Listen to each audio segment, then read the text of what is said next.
Hello, everybody. We should be beginning momentarily.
Hello, everyone.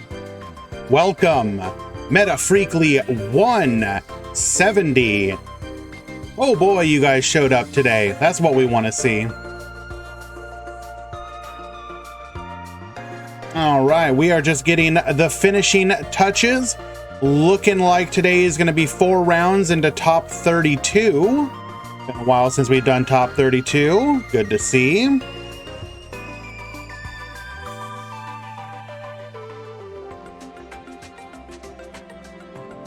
All right.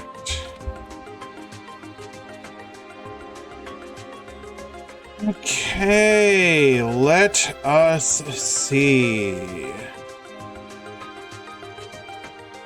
Just finishing up a few things here on the end, and then we will have our first matchup of the day.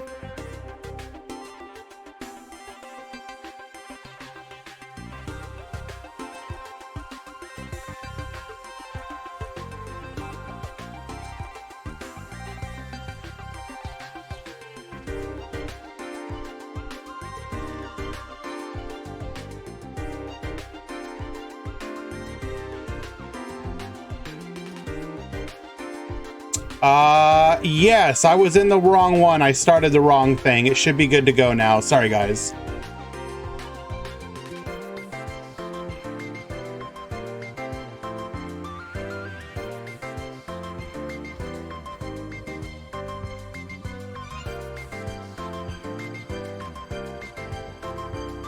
All right. I was apparently attempting to start the top 32 already. Turns out that doesn't work when you don't have a top 32. Streamer man, what are you doing? Okay. This is part of the what you can expect when you are casting and judging at the same time. I do apologize for that. Refresh. Where are you at? You are watching on the fly.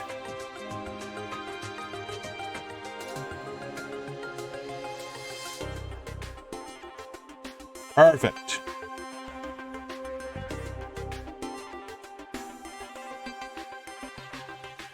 Can you still join? Unfortunately, no. We have already begun the tournament.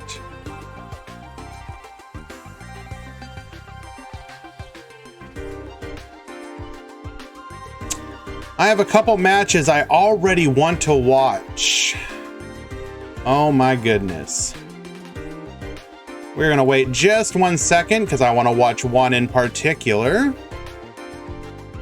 But people definitely bringing some spice today. I'm liking what I'm seeing so far. I don't know if it's just some kind of collective agreement of, I mean, there's still going to be, let's be honest, there's still going to be a lot of Salamangreat, but there are actually a fair bit of interesting deck lists so far.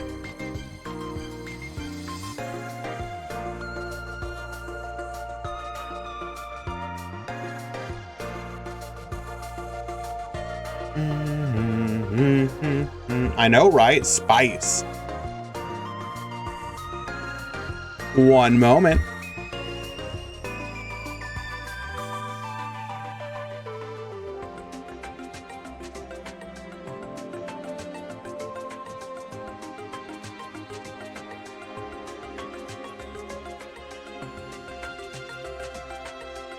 Thank you, Deathroy. I appreciate that.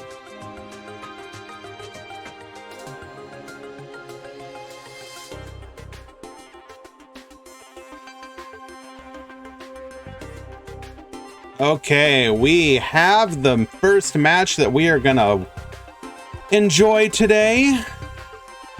Just gotta wait for the room code.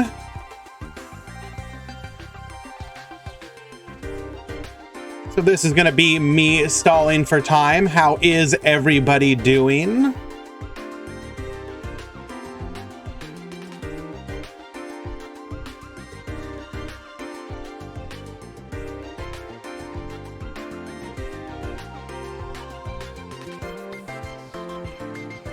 Perfect.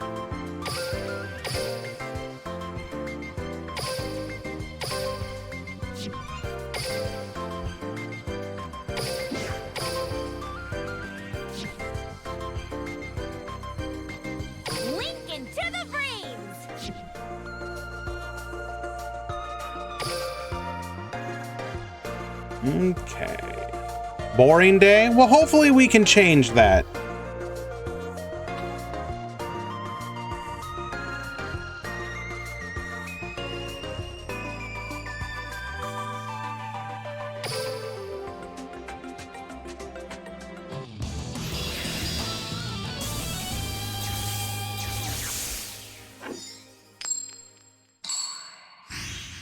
Farmed skills for 5 hours and got nothing. Gotta love it. We have Zaga Zaga on the new Shark Rising skill at the top. Refresh on something at the bottom.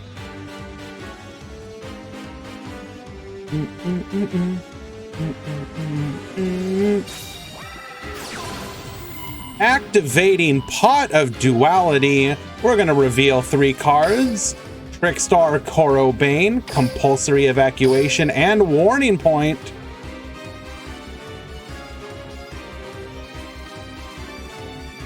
That's real unfortunate if that's our only Trickstar monster, as we cannot special summon this turn. This is a tech that has been being discussed for Trickstar decks specifically to help us see a better consistency at getting some Candina specifically.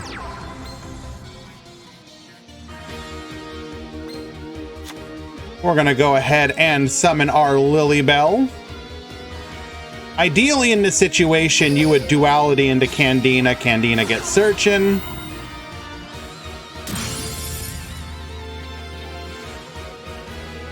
Hello, Sean. Tricks.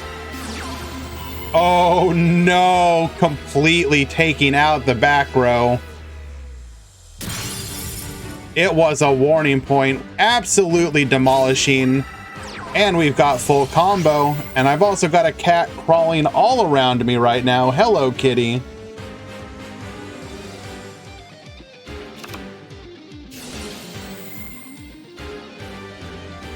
Back it up, folks. I think we're already done. He's already dead. Stop.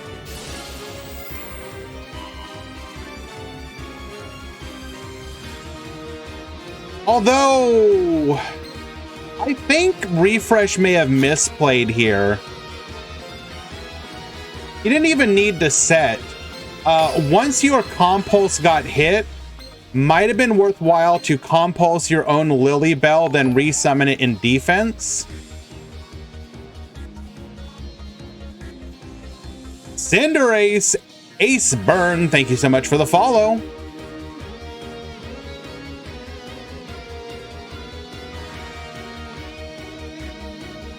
Koro in hand counters. Does it counter? I don't know if it counters.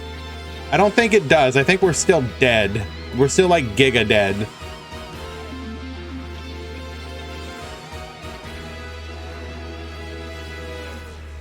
Because we'd get reduced to 0. We could Koro to make it 800.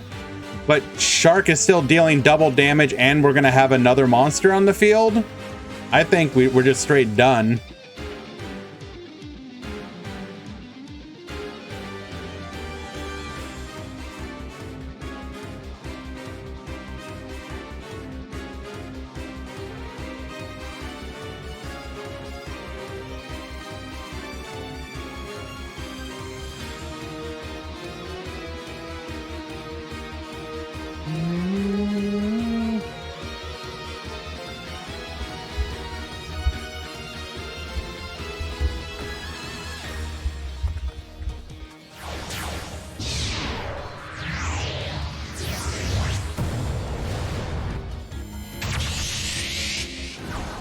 I've been on a roll lately in Duel Links in Vrain's World. Last night, I unlocked the main character, and now this morning, I unlocked Blue Angel. Well, very nice.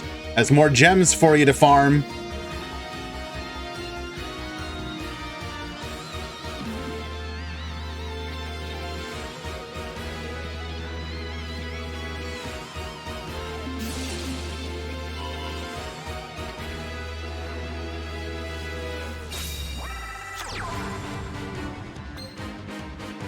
We're going to go ahead and quick effect bring out our Licorice. We will have to call off the attack because it's too late now for Hope Woven's effect. But we can take out the Licorice. So you're telling me there's still a chance? Oh, nope, we're just dead. Forgot it's a graveyard effect, so it's a quick effect. Gonna go ahead and go into Crystal Zero. Attack again for lethal. And I'm guessing Refresh must have forgotten as well, because we could have brought the Lilybell back onto the field. Got a little greedy, probably, hoping to be able to attack directly and get the Licorice back. So avoidable technically, but may not have realized that that was the case. Game number 1 going to Zaga Zaga.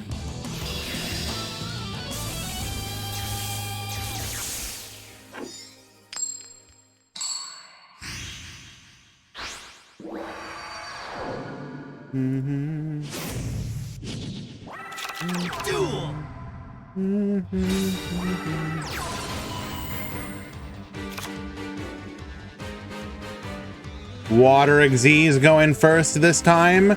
Not known to run too terribly many back row in general. So as the Trickstar player, you probably don't mind this.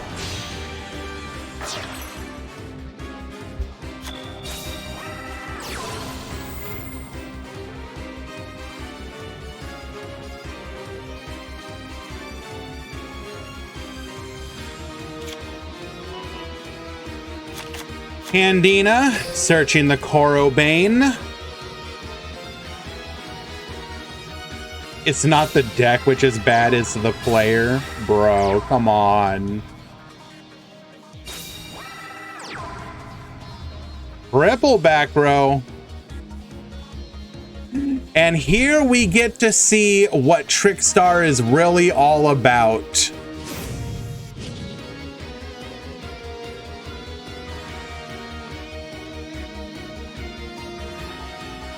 Blue actually brick. We're gonna go ahead and detach, reduce by 1,000, but that don't matter. We can still beat over using the Corobane effect.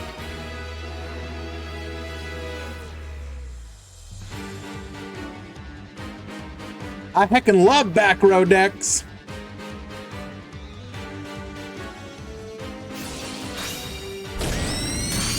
Corobane manages to be 100 more than needed. Ties that bind actually relevant here.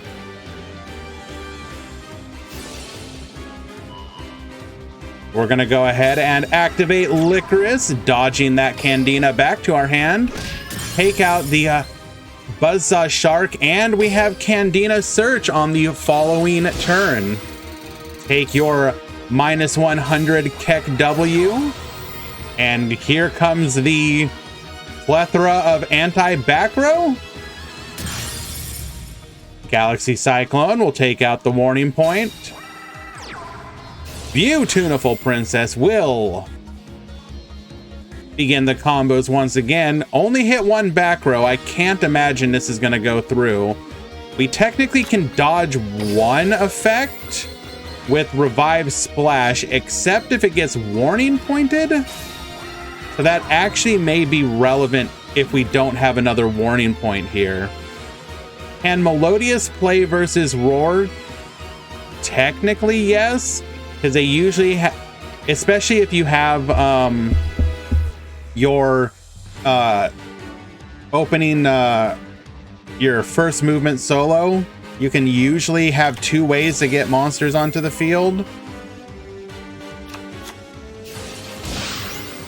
We will bounce now, giving our opponent no opportunity to use the Shark effect. And Refresh is going to go ahead and win it, as Zaga Zaga says you have it. On the following turn, we'd be able to summon Candina. Candina could search another Corobane.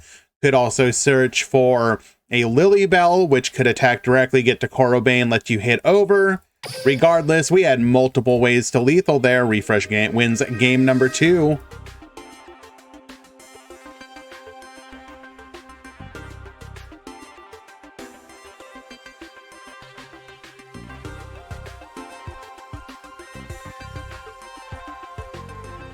Hey, you can call them whatever you want, but with your personal trainer Korobane, they definitely don't skip gym day and can easily handle themselves in a fight, you know what I'm saying?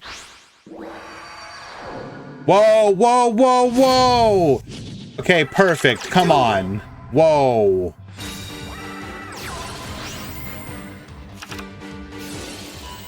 So Melodious hidden gem in this meta?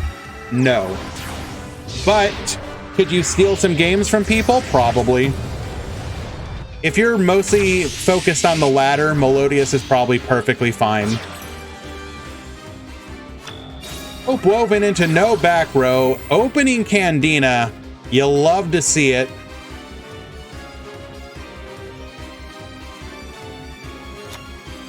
So Refresh is on ties, but there actually is an argument to be playing the Trickstar skill via Blue Angel. While it does brick your deck with 2 extra cards, one of those cards is a Candina, and even at 22 cards, your odds of opening Candina increase by like 8%, if I'm not mistaken.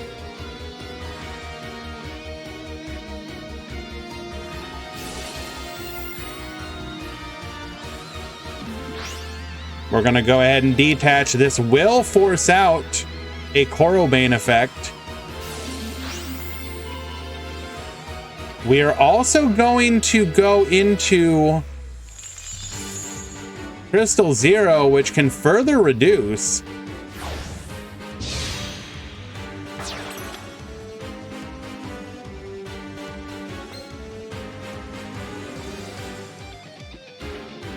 Oh no, did we just get outplayed?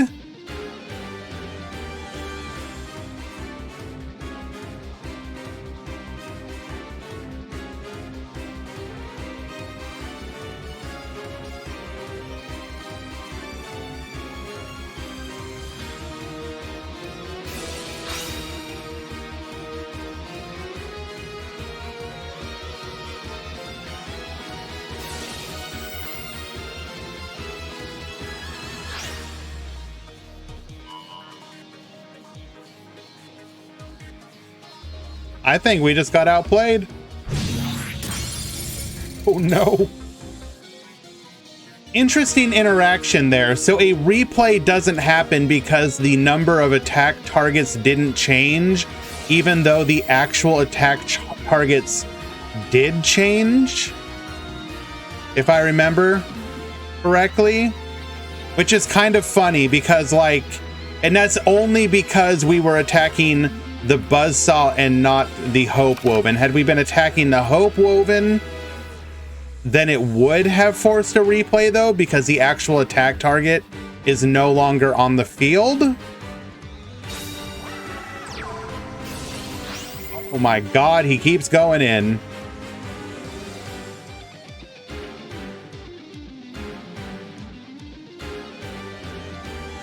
How bricked up are we on monsters in hand though? Because we're versus a 3 back row and we haven't done anything to them.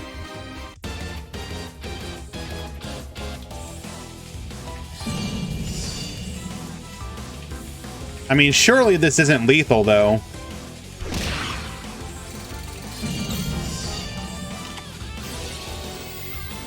Palm Pulse gonna hit the Crystal Zero. Goodbye.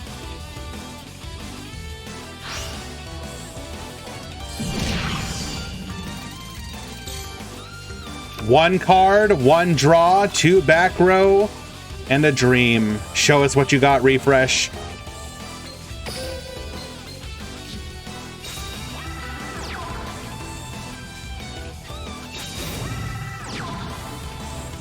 Licorice will allow us to beat over one of these buzzsaw sharks.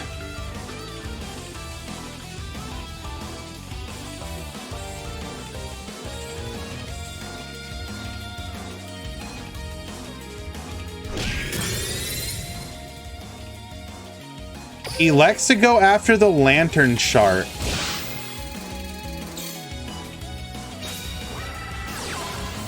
MST hit one.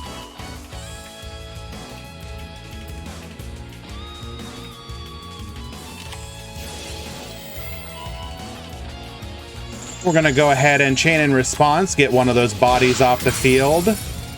Doesn't really matter that much. We're just gonna resummon it.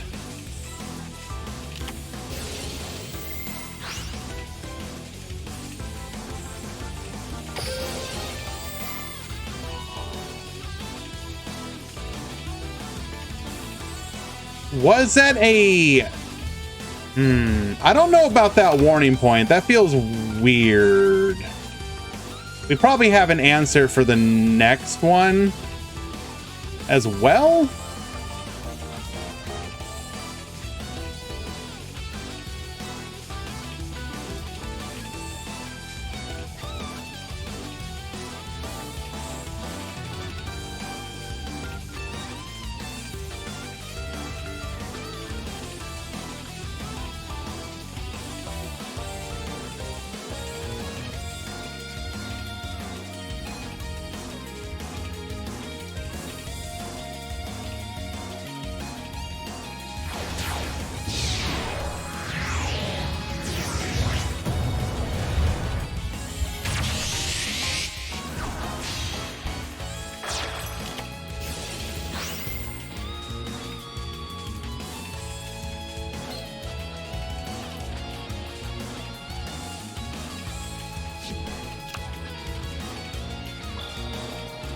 In a bit of a bad position here. Potted Duality, though, fantastic rip.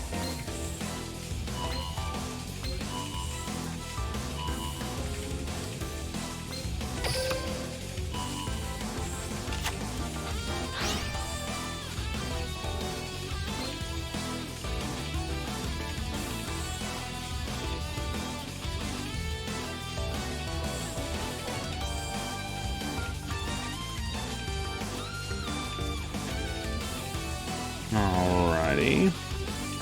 What do you do here? You're kind of in a hecked if you do, hecked if you don't situation, I think. Pretty sure if I had to call it here, I think Zaga's got this one.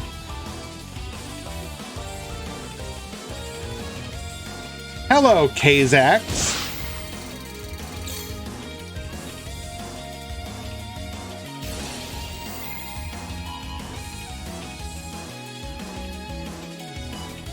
Do keep in mind, Bente, today is 4 rounds top 32.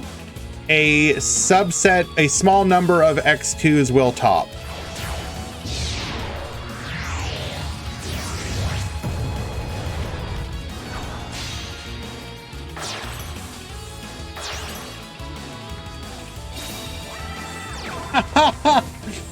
Tributing off his Trickstar Licorice for Dogoran, the Mad Flame Kaiju. Summoning his own Kaiju, a back row. I think that's going to be it, folks. We can reduce. The rest is lethal. Kaiju on Kaiju violence.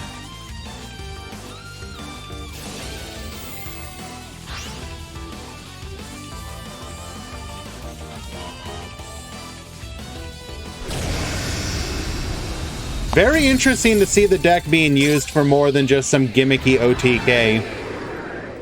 Very nice. Just having that in the graveyard to like dodge effects is really nice. A good highlight of what the deck can do outside of LMAO go second OTK.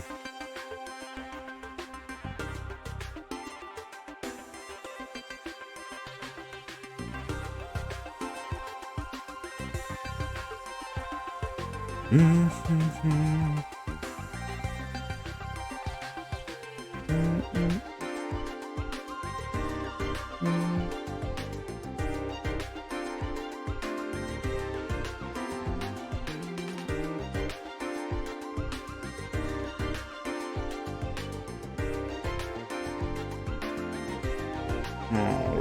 let us see if we can find ourselves another matchup.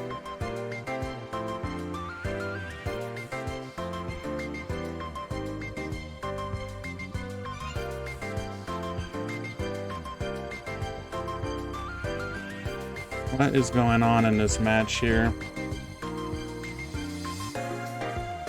Also, start GG not acting up challenge.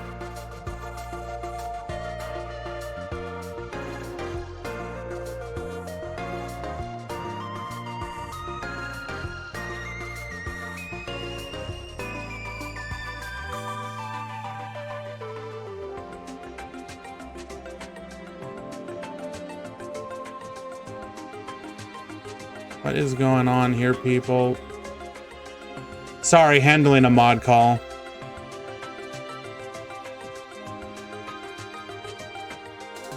Ooh, I see Shiny's in the tournament, starting off with a 2-1 victory. Very nice. We will definitely try and watch her at some point.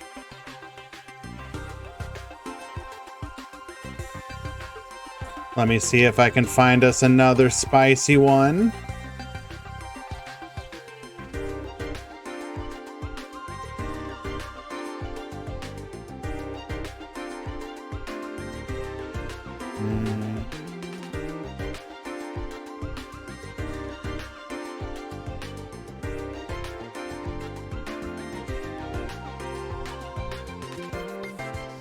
Okay, I think we found one. This is gonna be an interesting one. Interesting decks with one of them being a new player. I don't believe they have participated in any of our events. We've got Shu at the top. We've got L Energy at the bottom. And L Energy is currently up a game.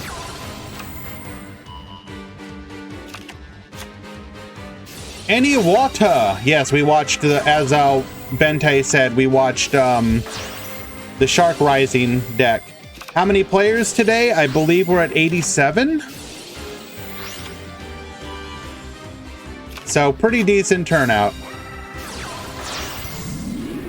Why are there two spectators? I'd have to double check, but I'm guessing the room was made incorrectly.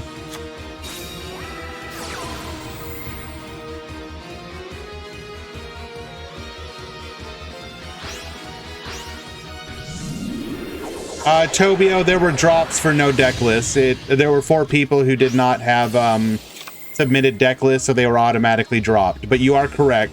92 signed up, 5 people did not post a deck.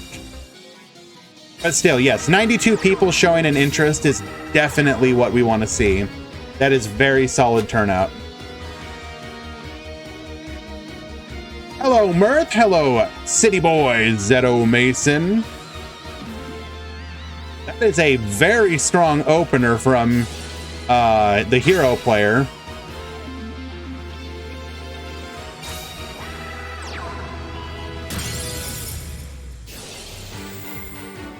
It depends on... technically, yes, Dark Magician Lord. I will verify if the room was made correctly after this match.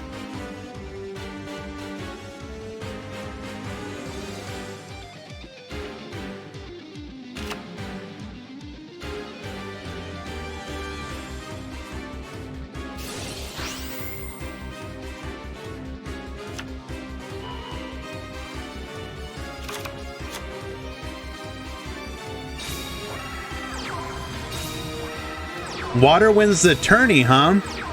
We saw 3 water make the top 16 yesterday, and they all lost in top 16. Oh my god. Well, you better have a negate, otherwise we're popping your entire back row. Extra Monster Zone making the I don't think this is gonna do anything, by the way. The EMZ really boosting Stratos.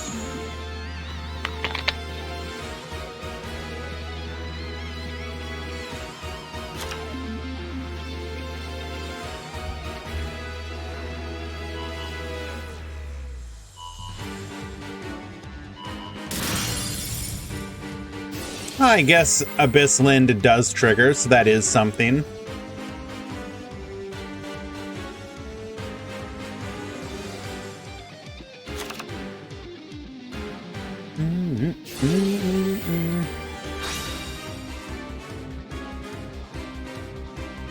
Can you explain the advantage having extra viewer gives or the reason? Yes, we can. So in Duel Links, there are, like any other PC program, you have the opportunity for there to be cheaters. In Duel Links, there is a cheat that allows you to see face-down cards and cards in hand, but it only works in spectator mode. Does not work, actually, it does not work for the person playing the game. So in theory, you can have somebody it's the same rule. Like, all you do is turn recruit spectator off. Leave every other setting. And I will now make sure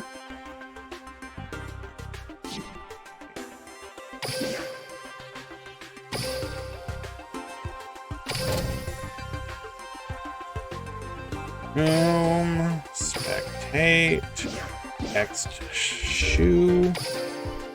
So yes, in this situation, I have verified that the room was made incorrectly. It was made with recruit spectator on. So in this situation, I will be giving the user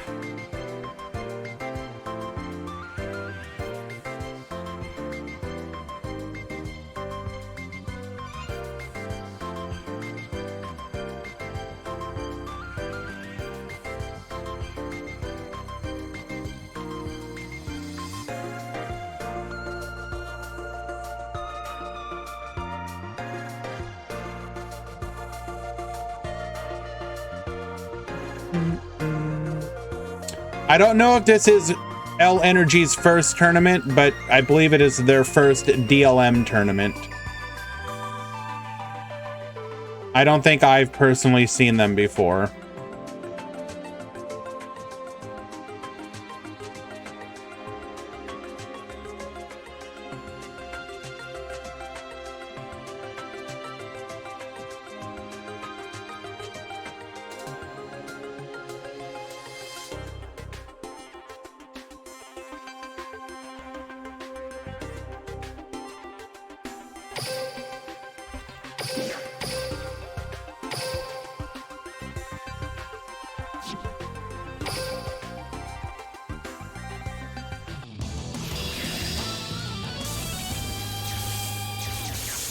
This is gonna be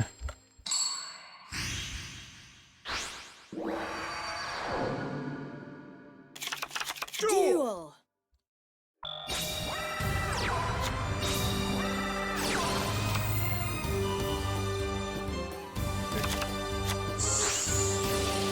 all right.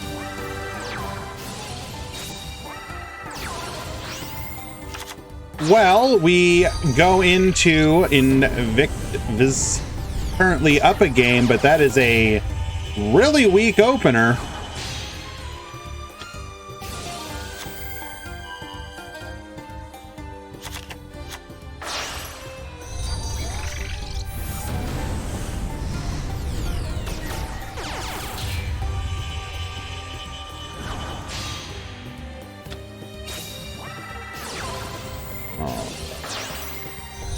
However, can we OTK through this set 1? Salad should be able to do it, but it will be hand dependent. We will want to see if that is possible.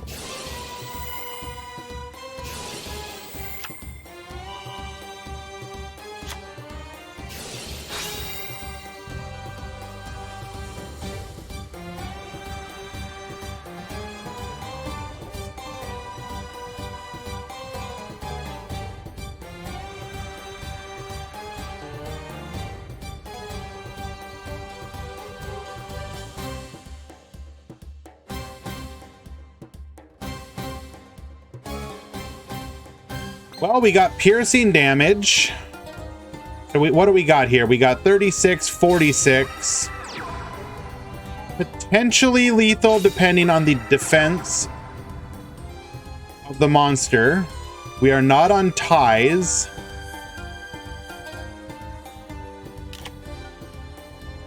That is a big boy. Completely walling off this turn. And in fact, you will be the one taking damage. So we know one of the back row is a circle.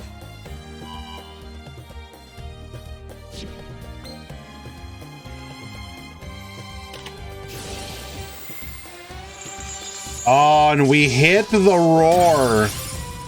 Okay, well, pop off, King. You get to do whatever you want here.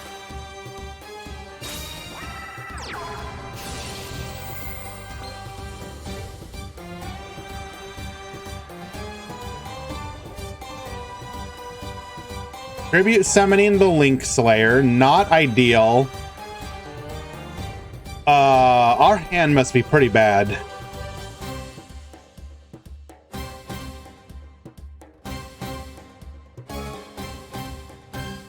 We are most likely on the Code Talker deck that has been seeing success in the Japanese tournament scene and has been making its way over here as well.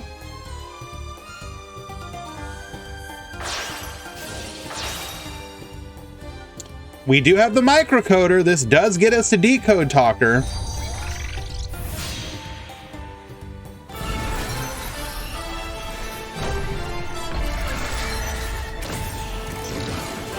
Time for the pop-off music, but can you? What should you do, L Energy? You will want to wait for the next round. In fact,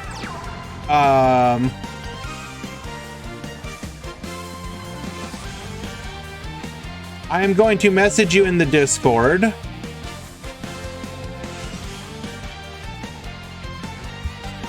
I want you to type that command that I just gave you. That will give you notifications when each round begins.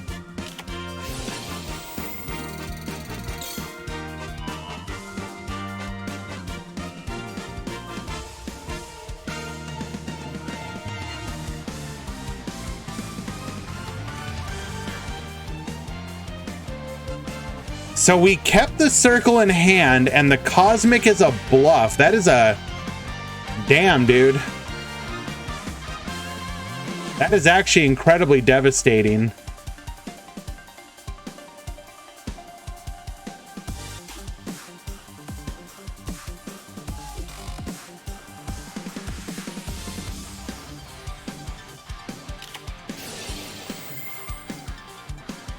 We will activate the Recoded Alive.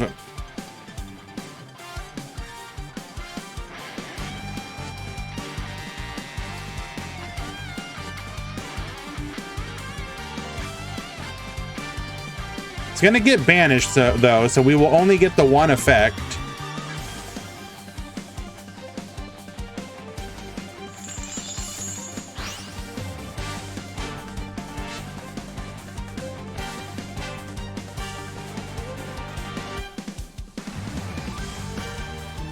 What will we summon out?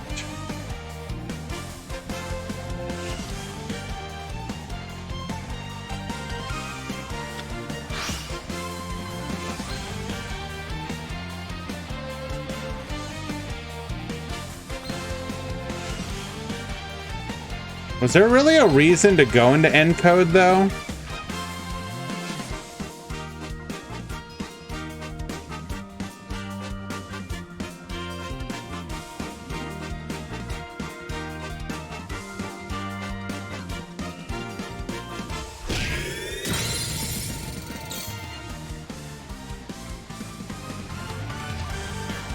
But yes, I'll answer your question in a moment, NMO Buster.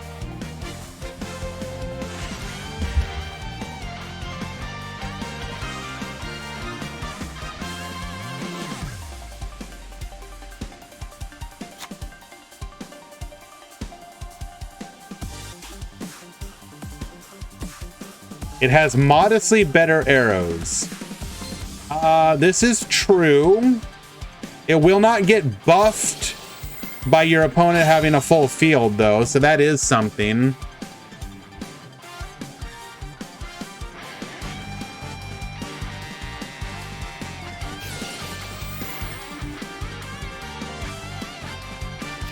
This is probably going to be a loss for Invictus. I don't see how that Cosmic was devastating.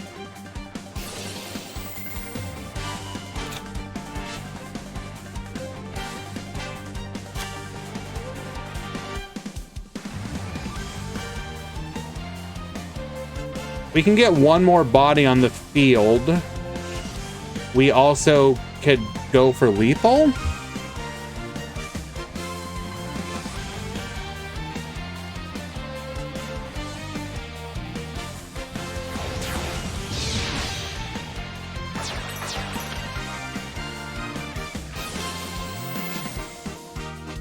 That also solves the problem.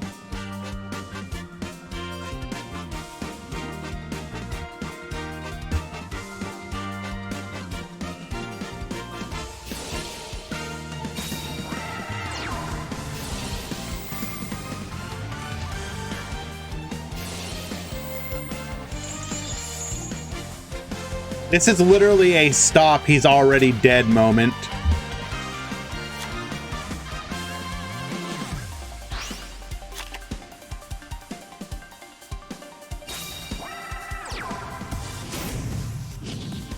Seal the tombs.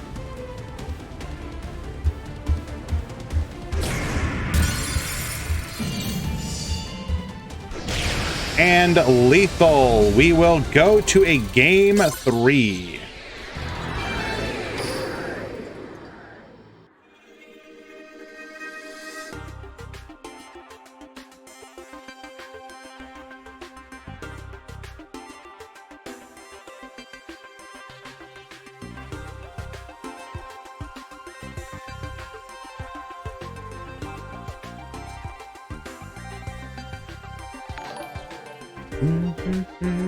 Gaming Corvus, thank you so much for the follow.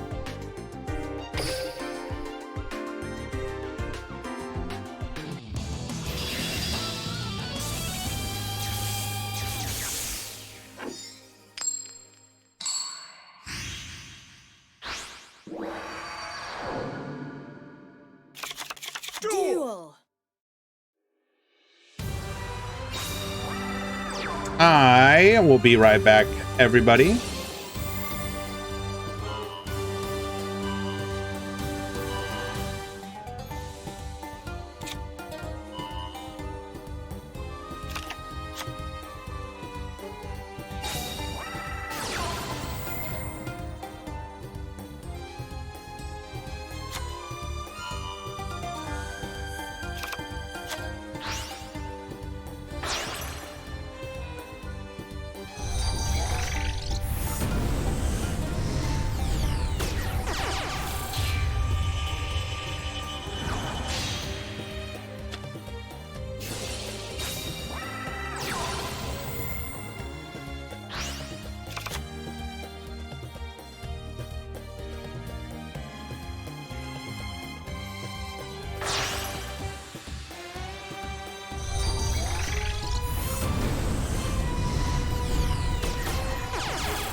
DQ them both? What do you mean?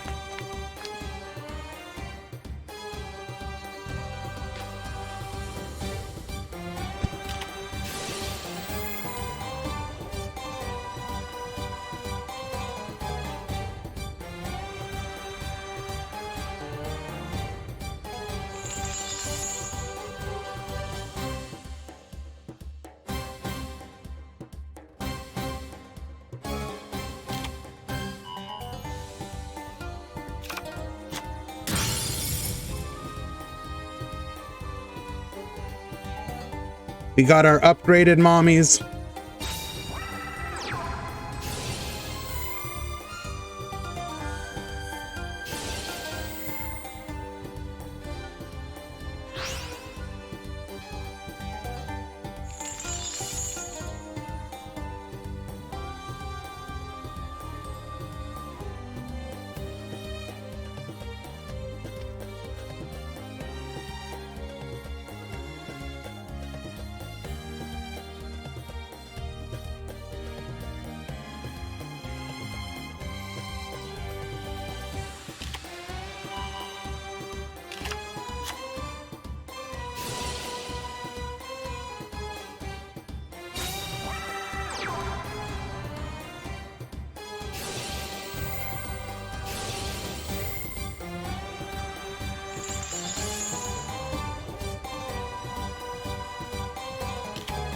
Hans, the match was reset for an issue.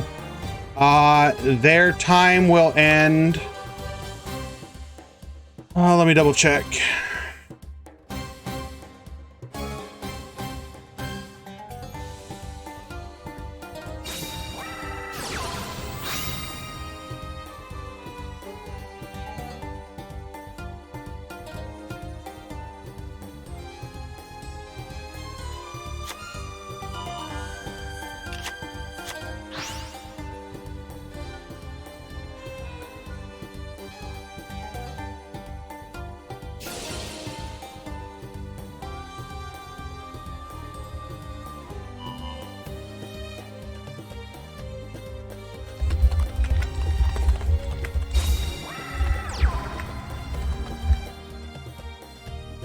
Sorry guys, 1 second.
All right, guys. There was a incorrect call made in this match.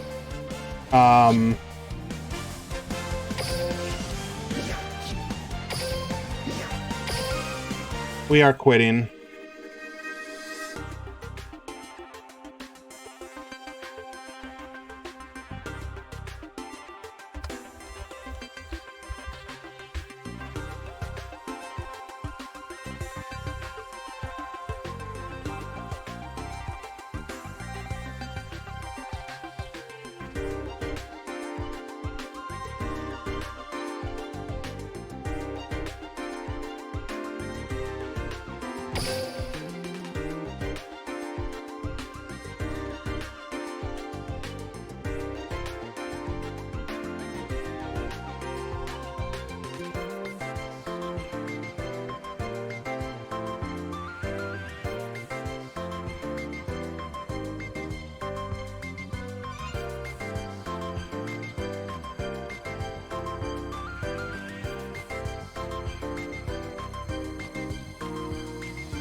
The TLDR is that a person should have been given a game loss for not being there and was not. So I'm issuing the game loss appropriately, which determines the match.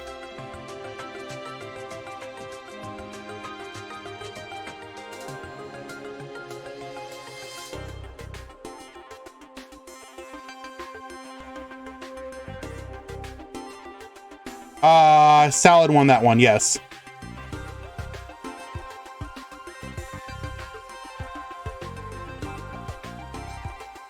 Sorry for the delay, guys. Yeah, in the interest of being fully transparent, the moderator who made the call did so incorrectly, after, at least in my opinion, and as a head judge, I have overruled them. The amount of time was far too long for it to have been simply a "I was waiting on you" excuse.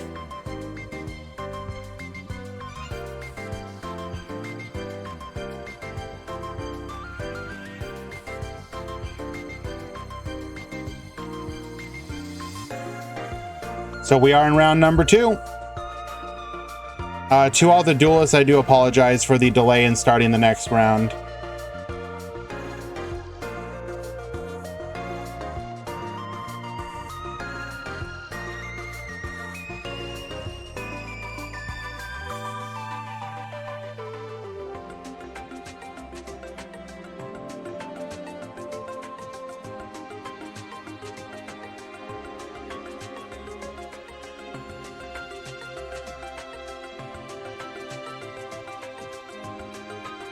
Yeah, I mean, it's just it was a little ridiculous, the amount of time. I'm not going to fault the moderator. I think it was a simple mistake on their end, but that's why you have different levels of moderators to correct those situations.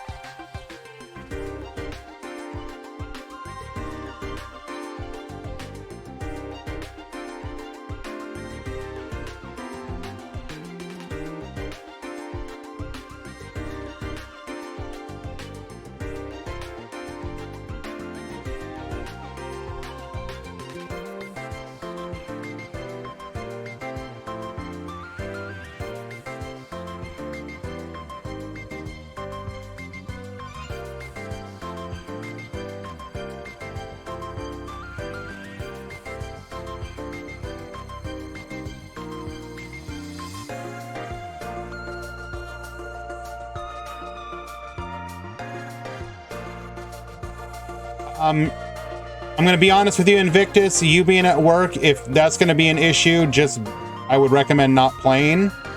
It's very clear, that's a very clear, obvious reason why you were not at your match appropriately.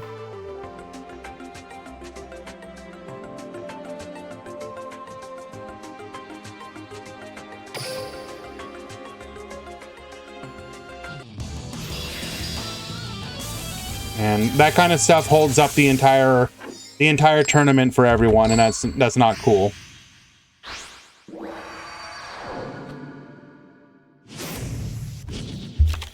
Duel. All right, round number 2. Leading things off with Che at the top, Quebra, Noses at the bottom.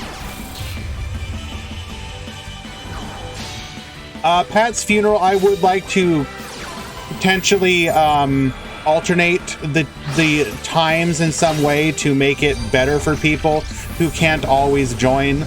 Currently, most of our events are at the same time. Well, they technically all are.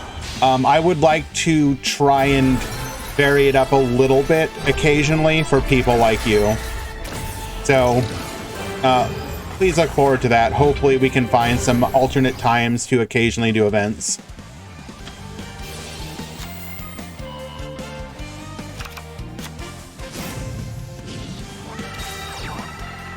Triple back row, including our Recoded Alive.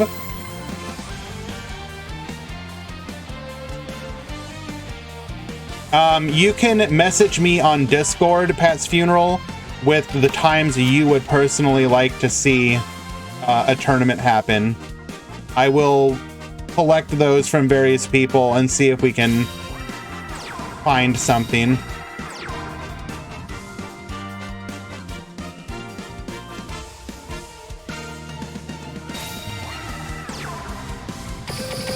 Search for a copy of Corobane. Corobane will allow us to beat over, and looks like that's what we're gonna do. Crackdown, get stealing. Don't think we have an answer to that.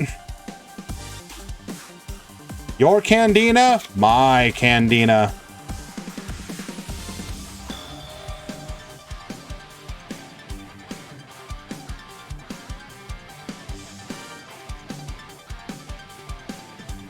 The Trickstar nightmare is real.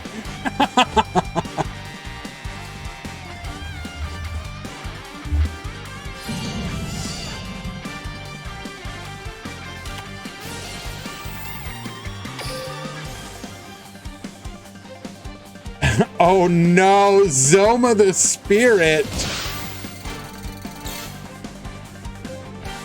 Would you like to destroy this, sir? All right, cool. Take 4. Wait, is it halved? Half the damage. Oh, you love to see it.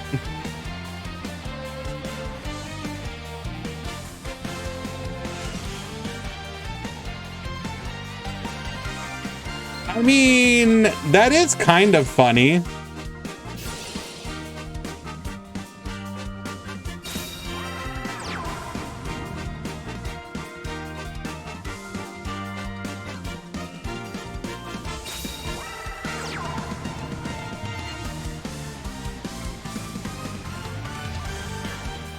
Do you have to spend gems on it? I believe so.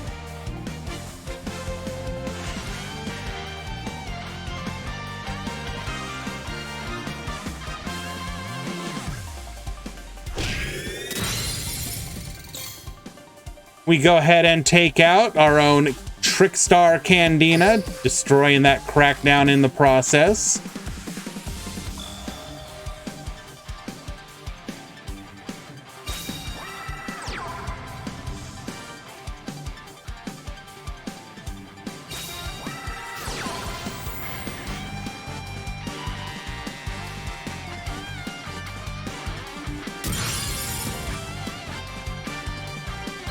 Trickstar Bouquet, good combat trick, can help you manipulate the cards on your field. Although, what is your monster? Because realistically speaking, probably should have had your monster face up, because then you could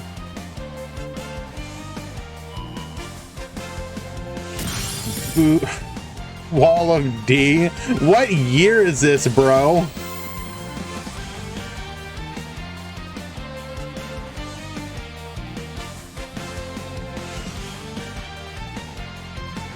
We're going to be looking at another Corobane in hand, hopefully. Licorice in hand would be good too.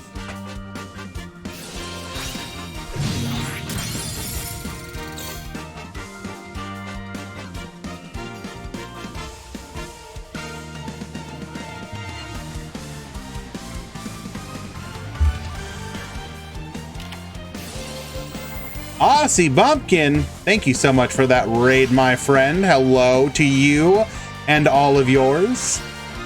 So good of you to join us. Oh no, and we can take it out. Doubling up.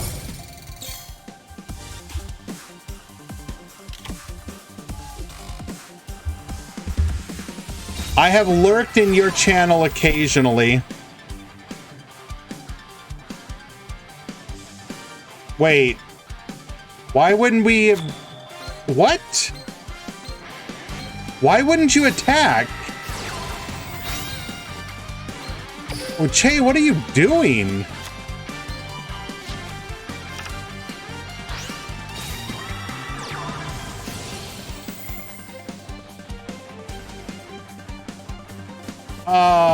I'm highly confused. You do realize Lilybell can attack directly, right?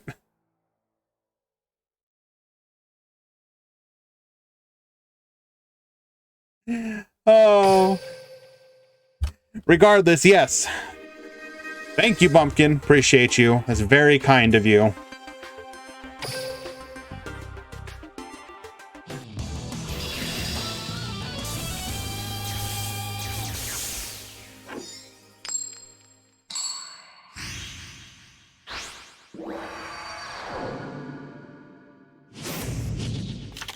Duel.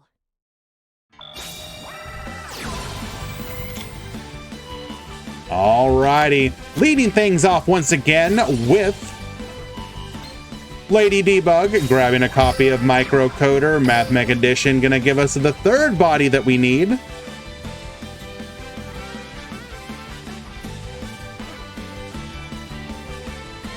This will allow us to go into our Decode Talker, activate our skill. Oh no, right, L phase. I always forget about this part. L phase first. This will allow us to recycle one of the monsters to give us a negate on our Decode Talker. L phase, gonna resummon. Microcoder, get searching. No coaching here, but this is it's usually a very easy add of mining. Okay. Usually you'll see them add either the Signet backdoor or the Signet that lets you pop a card, giving you additional disruption. Very nice opener.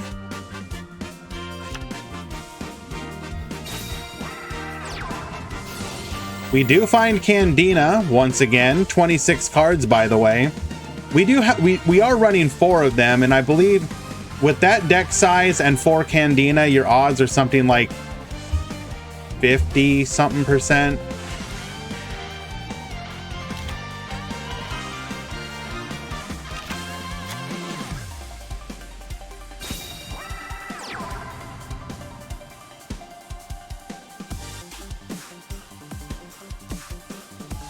Only one back row. Ouch.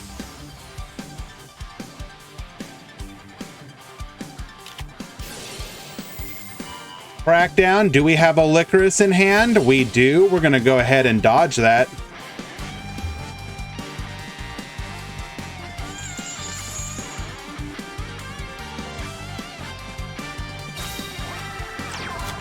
Return Candina to hand for the following turn. Corobane will still allow us to beat over the Code Talker.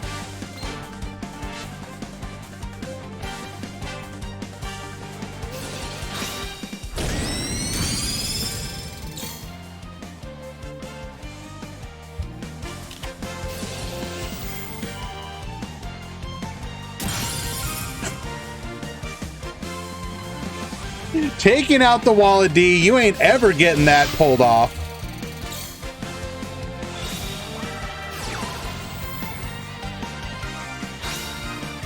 We are likely going to need another Korobane in hand to survive this.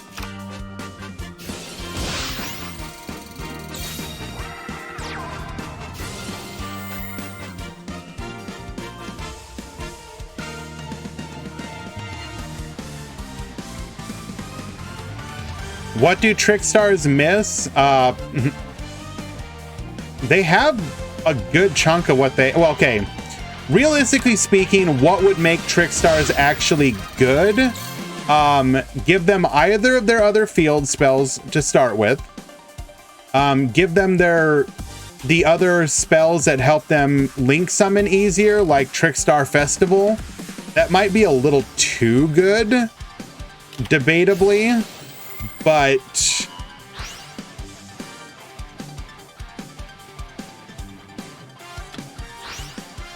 Oh, Power Code Talker is just guaranteed lethal.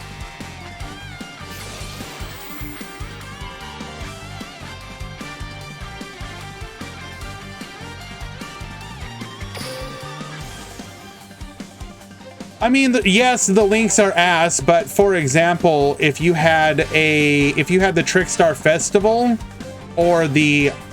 Okay, Light Stage would obviously be the card you would want to have. But even Live Stage, or what was the other one? Yeah, Live Stage. Oh, this is not lethal. Never mind. Let me take that back. I forgot you had to wait. It can only boost against monsters, right?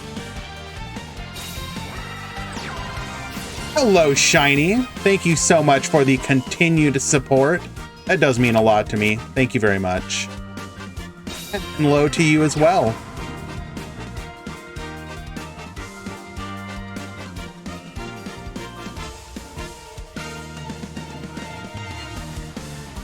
So the live stage is actually really cool because it also facilitates easier ways of link summoning.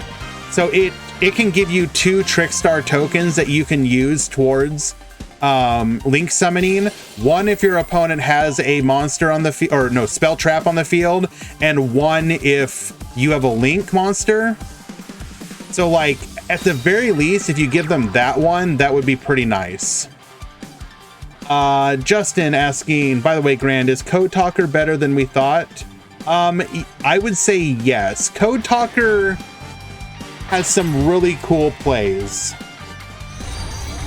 It is a mixture of 2 things. One, I think people were sleeping on them a little bit and did not understand exactly how to play them. And 2, I think, how to put it?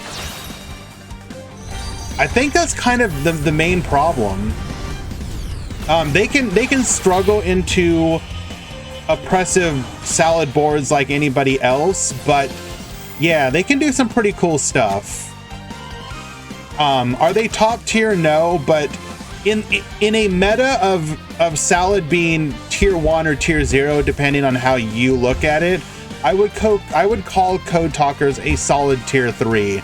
It's one of the decks that would be like in contention of like, if it wins, you shouldn't be surprised. You just won't see a lot of it.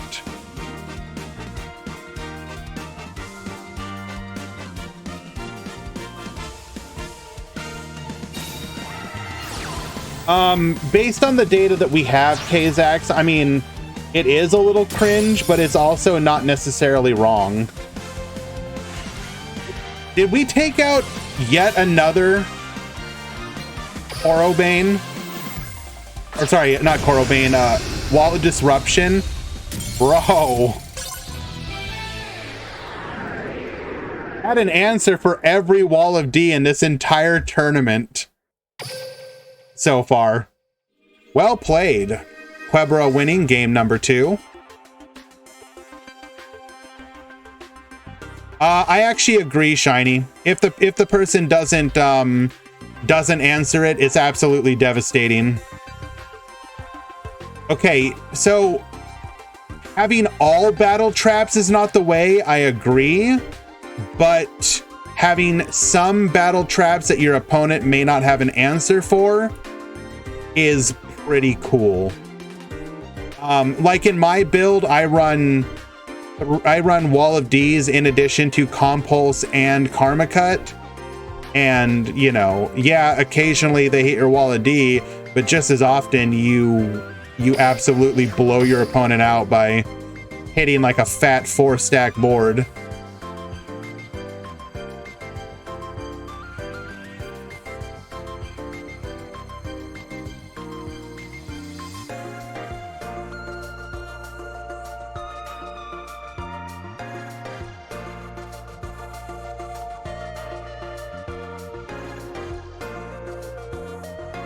Opinions on World Legacy Clash. I'm actually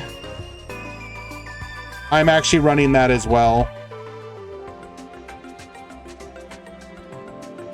I'll show what my build currently looks like. I'm still kind of playing around with it. That is not my build. Where's it at?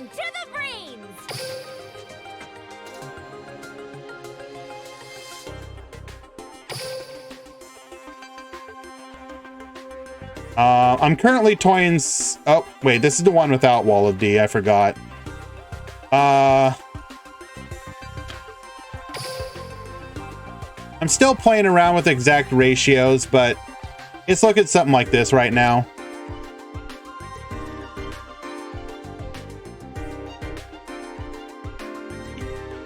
Light Arena is a yes, I like it as a searchable way to deal with like problematic back row, but if you didn't want to run it, I would probably do something like this.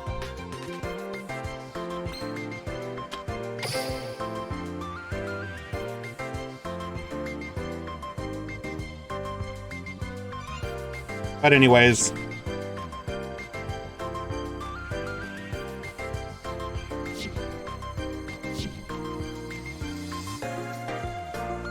let us find another match.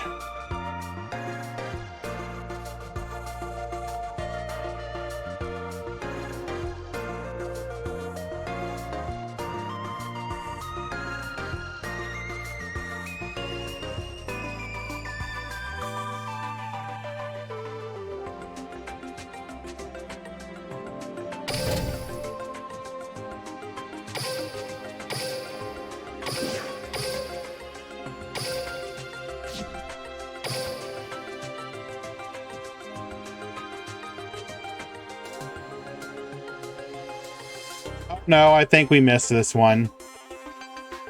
Unfortunate.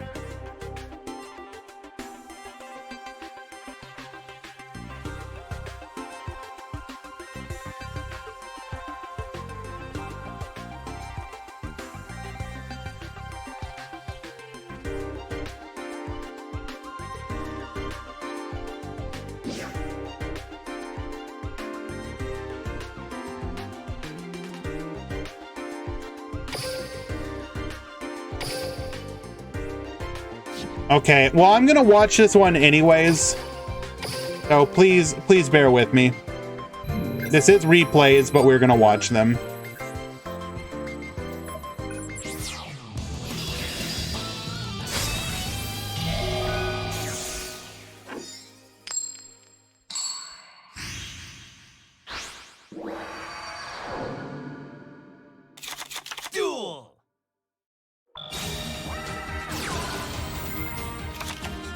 We have Nian at the top and Jet Ski at the bottom.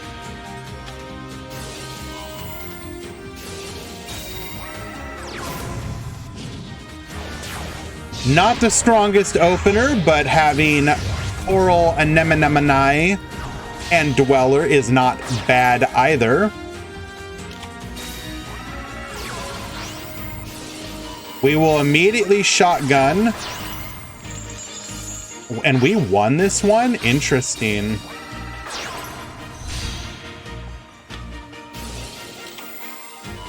Econ taking the coral. Probably oh, wow. Yo, that was actually a pretty based play, not gonna lie. By doing that, we made sure to take out both of them.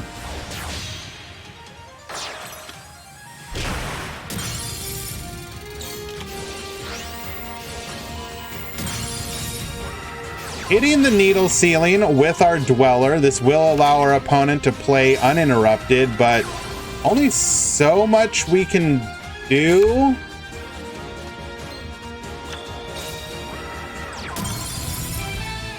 And Jesse's just gonna go ahead and win game number 1 like that. Okay. Watch game number 2.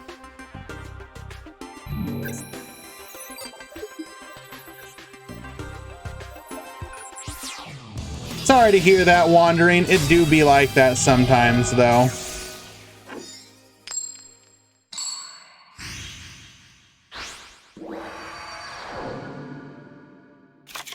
Duel.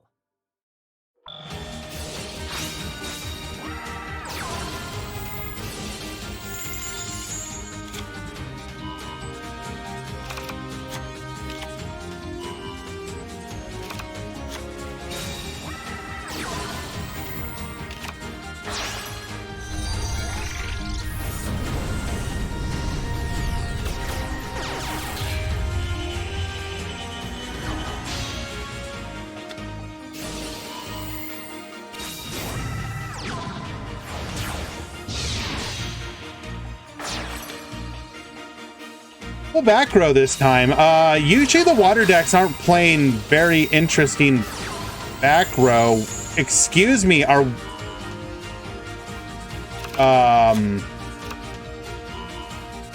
yeah, don't mind me. I'm gonna go ahead and check your side, see if you're side decking. Your main decking shared ride? Excuse me?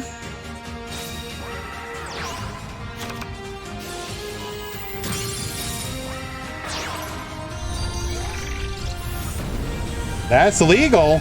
Wow. Okay. Interesting. There's no side deck.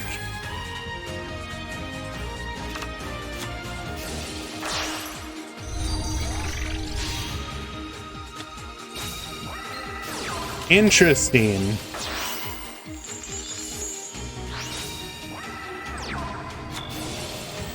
Each time your opponent adds a card from their deck or graveyard to their hand with a card effect, except by drawing them, you immediately draw 1 card. So it's literally Max C at home.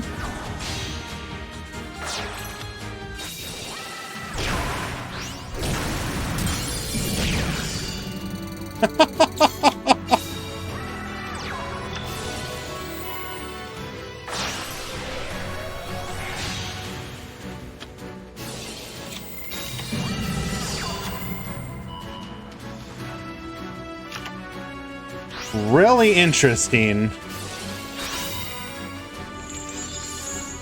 Go ahead and take out. Oh, wow. The reeds, bro. If that mirror had hit the field, we would have been able to needle ceiling wipe the field. Doesn't give Nian an opportunity. Broken.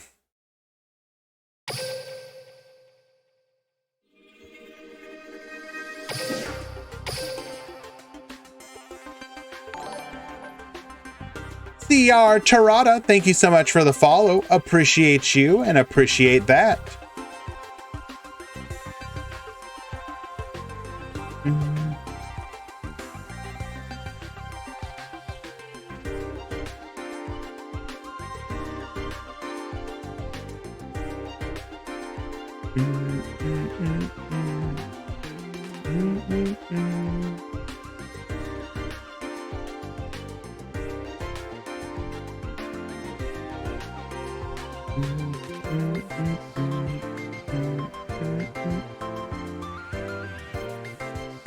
All right, got another match for you guys.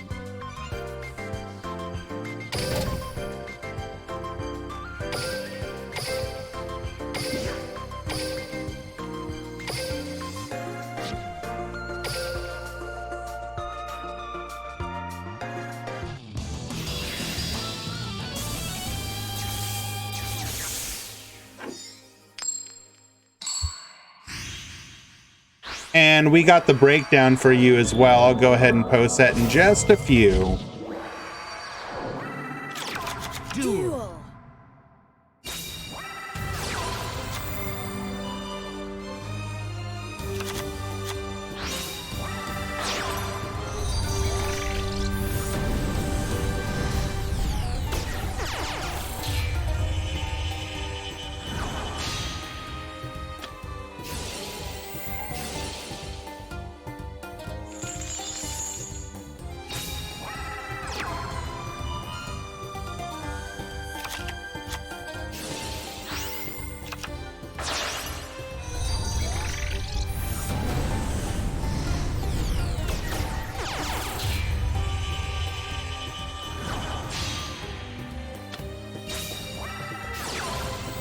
Man, a Freekly 170 breakdown.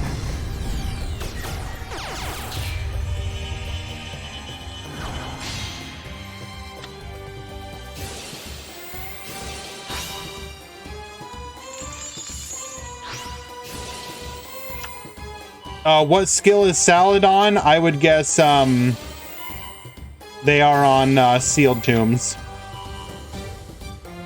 But I haven't seen anything. But Ishizu Salad has traditionally been Sealed Tombs.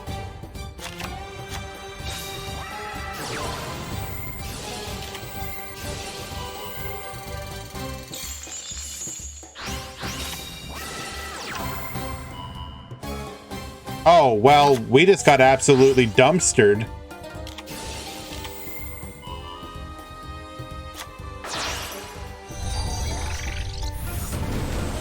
Today's breakdown today, after no deck DQs, I believe we had 87 people, 31 Salad, 10 Odd Eyes, 5 Burning Abyss, 5 Code Talkers, stonks on Code Talkers going up there, 5 Fish Exes, which I assume is the Shark skill, 4 Atlantean, so that's going to be 9 fish decks total.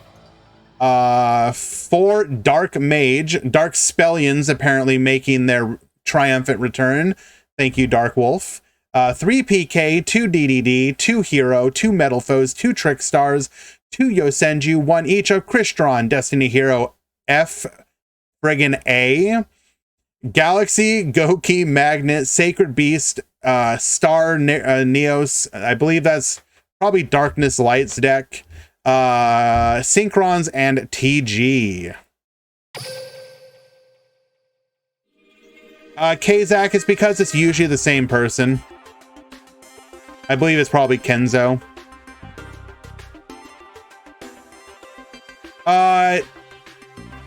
No, Shiny, that would be, it's listed as Atlantean here. Normally, Nelag does the breakdown for us. Today it was Dark Wolf, and I think he put it under Atlantean.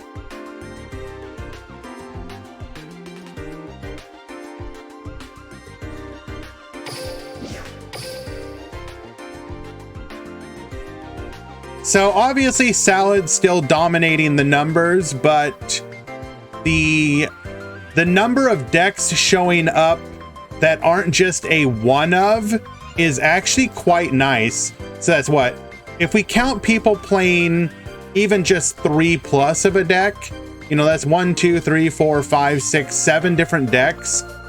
And if you go further and people playing, if you ignore people who are on the one of deck, that goes even further. That's 8, 9, 10, 11, 12. That's a much better variety, but especially at the top here with the Odd Eyes, Burning Abyss, Code Talker, Fish Exes, like the 2 water decks. Mako is 4 rounds, top 32.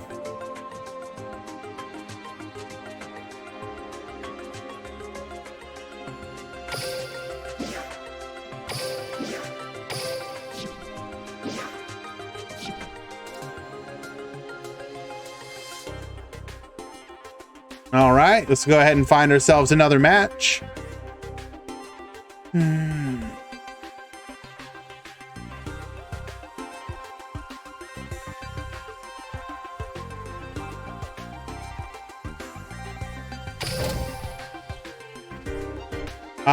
We can't watch Kenzo. Their match is already over.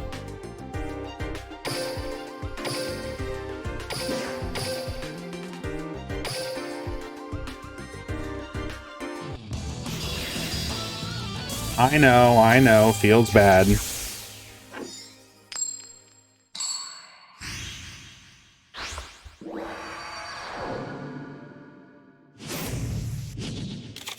Duel. We are in game number 3, Shelmy versus Super Piece.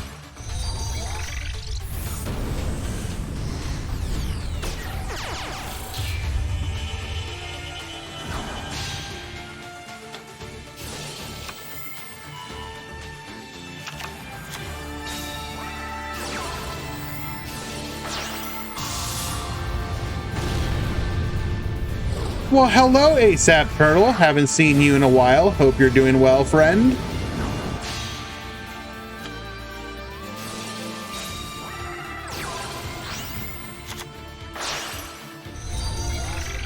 We are currently just watching the salad player doing salad player things. One back row. We're gonna get a triple back row, 1 card from Super Piece.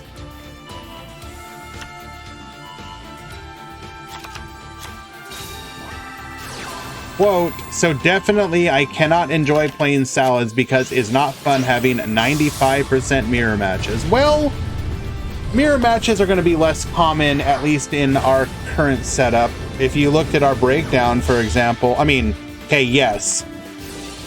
In most tournament scenarios, I'm going to... My man out here playing Canadia in Link Era.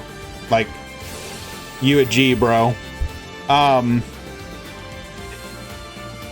So far, this is only the second tournament that we've done no side deck so far. But so far, in my opinion, it's been a fairly decent success at reducing the amount of salad ever so slightly, less conversion rate for them, and the matches are at least moderately more interesting.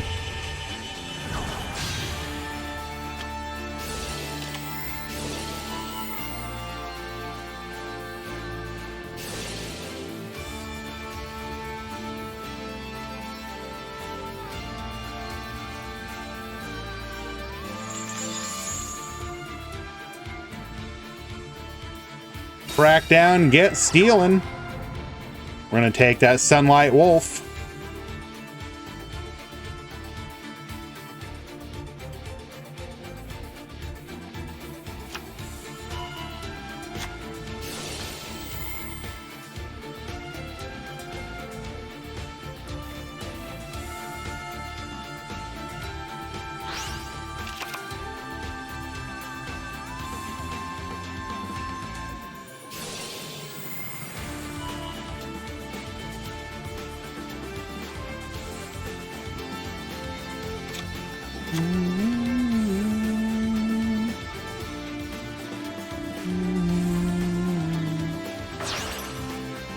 You are correct, Justin. You're probably going to see that, in fact.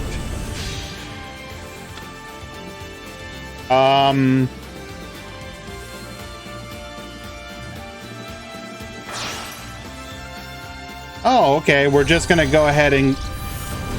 Wait a second. It can only bounce face up, right? No, you can just target a monster. Why didn't we bounce?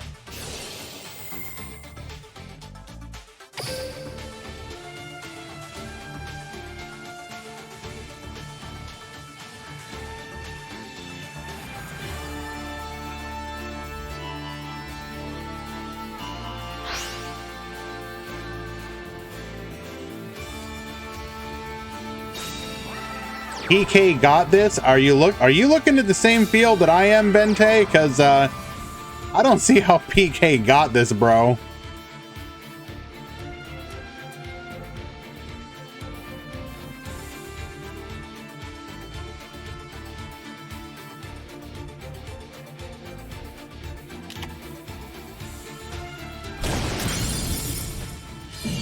You feel Ningirsu was a mistake?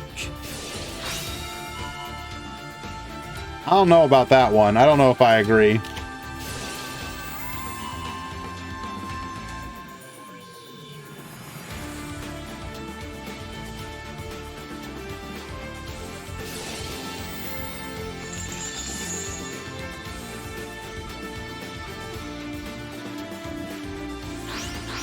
Like, Ningirsu is a pretty heavy investment of resources if you think about it.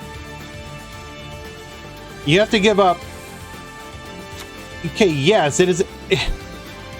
Yes, it is a generic link, but you have to give up 3 extra deck slots to make it happen.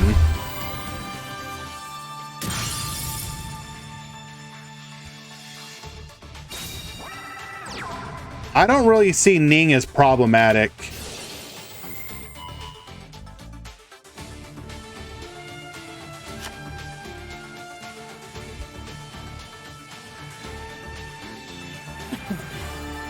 If you could make Ning with literally 3 monsters, like any 3 monsters, I would agree with you.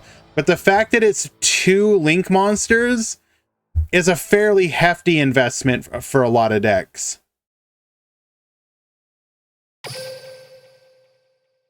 The problem right now, like, PK just needs some of their other cards to be competitive, in my opinion. You already saw PK starting to struggle in like the Rose meta. Like, yeah, they could win, but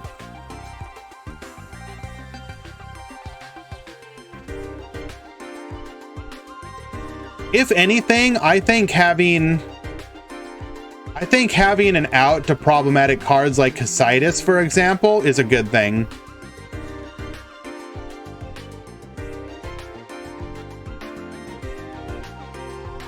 So, I don't know. I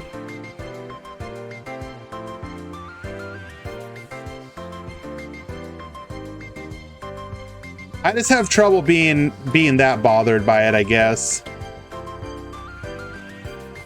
Like in the grand scheme of thing, cards that personally bug me, like Ningirsu is like way down that personal list.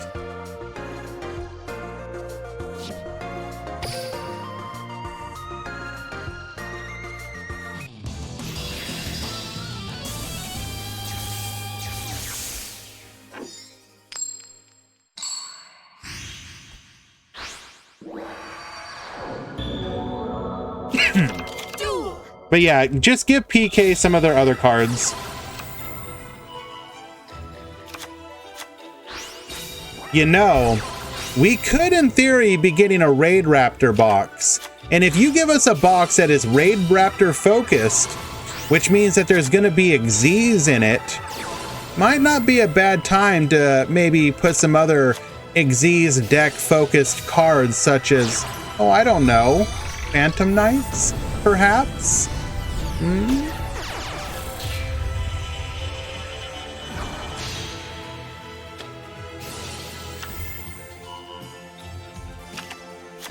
mean, Madolche we should have had Madolche already in some capacity. I mean, more than what we have, like some of the Madolche extra deck monsters. Trap tricks? I don't... yeah, sure, we can do some trap tricks.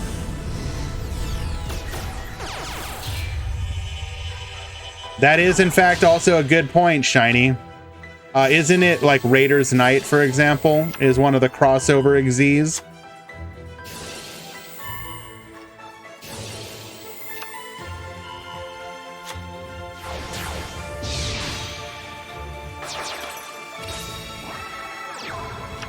This opener is just absolutely disgusting, bro.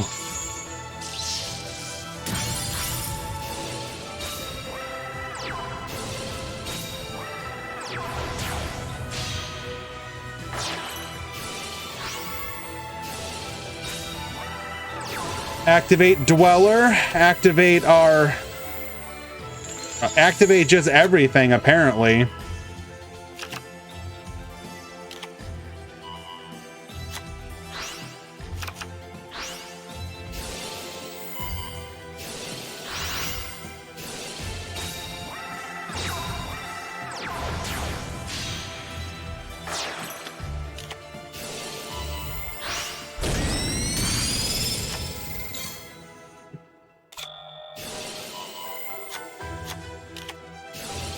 Bro.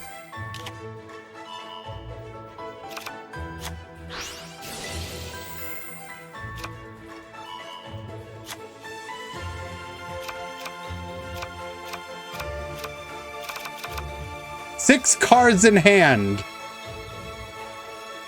After using all these cards, bro.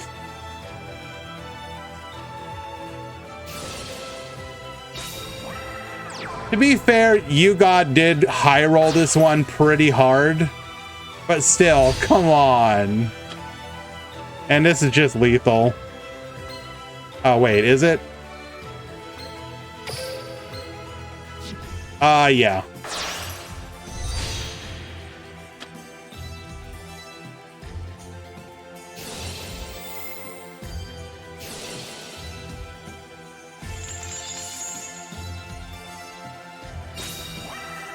So we're gonna go ahead and bounce with Security Dragon. Don't care about the negate.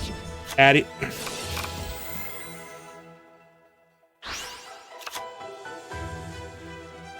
He goes from 6 cards in hand to 3 materials worth of monsters and is still at 5 cards in hand.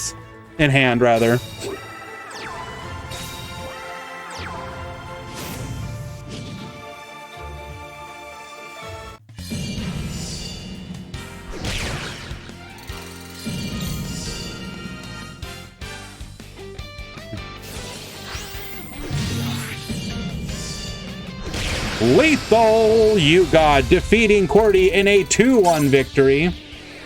Well played.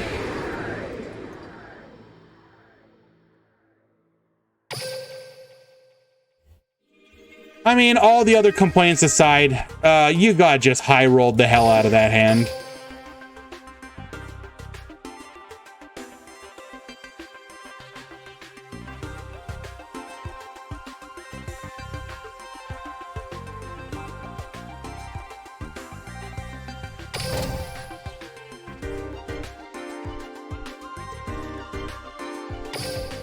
I'm glad you appreciate those iconic anime moments, Shiny.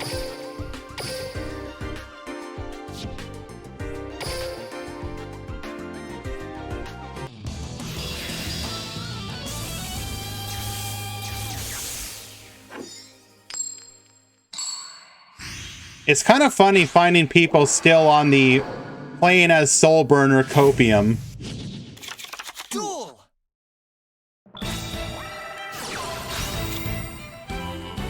Like, is there any realistic reason to actually play Soul Burner in this current meta?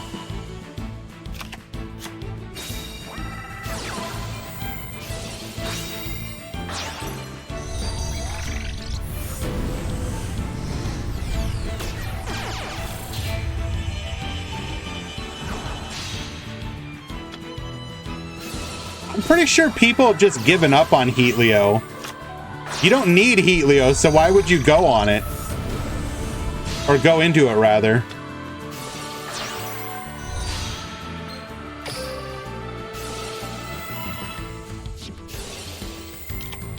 Alright, this is like a... Now, you compare these two games. You God absolutely high-rolled to heaven and back. And now you have Grim Reaper, who has an opening that is quite honestly pretty weak.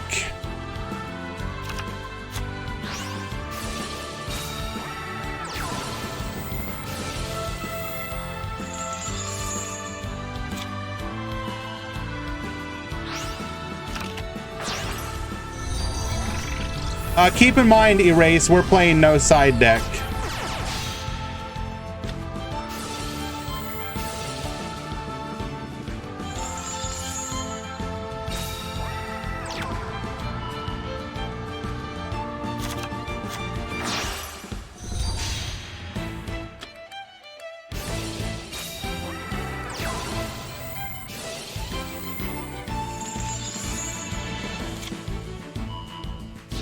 So, like, in this situation, for example, you're not going to be able to ties that bind over their wolf, which is a bit of an issue.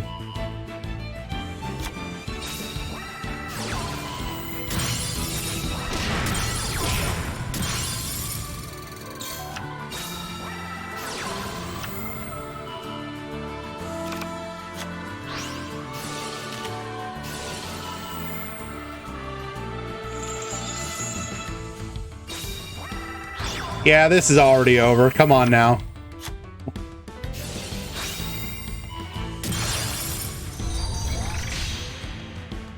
He's already dead.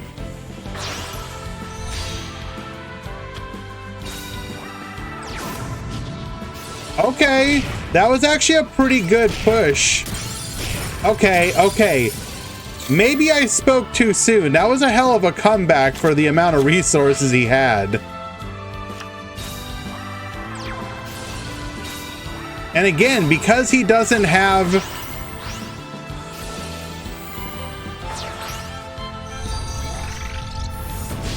because he doesn't have the ties that bind, it makes what he has to do even more awkward.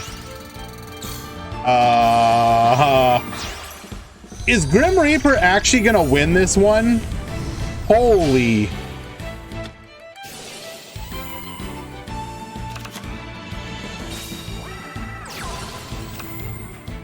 Xantru, this is the final match of the round.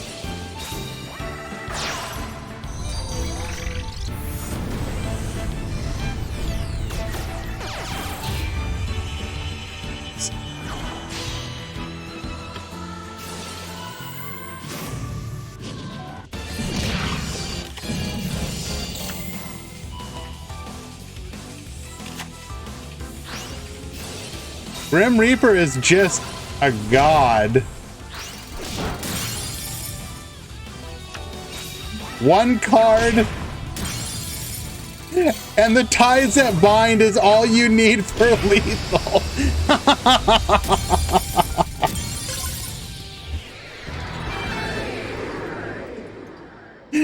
Oh, beautiful. Well played, both duelists. And an excellent showing by Grim Reaper of how even when things look, excuse the pun, grim for you, you can still come out ahead. We are in round number 3.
Erase, there were 2 trick stars. I will check their record in a bit.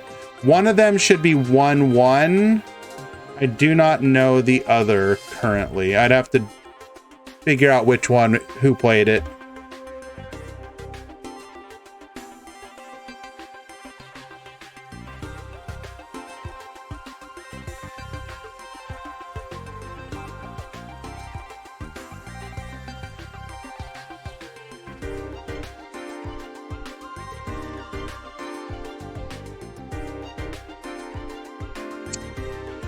Well, going into round 3, I do see a PK Fire deck that is undefeated. A Quantum, you're not supposed to let them know.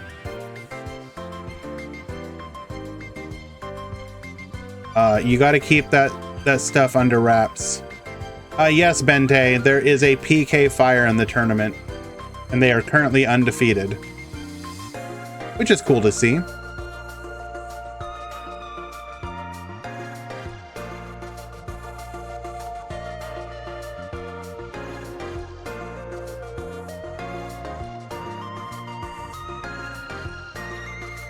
Currently looking for a match to watch.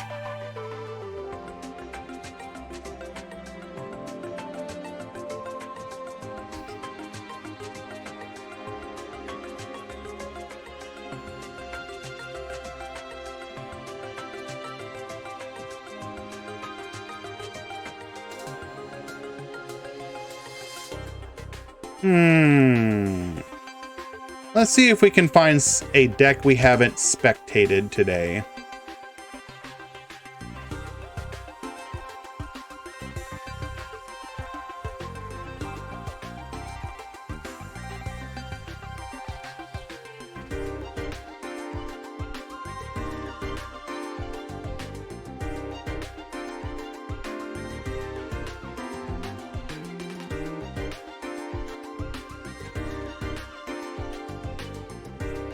Bro, some of these mirror matches are just hilarious.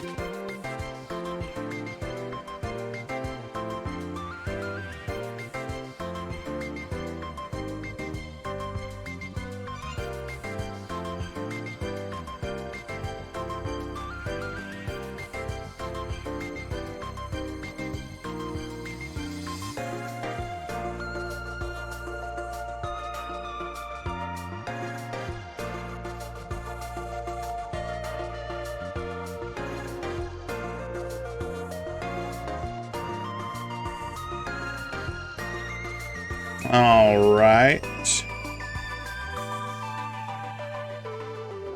Just narrowing down which one I want to watch. Sorry, guys.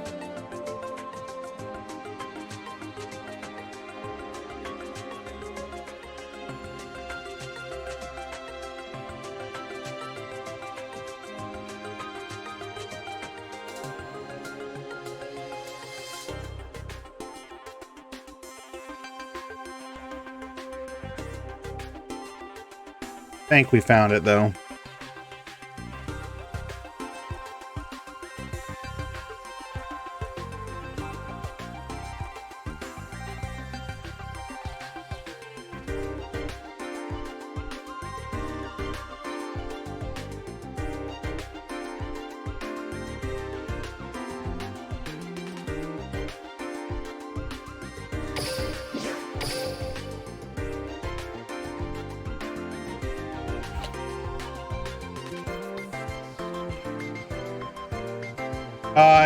Unfortunately, guys, whoever entered with FA is currently not showing up to their match.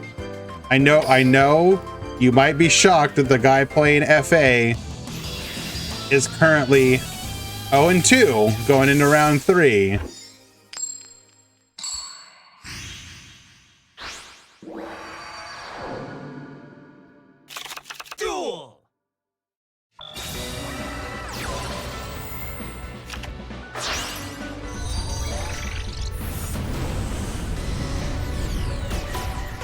We're gonna be cam off for a few while I eat.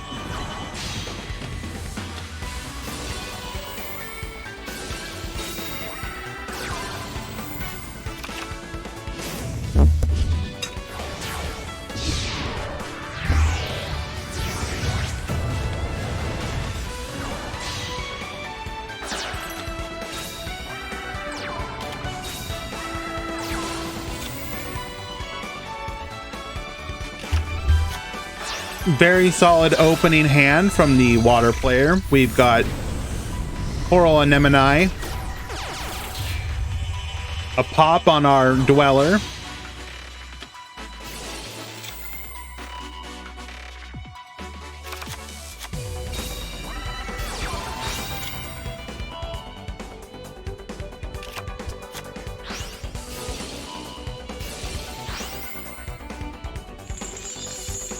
oh no, he lacks the critical information.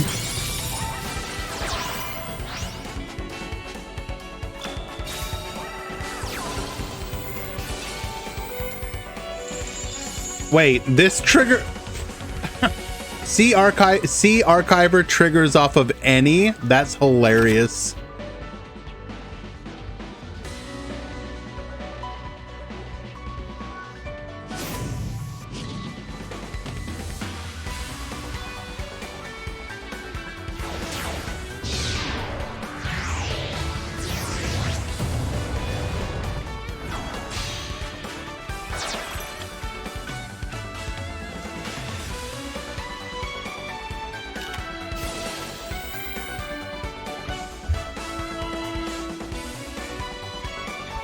We'll bounce the coral before it can revive. Very efficient use of our compulse here. It does mean that we can now destroy the Code Talker, though, as it is no longer pointing.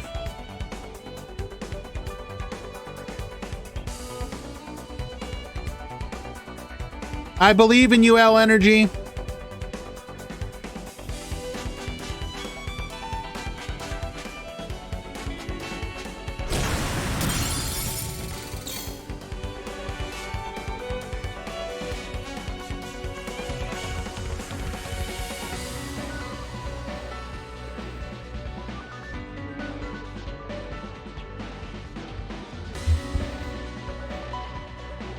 Water is only good because everyone gave up on Book of Moon. I mean, that's called a meta shift, my friend. Sarcasm, no. You still have to control the monster you tribute.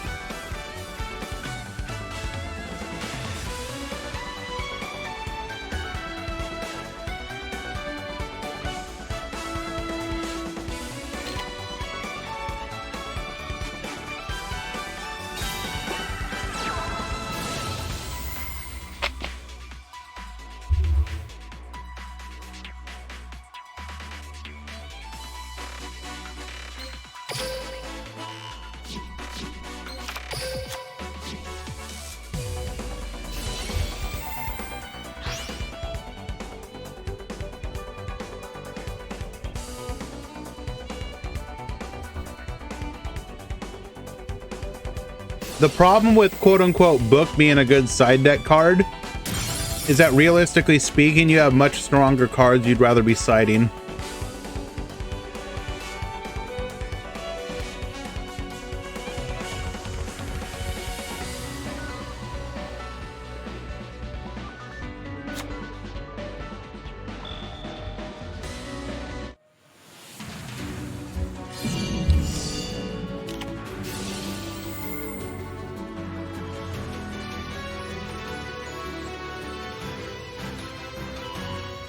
So we can activate the effect of this dweller to make it weaker.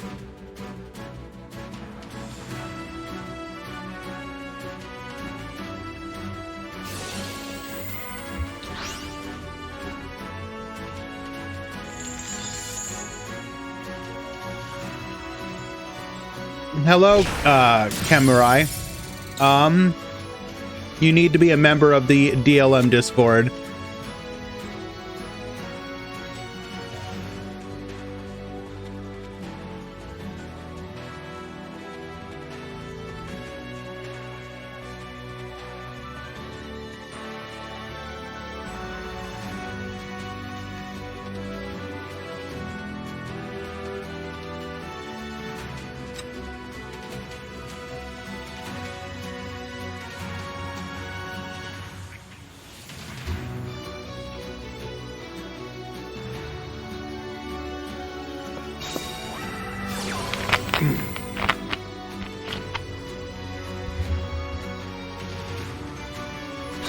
Kemurai, currently, yes. I am exploring options to have tournaments for everybody, though.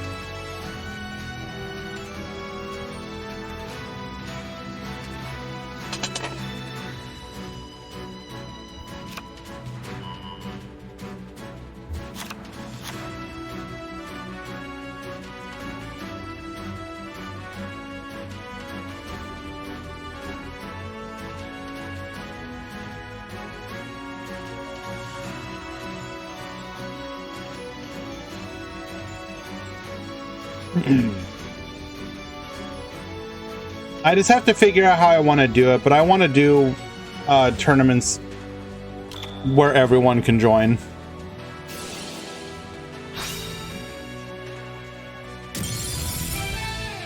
And that was going to be a heck of an opener there. That would have allowed us to go into the Crocosaurus, and that was lethal.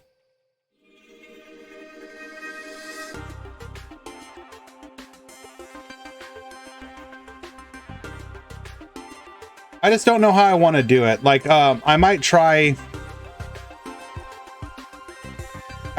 getting the meta Freekly change to be anyone can join. I would just be the one doing all the prize support at that point.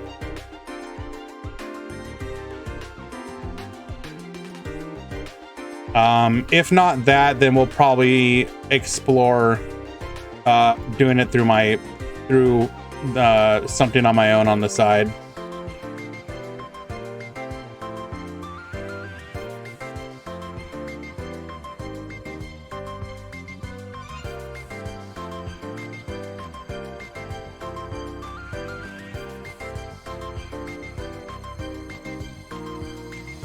Michael, my response to that would be people sub to streamers sometime. Like, you know, there's a bunch of streamers that I sub to that I get literally no benefit from. I'm just doing it because I'm supporting them. You know, for example, if I go look at my subscription page right now, what are some of the people I'm supporting right now? I'm supporting my boy McBobX, who does speed runs of Mega Man. Samurai, thank you for the follow. Appreciate that.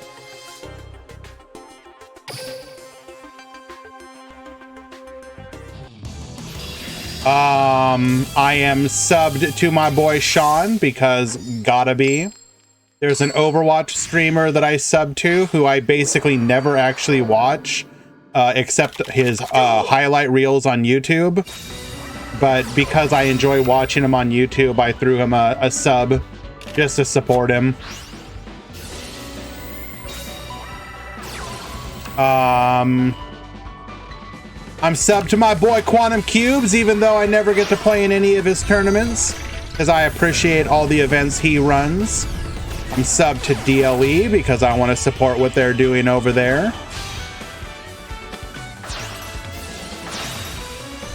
You know.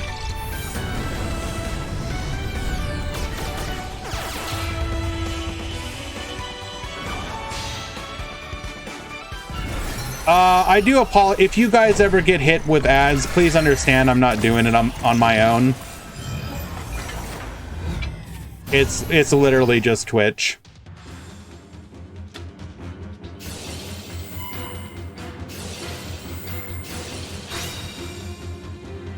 Oh my goodness. Dragon Ice discarding heavy Atlantean infantry.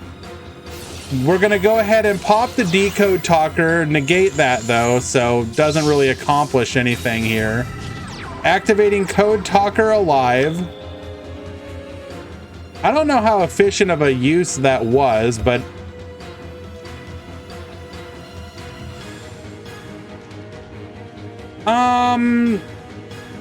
I think Dragon Ice is a little gimmicky, personally.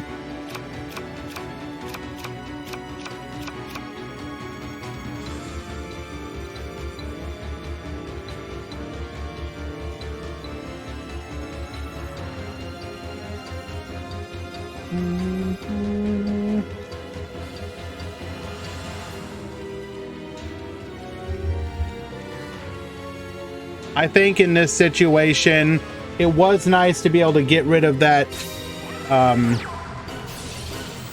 negate, but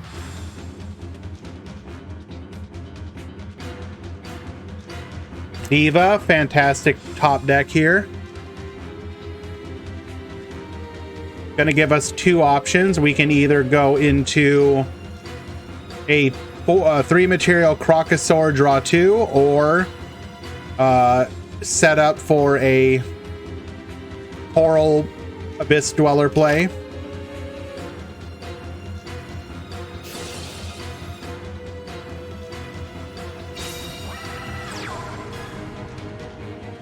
The Archiver from the hand, summoned to the decode talker zone, so we have a negate live again. Because that is not once per turn, correct?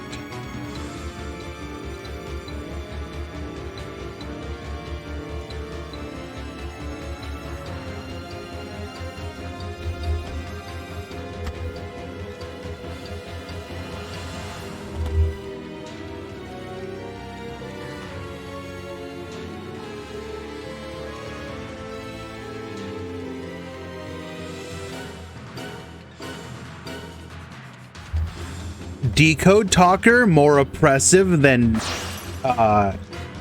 Drytron? Is it Top Cut already? No, we're in round 3. We have one more round before Top Cut.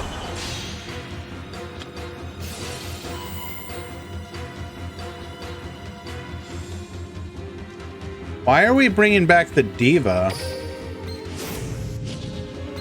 We had an...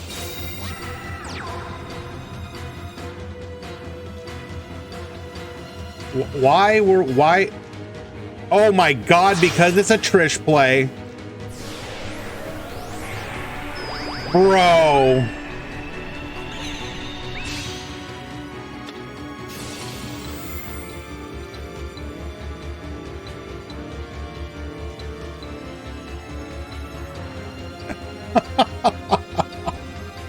Banish 3 cards on the field.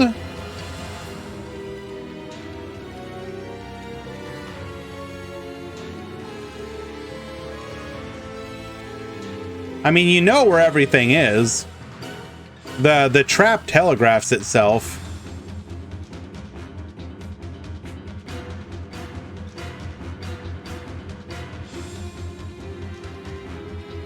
No coaching, please.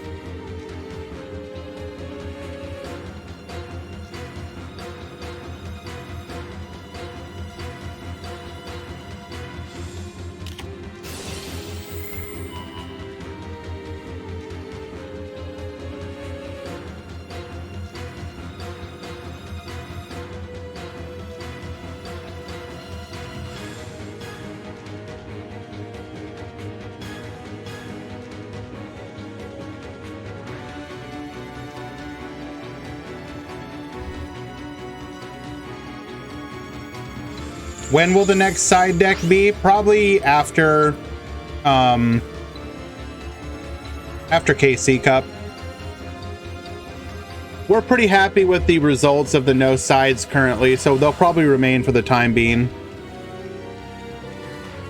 Why would you guys, like, I don't know, like, does anyone not like the no side deck right now? Like, be real.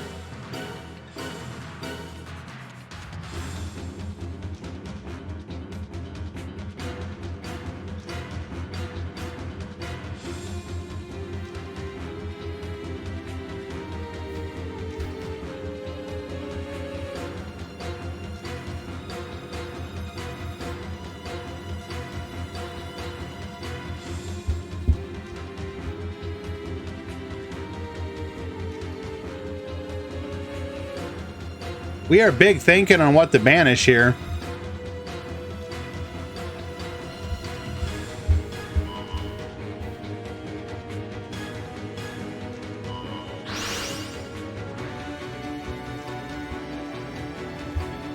Did not banish the trap. Interesting.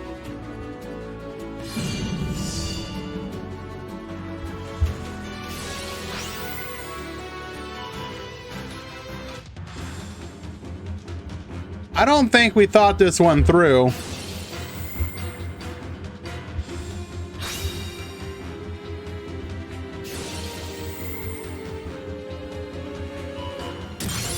Okay, this is...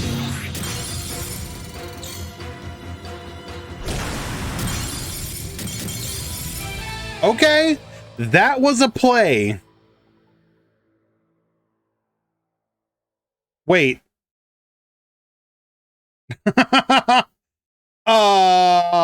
Timer? Hello?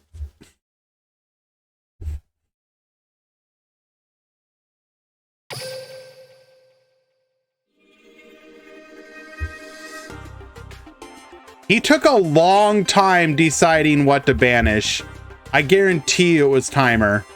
He took forever.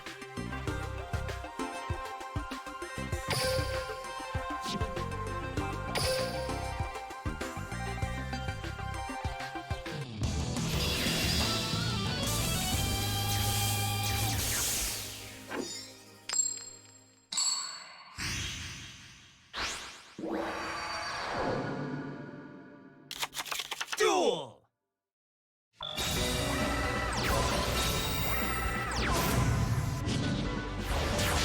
We're gonna go a Dweeber. One card pass, not particularly. Oh! Streamer, can't see. Streamer! Streamer, blocker's still there. Streamer, pay attention, please.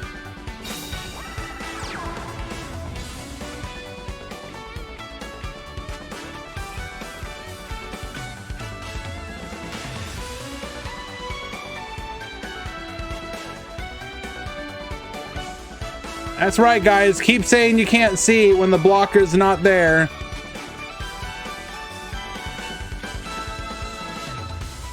Streamer, there's a 30-second delay. I can't. Streamer still can't see. Oh, now I can see.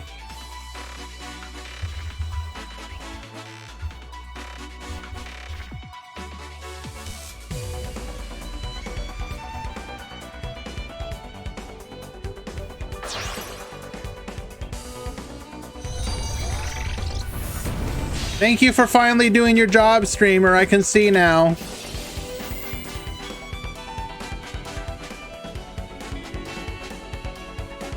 Will you take the shared ride challenge?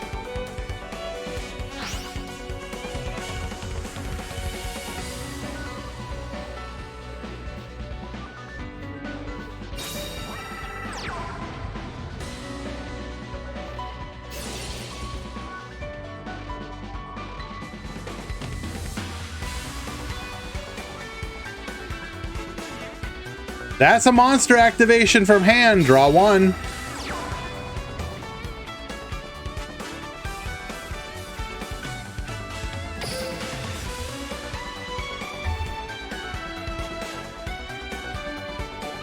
Wait, no. No, it's not like that. What am I talking about? It's not Max C. It's not Max C.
Activating Dragoons as popping does nothing here. Getting that search is much more valuable.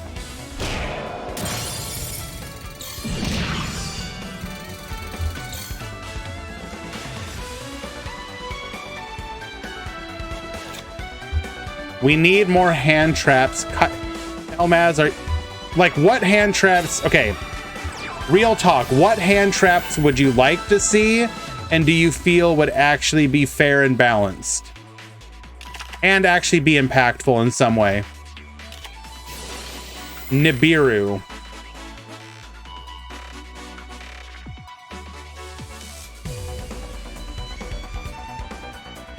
Effect Veiler, that's a good choice.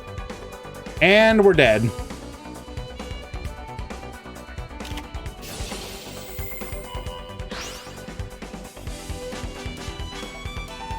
Imperm.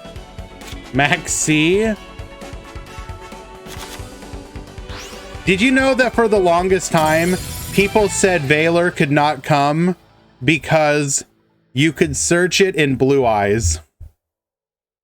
It would be broken because you could search for it in Blue Eyes.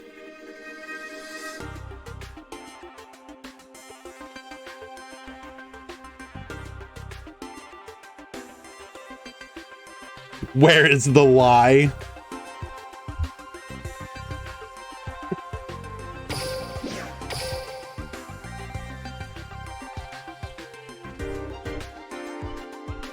A negate is a negate. Spellbook engine in Mermail Atlantean sounds pretty cool. The problem with that is that you would have to give up your normal summon, most likely.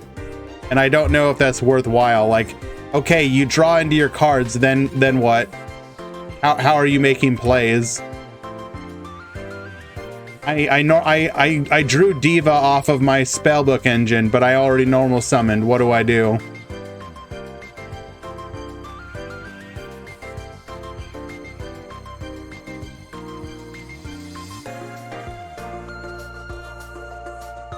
So you are saying that Blue Eyes can beat Salads then with Valor? I mean, I'm not saying anything. I'm just saying, play double summon.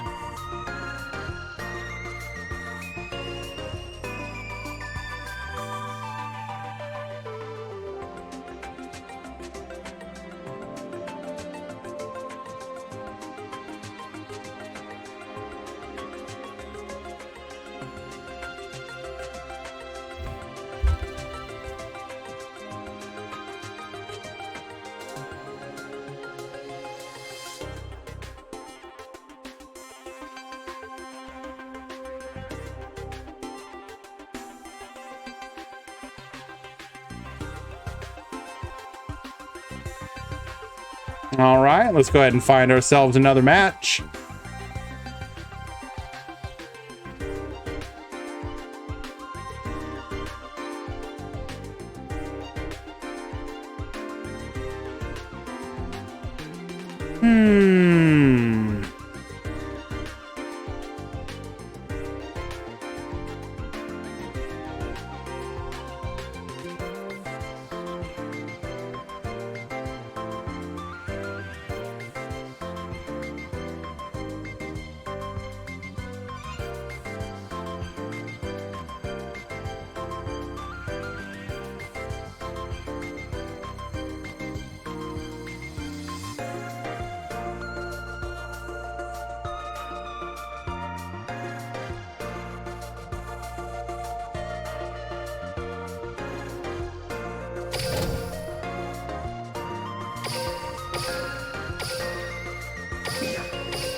Ah, yes, not reporting our matches.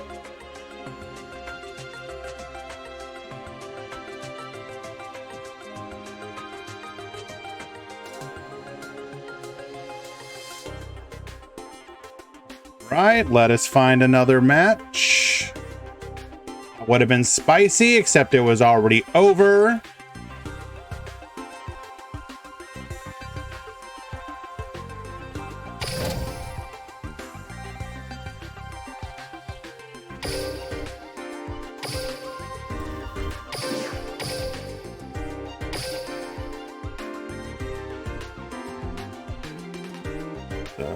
Little Nick, BT, Little Nick is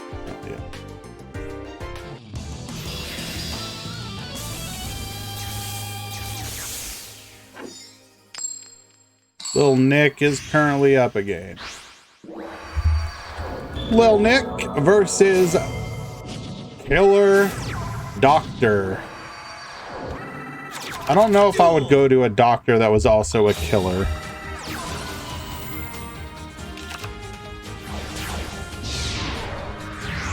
Tornado Dragon could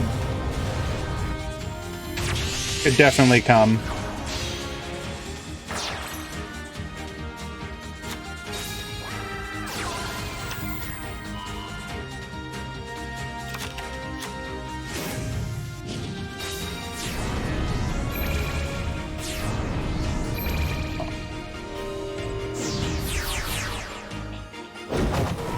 Oh my goodness, we got ourselves Odd Eyes versus... Oh no.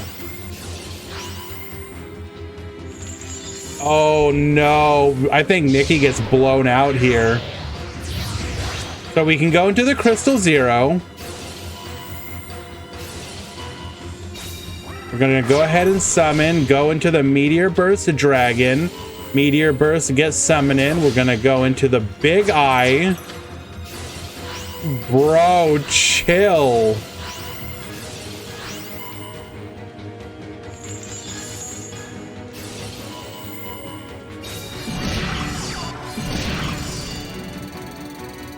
Not lethal though. There's still a chance.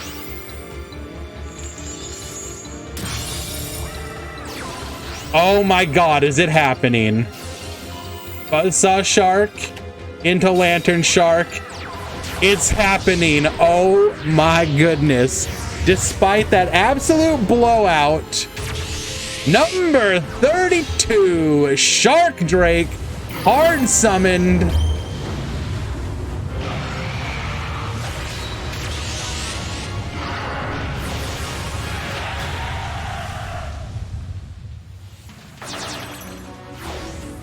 Rank up, exceed chaos, exceed evolution, number C32. Activating our effect. Lethal double damage farmed. Lil Nick winning in a 2-0 victory. Well played.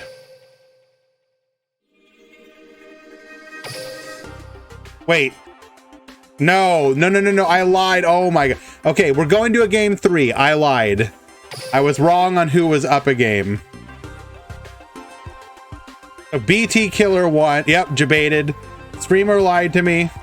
We're going to game 3.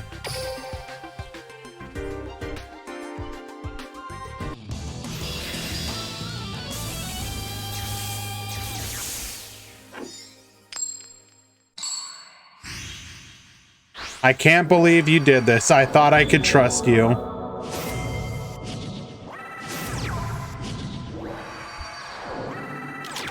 Duel. Lantern Shark. Looks like we're gonna do the same exact thing as we did before. Pen 1, Pen 2, Pen 3, second donkey, get searching.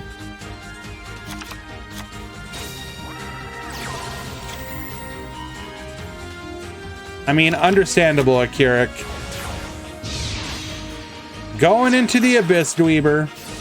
Dweeber, get hopping, or get activating. Chain in response. Exceed into our Crystal Zero. Zhang K. Don't tell me that we have... Do we... Bro?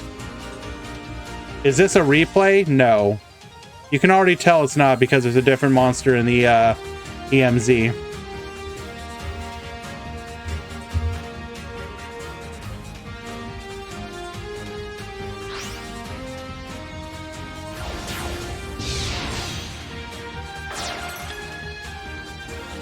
Oh no.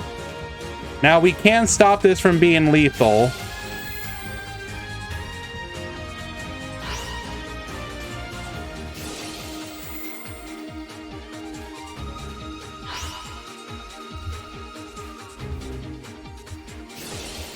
Lancia one time, Copium. True!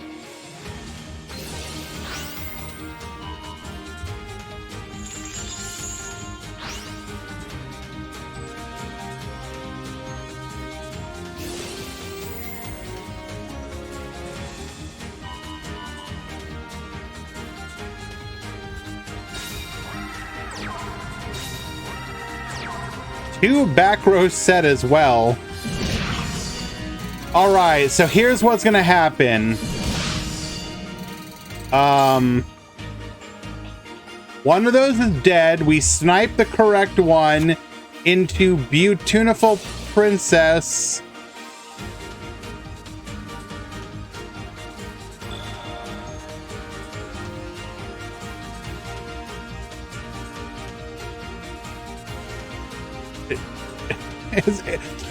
There is definitely cope going on here, not gonna lie. And yes, field is in fact clogged.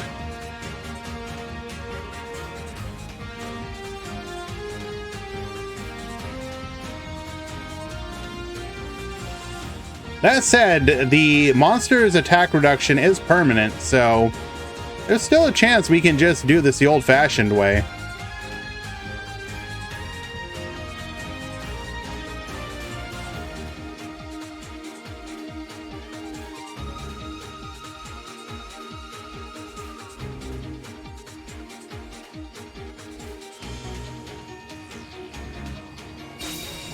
Until the end of his turn. I cannot read. It is in fact quite broken. And by broken, I mean not broken.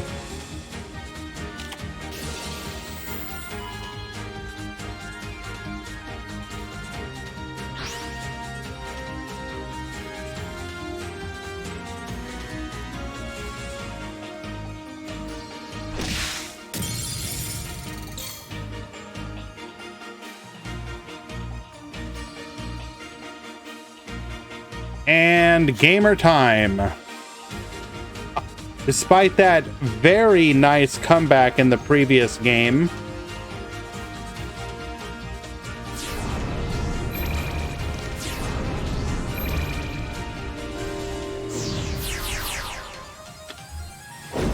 he has Kiteroid in hand.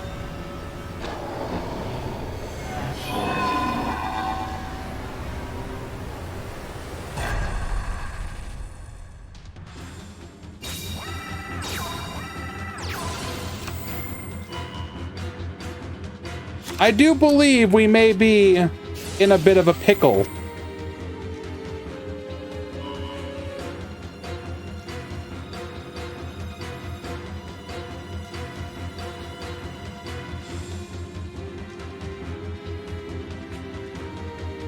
Kindly no peepos on chickens, please.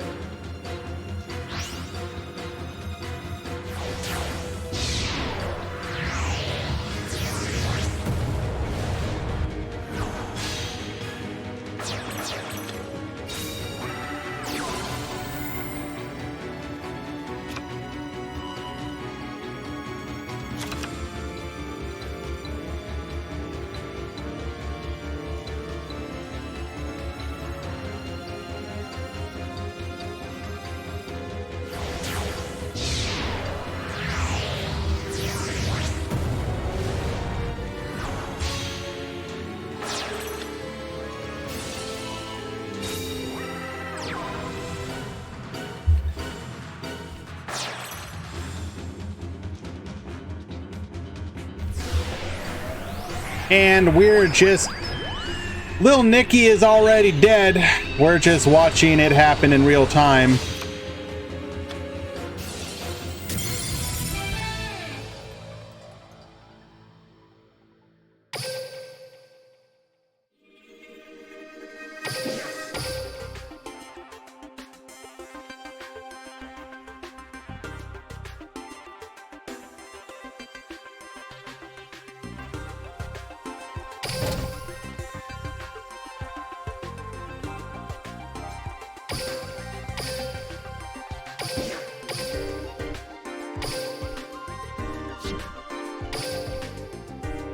How about a little TG to finish up round number 3?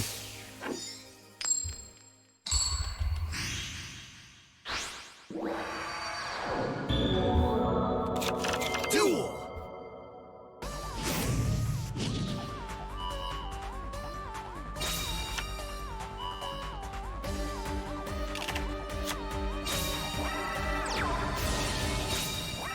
Will Odd Eyes get more support? Guaranteed.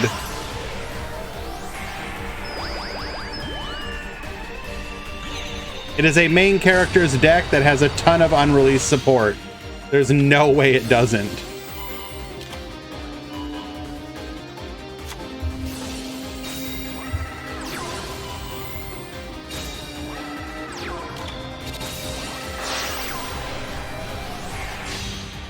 Trishula, Dragon of the Ice Barrier, Snipe 1, Snipe 2. Setting one more, TG, Wonder Magician. We're gonna pop another, Get Bounced. We just doing a little bit of that Trishula beatdown.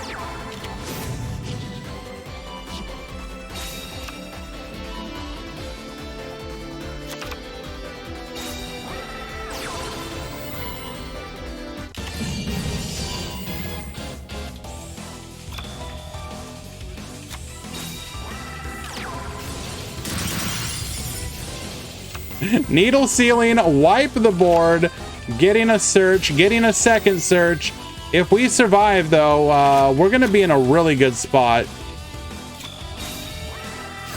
Finally, finding a monster or access to one. Lady Debug, discarding the Jaguar. Debug, get searching for the Gazelle. Do we have interruption here? We will go Balinx, searching for the Sanctuary. This is, oh, very smart. So I think he suspected that that might be a treacherous trap hole. So we went for the relink just to protect. And if that is a treacherous, we now have lethal.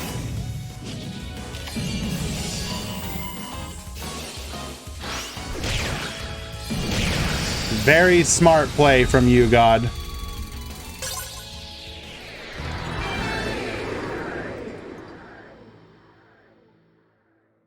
Sad to see TG fall, but very nice to see that good read from you, God. That's the kind of stuff you want to see from top tier players.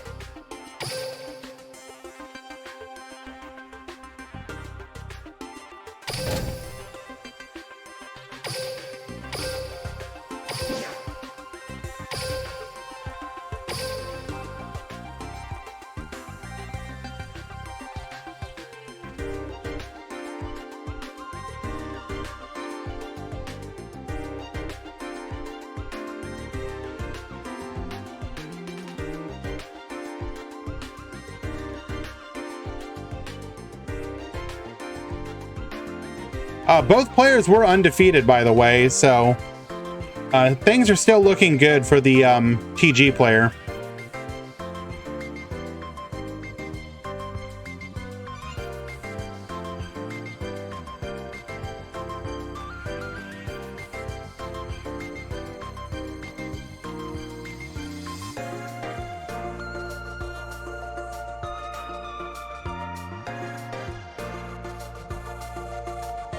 If they can change some of their cards into needle, so L Energy, that's part of the reason that we are trying no side deck, is because now if you want to play needle sealing, you have to commit to main decking it. Erase, yes, 4 rounds, top 32, and committing to running needle sealing in a format where you can run into mirror matches is probably not a good idea. Dale, not as bad as you might think. Let me go ahead and show the breakdown again. Kazax, because you don't need 5 rounds. You're already going to have, if you did 5 rounds, it would make absolutely no sense. We're not trying to make the tournament go super long. We want it to be a reasonable amount of time, while also having skill expression. You know, once you get past the 31 salad, the rest of the decks is actually fairly diverse and decent numbers from each of them. 10 Odd Eyes, 5 Burning Abyss, 5 Code Talkers, 5 Fish, that'd be the Shark deck, 4 Mermail Atlantean, which will be Water Xyz, 4 Dark Magician, 3 PK, 2 DDD, 2 Heroes, 2 Metal Foes, 2 Trickstar, 2 Yoisenju. The FA user is currently 0-3, Sakadetsu. You can find them outside the tournament. And yeah, 87 people today. It was 92 before no deck DQs.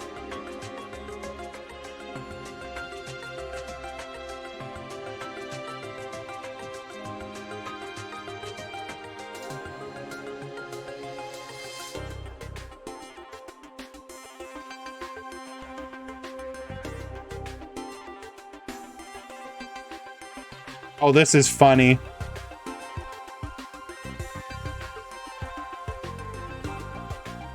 Mermail Atlantean versus Shark Xyz.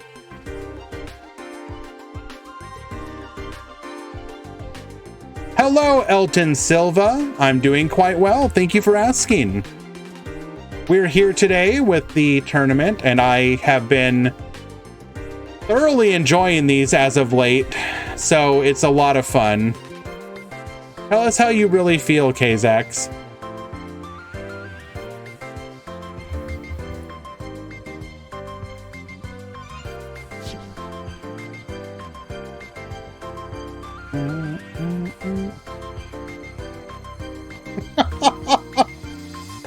We have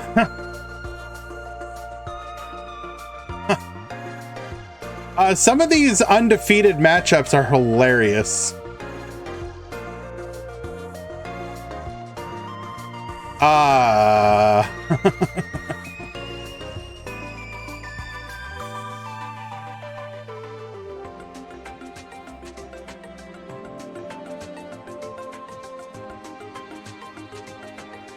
I think we are going to watch the slightly different water mirror match, though. I want to put my chat to sleep here.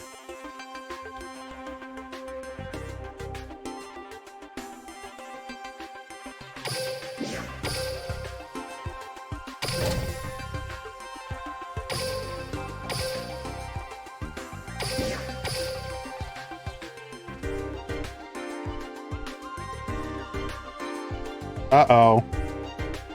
Uh-oh, what are you guys saying? Are you not gonna play?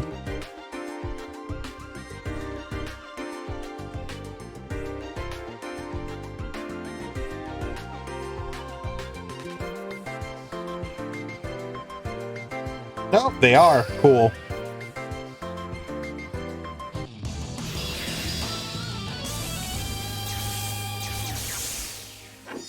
This is, in fact, not a mirror match, though.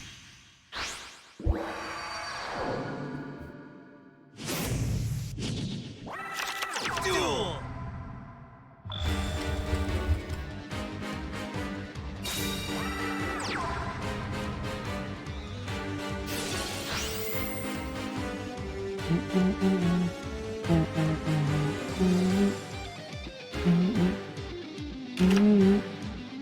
Which is the better water deck? We shall find out.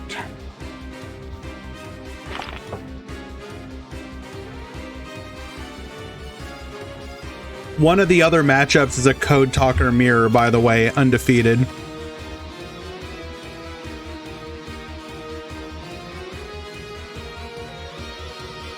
We'll probably try and watch that one as well.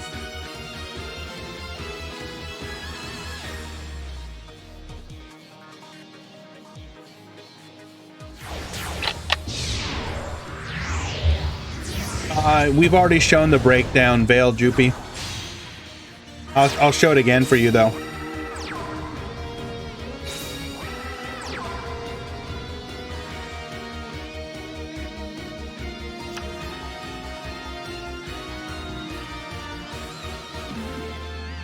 $87 people in today's tournament, 92 before DQs.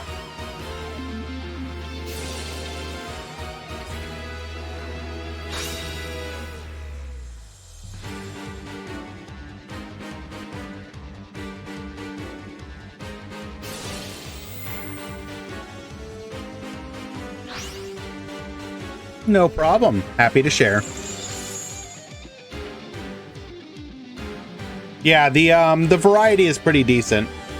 Feels much more like a Soul Tier 1 with a bunch of Tier 2/3 deck meta than before.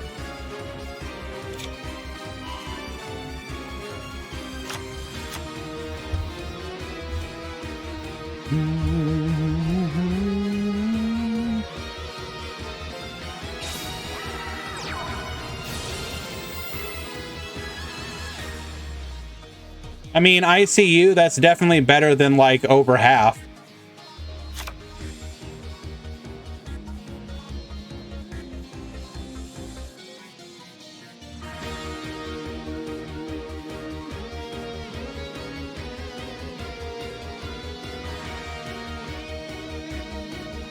I mean, you say that, ICU, but I can show you what the top cut was last tournament with these rules.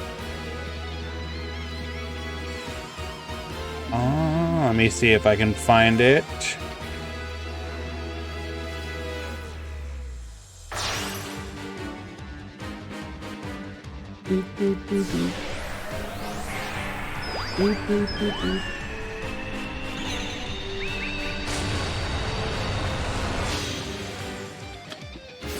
In the top 16, that was the breakdown.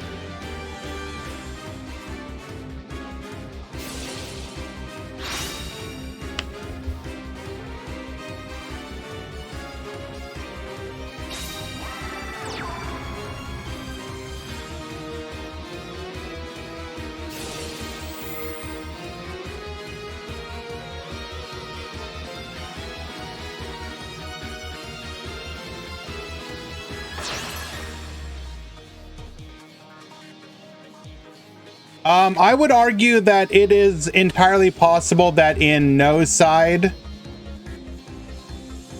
keep in mind ICU, that was also a no side tournament. In no side, I think that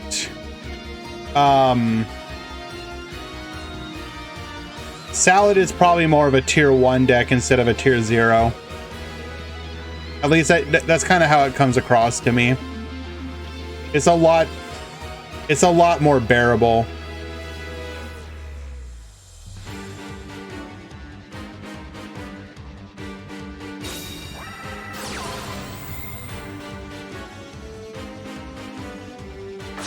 Dark Ragno going all in here.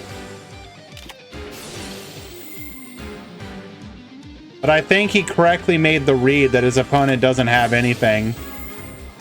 Very smart.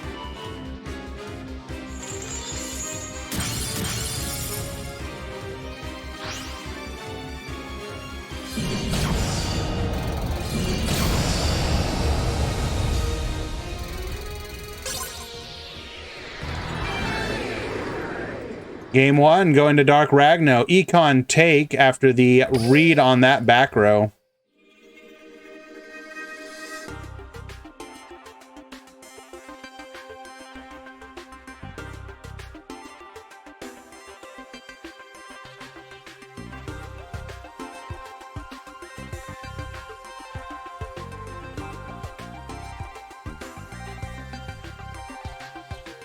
These are undefeated, Naurus.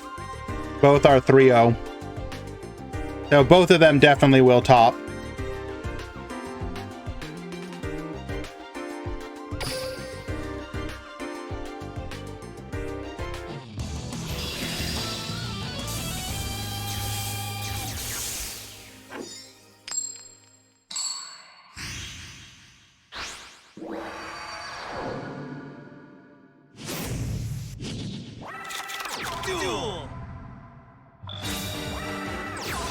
Once again, Shark is going, the Shark Rising is going first. This is not ideal.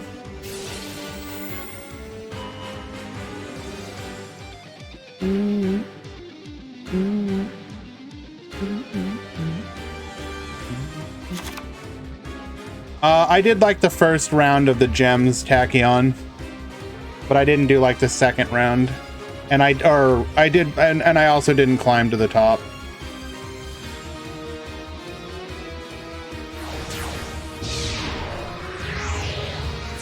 Three Bryos and 2 Val sound pretty good for Mermail. I'm not sure what you mean, Misk. Apparently we're just replaying the previous game, by the way.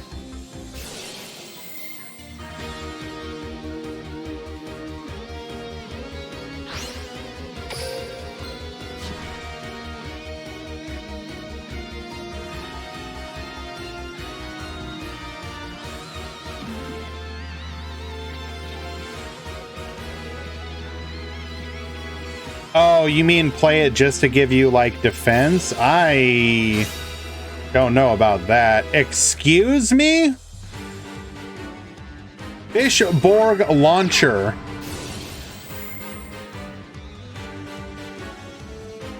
Can't activate it this turn, but future turns you can summon it for a Synchro or Xyz play.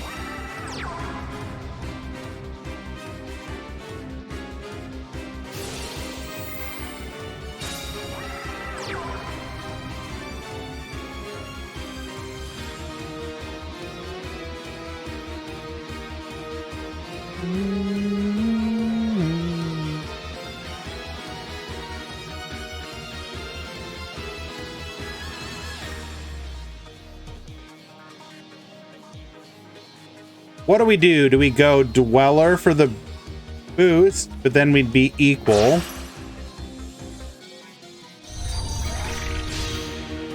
Coral Anemone. Smart.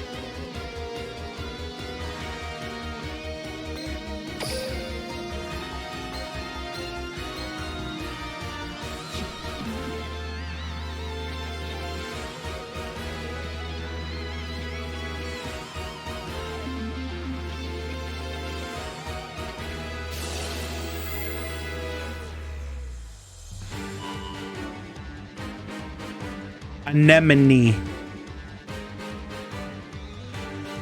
I will say it, anemone, and there's nothing you can do to stop me.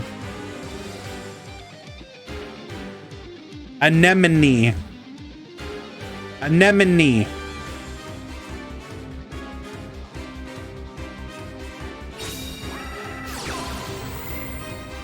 Jeez. Bro, chill.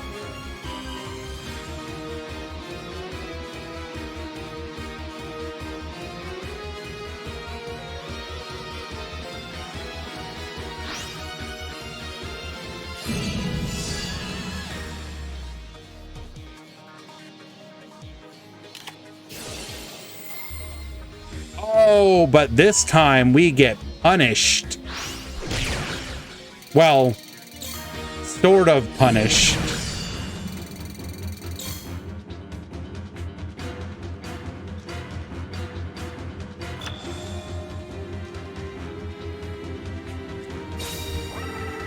Mavcogs, kind of burnt out. Yeah, I can understand that. So what we here are doing is testing no side deck as an option.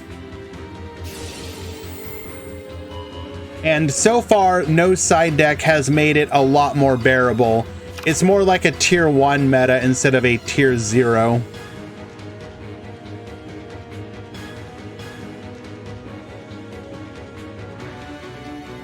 For example, in our last tournament, I don't know if you were here when I just showed it, but in our last tournament, this was our top 16.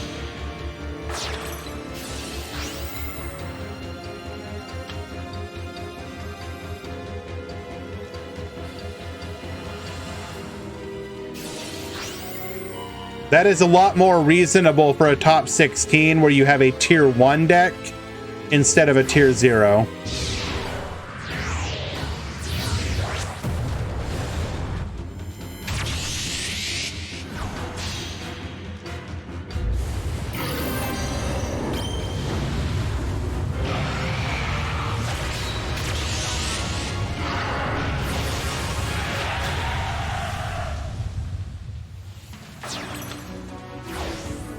Chaos Exceed Evolution.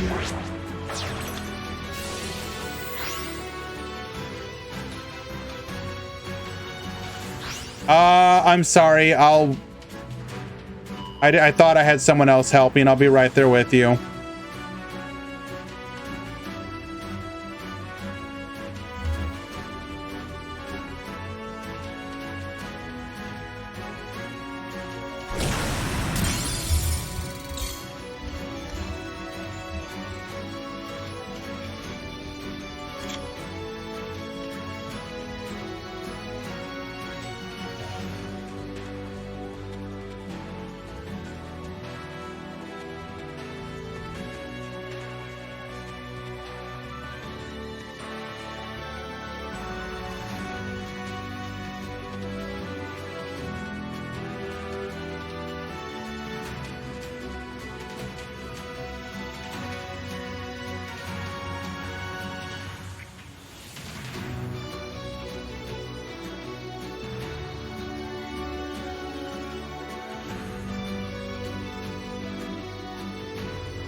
Oh.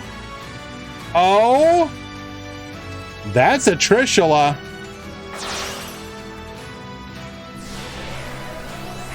Or it's a Trishula or a Croc.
What are you gonna do? Econ cheese play.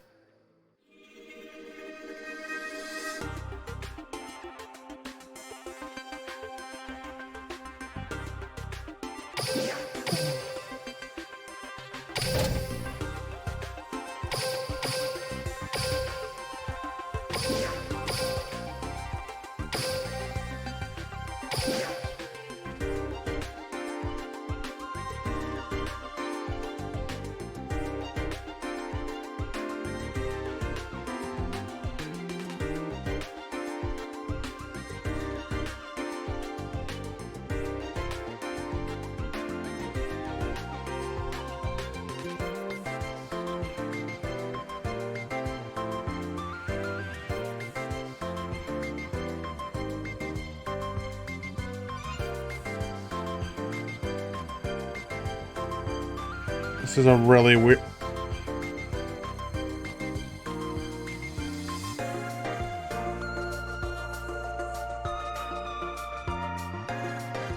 Come on, people. Sorry, guys. Handling a mod call. I'll be right with you.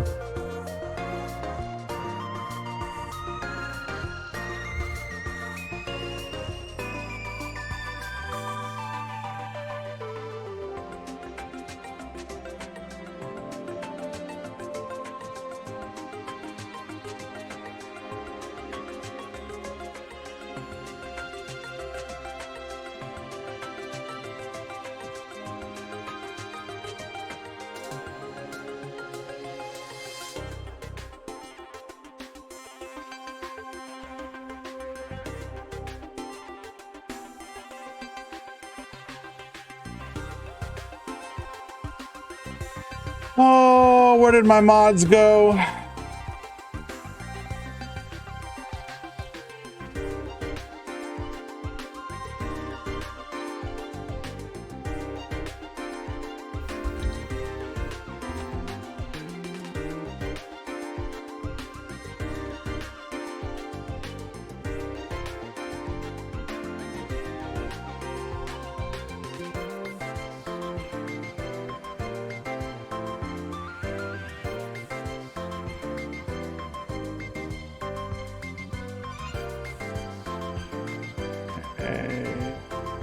Deck check.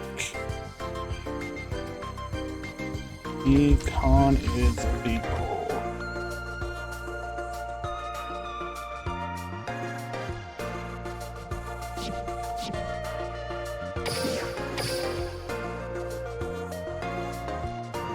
Okay. Gonna go ahead and find ourselves another match. Thank you for your patience, guys. Sorry about that.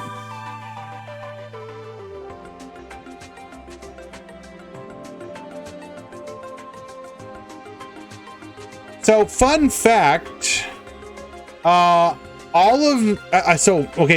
of them, but at least 3 of the code talkers are undefeated or X-1. Code talkers are doing extremely well. I am very pleasantly surprised.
Duel!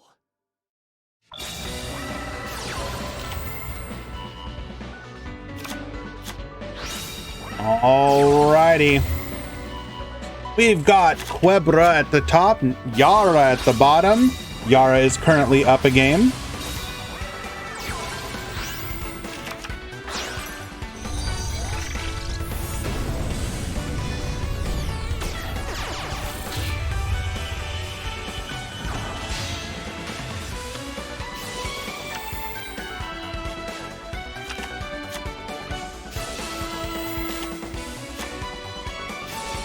You just gotta believe, Patat. You will get it, don't you worry.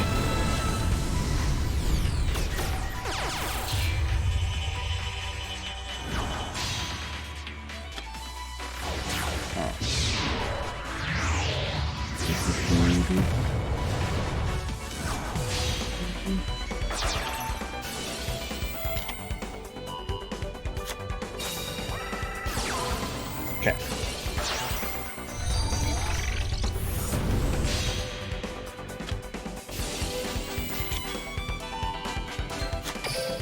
Okay, so we just have to play through Dweller, a counter trap, and an unknown. This'll be easy, don't worry about it.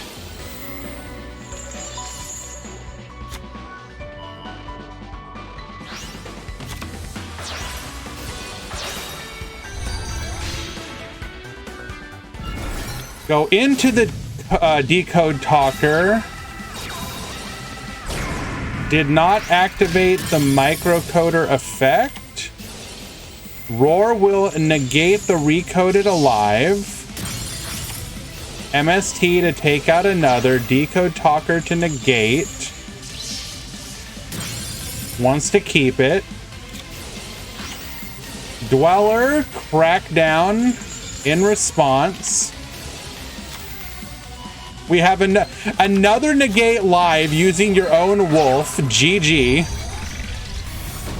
Couldn't micro because of Dweller. Right.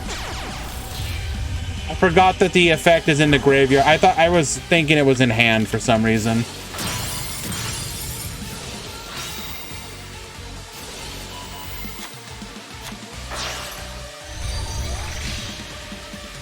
Security dragon to bounce, bro.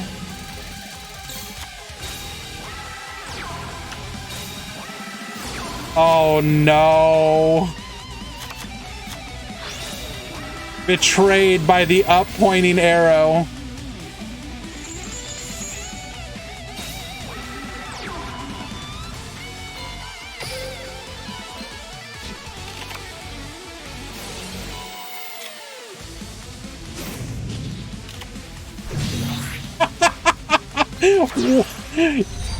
Oh, protected by the Dotscaper. Yo, that booty too thick.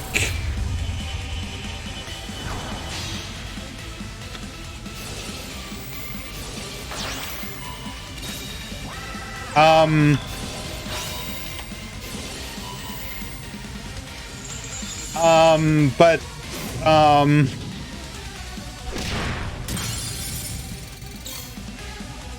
there's still a chance. Opium, there is still a chance.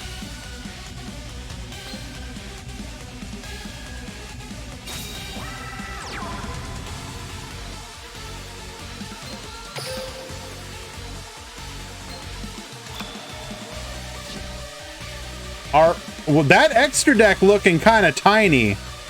All I'm saying, if he can't get one of his 1800s on the field, I don't think he can do anything here.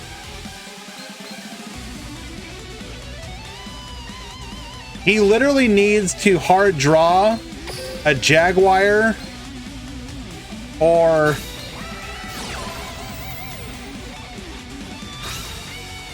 well, there you go. That back row's gotta be pretty impactful. Out of search targets for Lady Debug.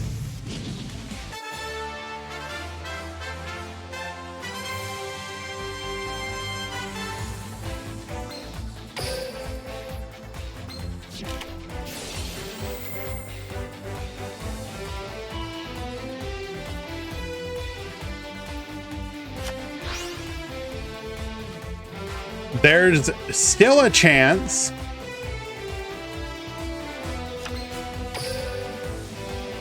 There are so many top decks.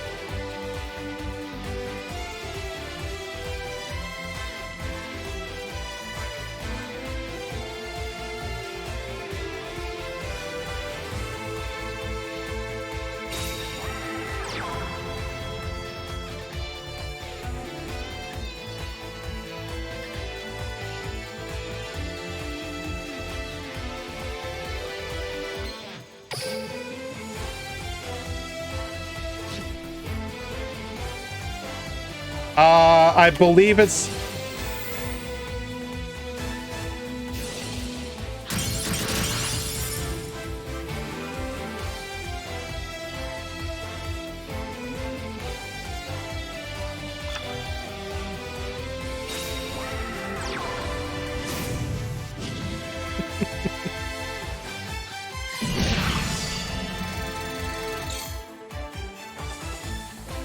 like Lady Debug is the only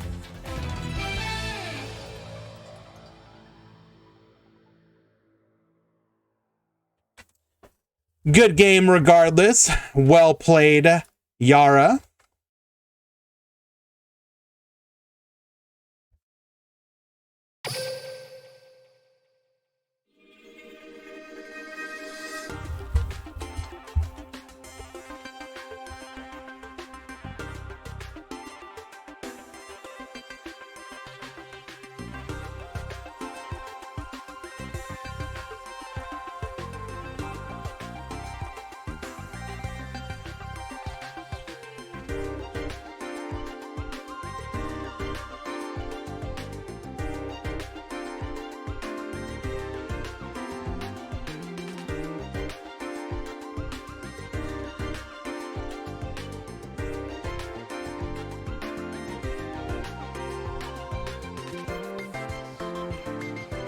What the heck? Mod call time.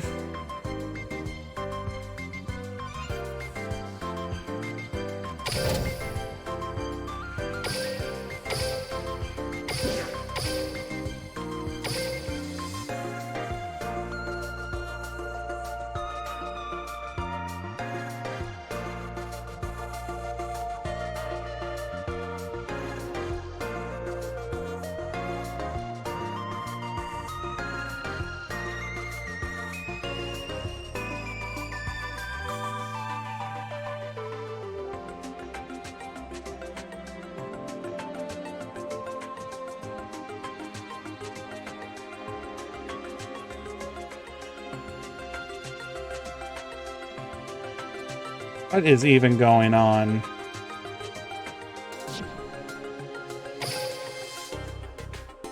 $50.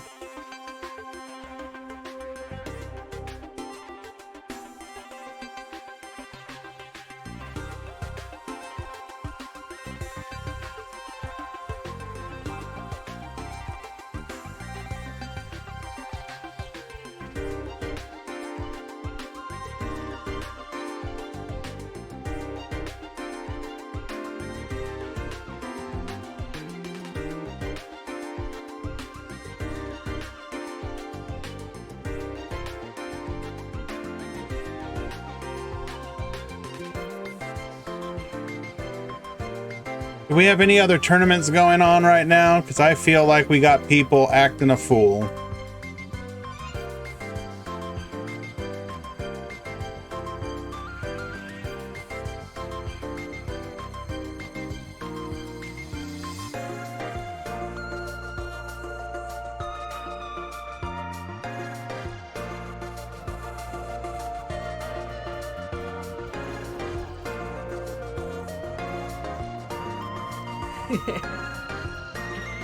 That's broken, holy.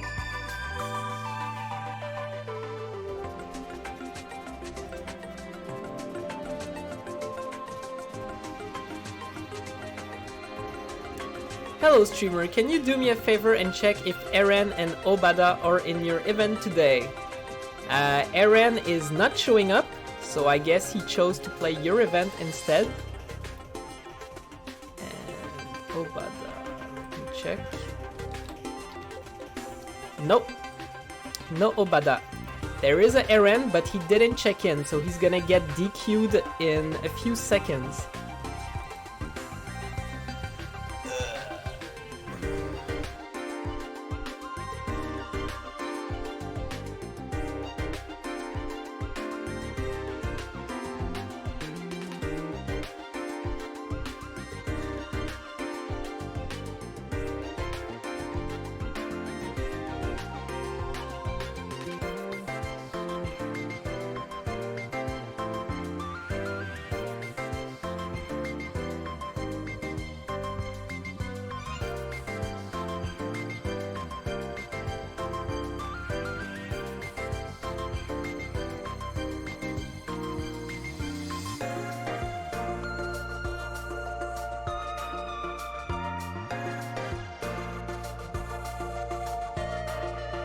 It's not an issue of happiness. I'm just trying to verify.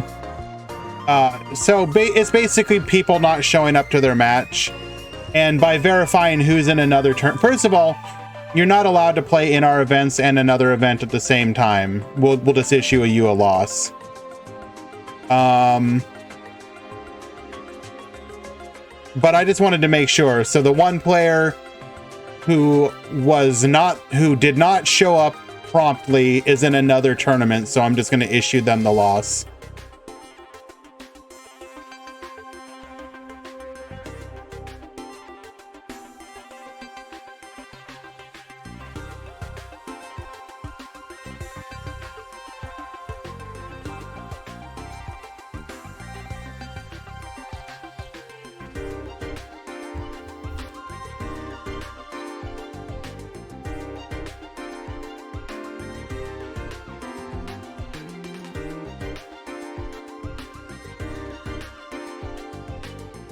Okay. I think we have one game in one match left in the round.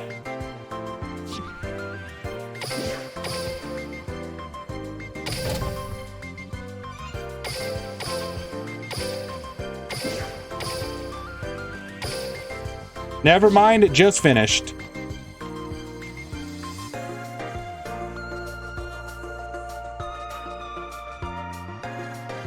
Okay, so that should be the Swiss rounds done.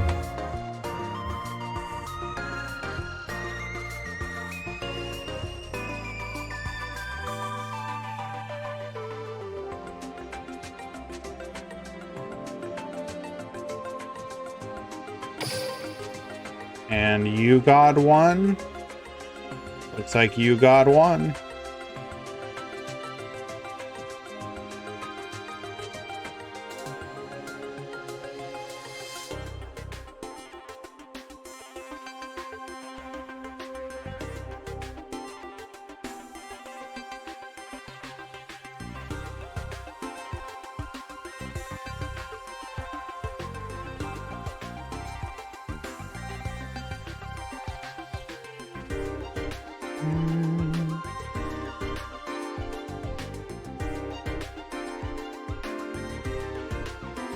All right, guys, give me just a moment. I'm going to get everything sorted out here for the top cut. Any Trick Stars top? We'll find out in just a moment.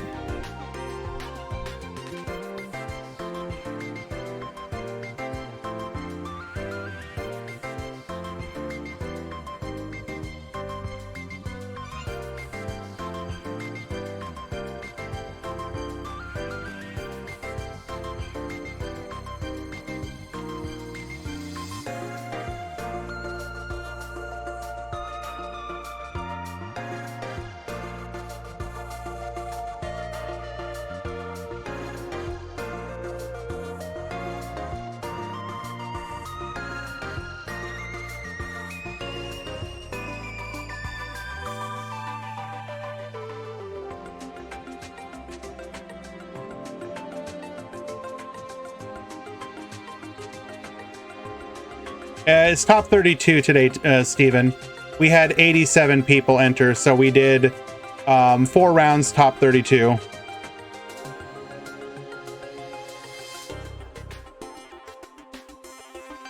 So, Carrot.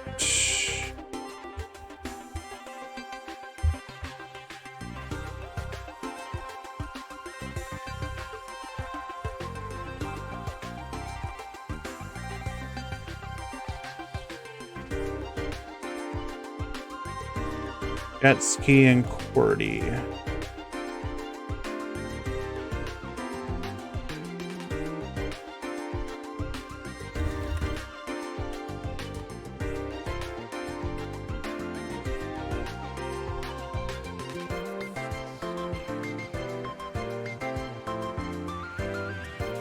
Yeah, it was 92 before no deck drops. So when they do those, when you have an awkward number of people for top 16 or top 30, like basically if we did 5 rounds top 16 and X1 wouldn't top, so we had to do this.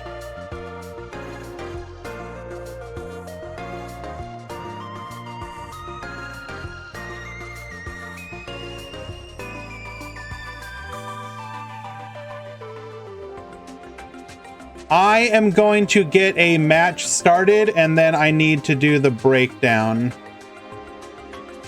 So the commentary will be delayed until I do finish doing the breakdown. Hope you guys will be understanding. I think I am now by myself. So we will get a goofy matchup.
Okay, where was it?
Alrighty.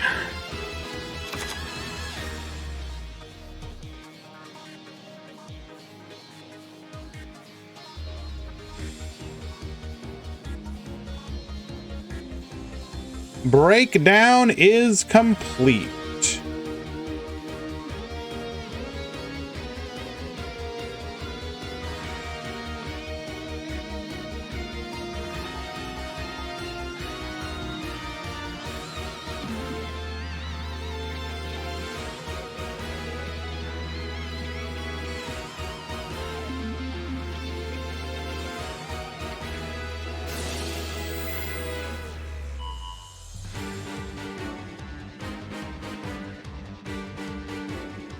We'll go over breakdown a little bit later.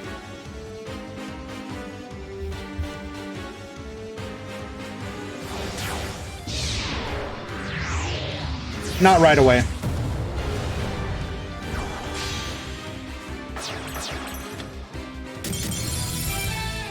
That's gonna be a GG. Dark Ragno taking game number 1. No, I just don't want to give anything away to people just yet. I mean, they could technically kind of guess, but I'll wait till we're in top 16.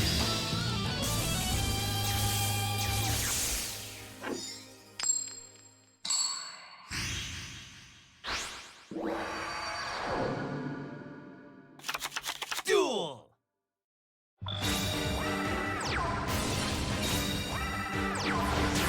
I'm especially curious to see what happens with the how many entrants today. It was 87, 92, and then 87 after DQ drops.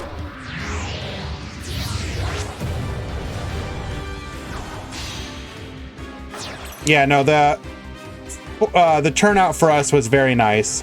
I've actually been incredibly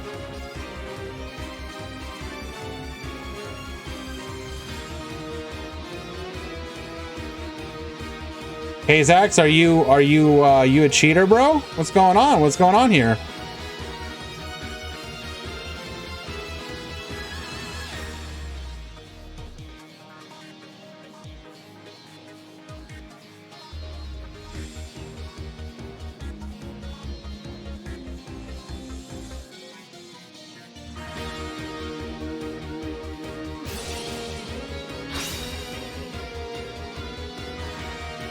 What? Kazak is guessing the breakdown.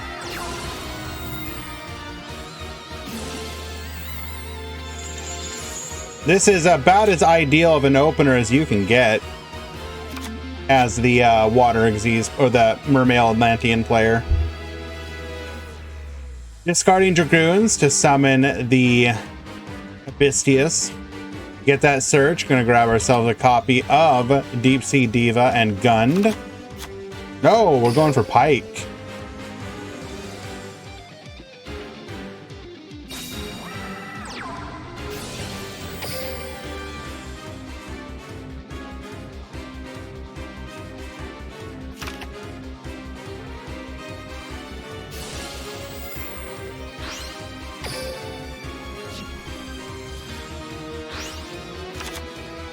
Farfa banish. We're probably gonna see a banish on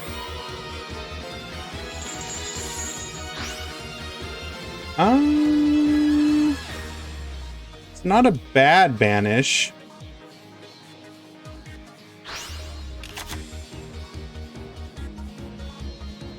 I didn't mean, so yeah, wasn't actually accusing him of cheating. Their guess is actually relatively solid.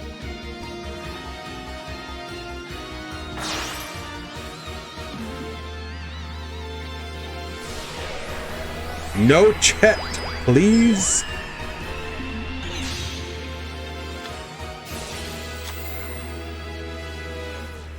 Going for the Crocosaurus.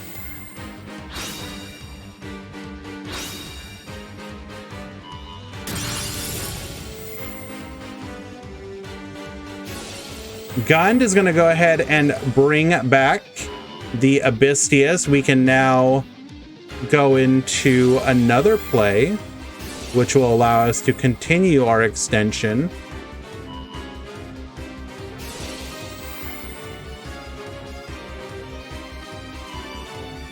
Okay, bro, chill. Chain Link 5.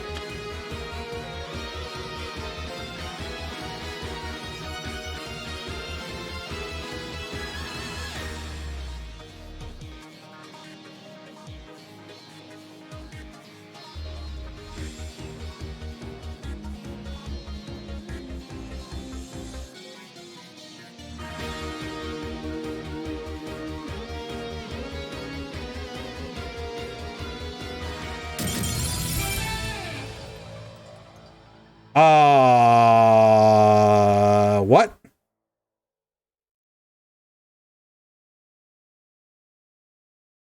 Okay.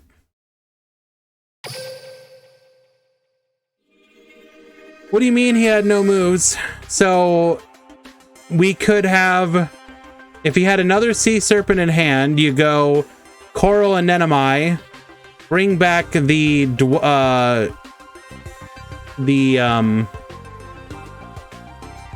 had one in the graveyard, right? Did we not have a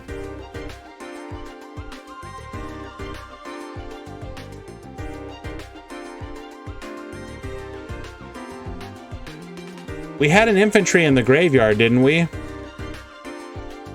No, the infantry was banished? Do you think the new box will shake up the meta? I mean, November boxes, if you're talking about the November box is usually pretty impactful.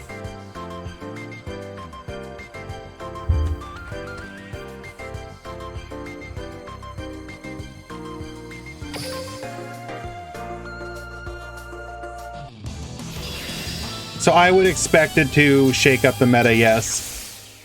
If not, the ban list will. Duel. Usually not Neoroxys. Usually in December.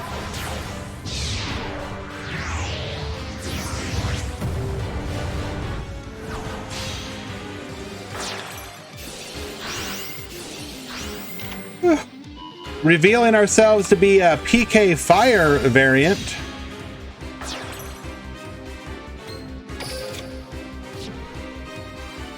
Silent Honor Arc would be delightful. Make it happen, Konam.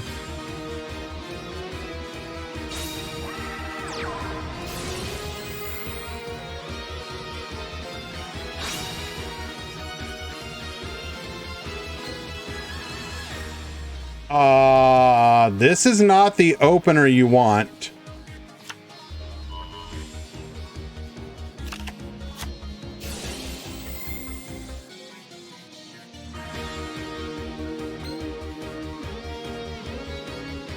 This might telegraph a Abystius in hand.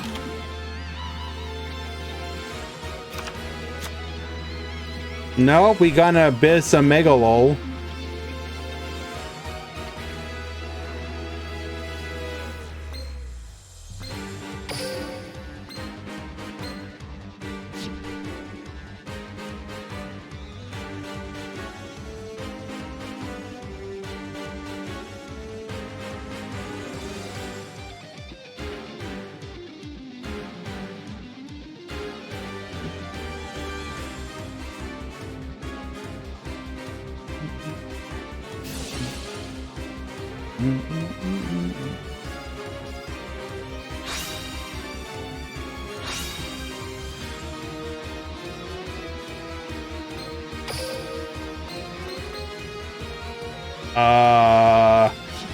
I'm really What? What is this play? So we have Diva in hand. We're worried about what?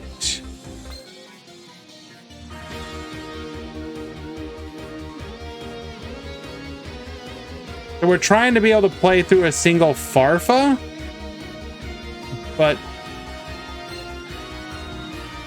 why did we search for Gund?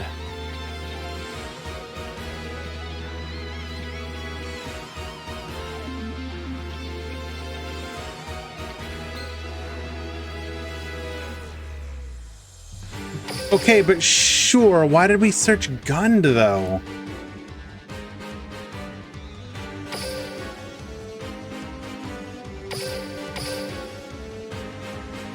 As a level 3 water monster. So we could have added anything and we added Gund. Why?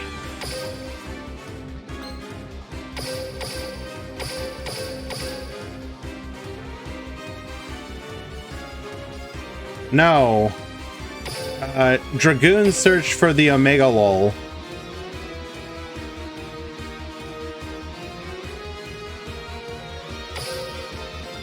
Only other option is Marksman. You could have searched...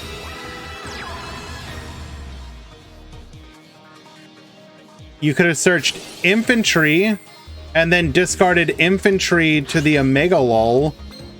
Popped the Beatrice.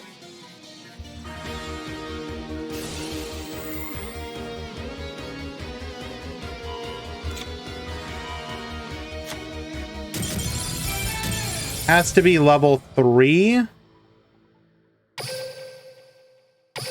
Oh, it does have to be exactly level 3. Okay, well, that seemed pretty scuffed, but congratulations.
Oh no, who let Drewy into the chat?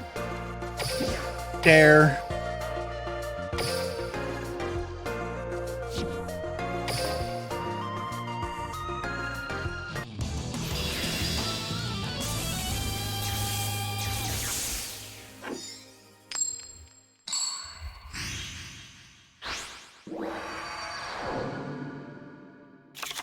Duel!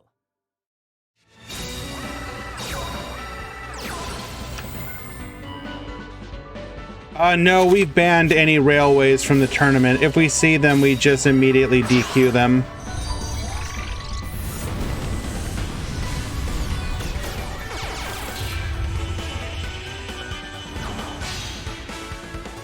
Add the staring emote. Oh, God.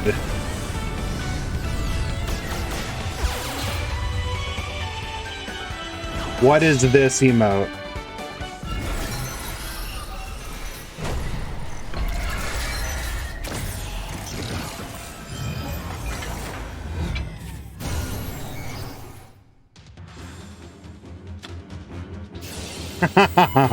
Okay, that one's pretty good.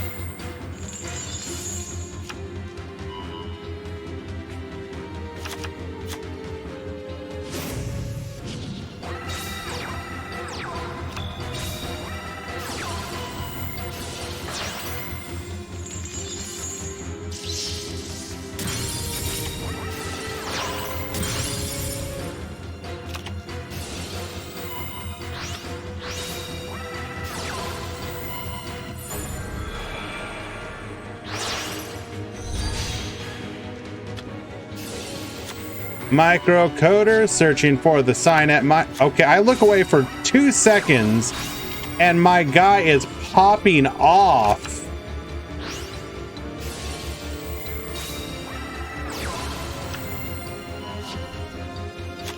Bro, chilled. He's already dead.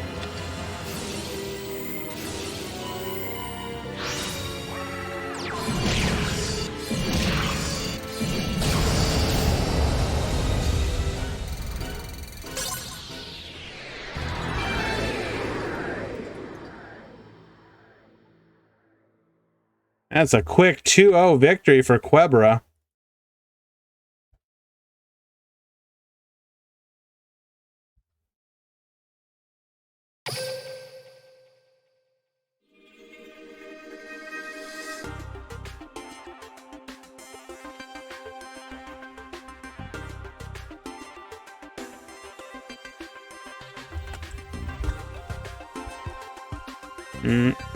No, not yet. Guess it needs a little bit more time to populate.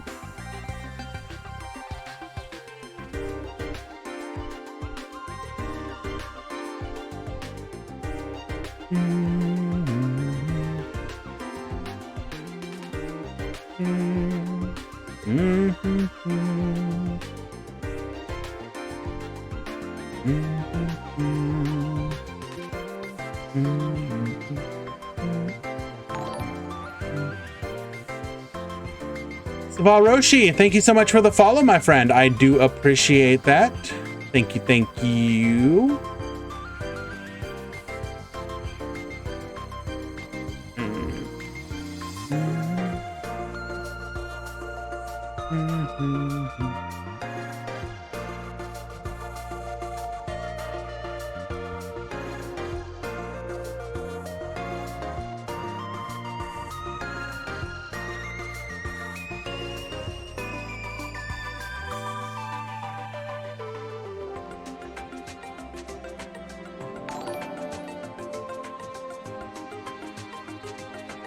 Arzama, thank you so much for that Prime subscription. That is very kind of you as well. Appreciate you. Sorry, distracted for a second. I'm trying to find another match for us here.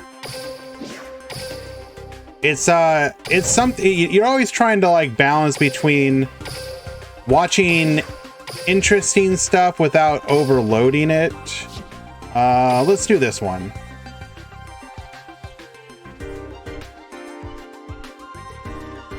That's the wrong button. Blocker. I think we missed this match. But yes, thank you again for that that subscription. It means a lot.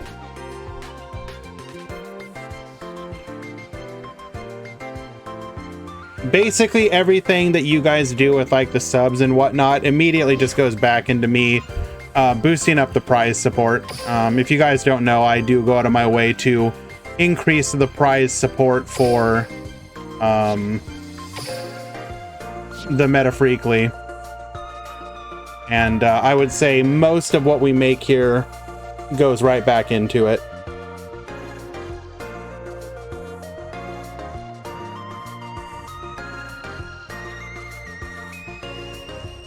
I'm not sure I understand what you said there. Aljum BR, are you asking something about Brazil? Naurus, that's never gonna happen.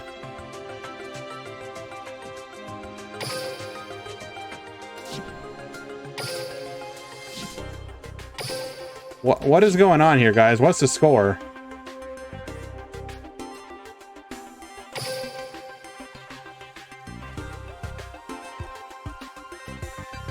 Oh, okay, gotcha. So funny thing, I was looking at my analytics just out of curiosity, and I believe Brazil is actually like the second most. It's like US then Brazil, which actually tracks with like the player base of the game is like Japan, US, Brazil. So obviously it makes sense that we're not getting a ton of Japanese viewership, but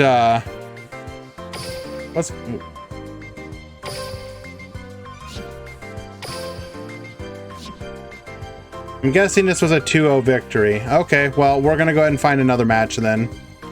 So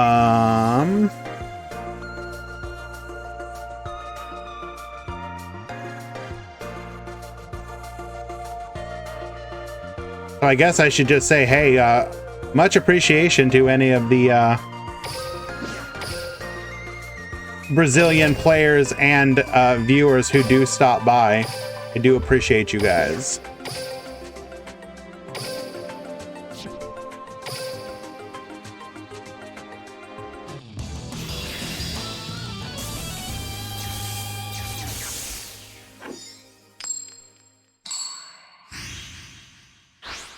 And this is going to be Levy, I believe. Duel. Any water left? Maybe. We'll see in just a moment.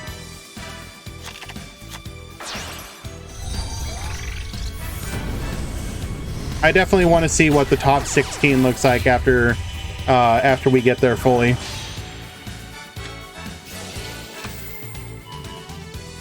Any shark left? I believe so.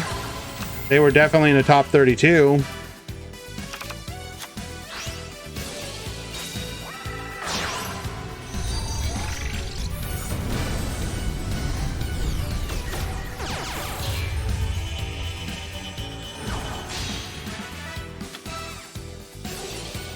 All right.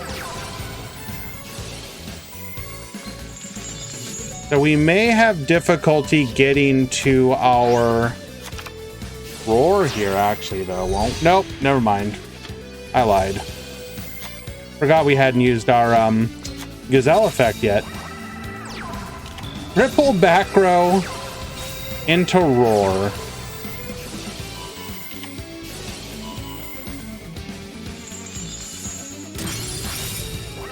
That feels like a huge miscalculation. Oh my goodness. So attempting to pop our scale to search for probably an odd eyes and gets countered by the MST.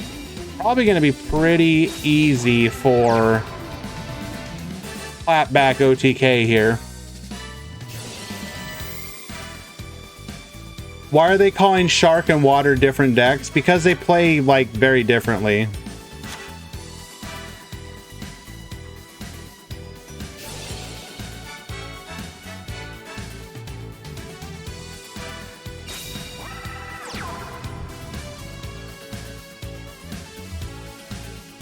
Like,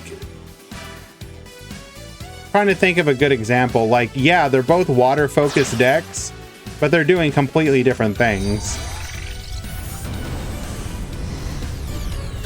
You know, the what we would consider water Xyz is more of a, both are cringe. I mean, that's an opinion, obviously.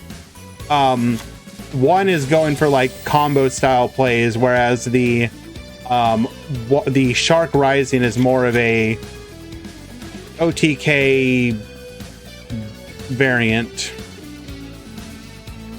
I would call Mermaid Atlantean a little more control, a little more mid-range, and Shark Rising is more OTK focused.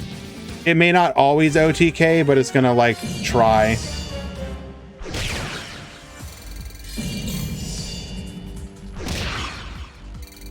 Well, we're talking specifically in this situation, Speedy God, we're talking specifically the Shark Rising has kind of become the go-to for fishing these. And we're gonna get a game 3 victory for Leviathan, defeating Mako Pin.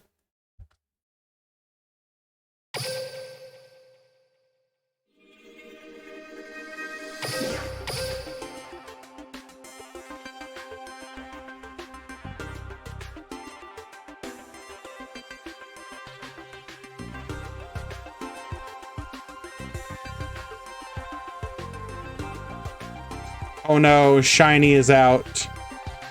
Rip the Code Talker dream.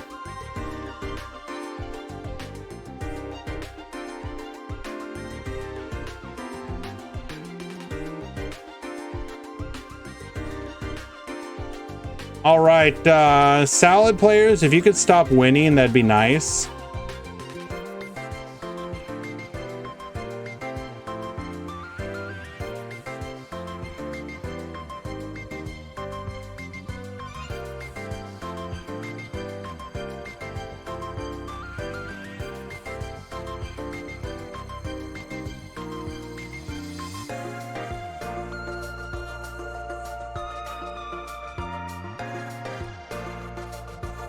We're almost all the way to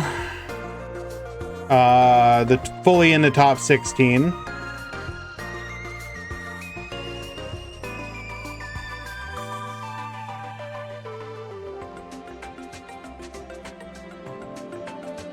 I'm just pushing everything along because I kind of want to get a snapshot of what top 16 looks like, since top 16 is typically what we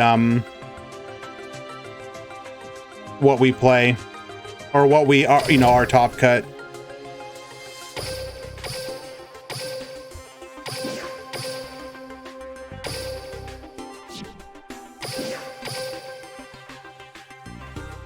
Okay, so we're waiting for just one match before it'll be fully committed to the top 16.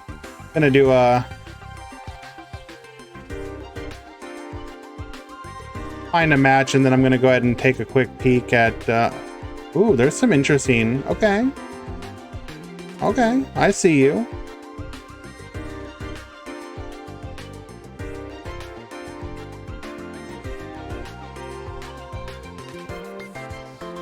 That is a lot of Salad mirror matches, unfortunately.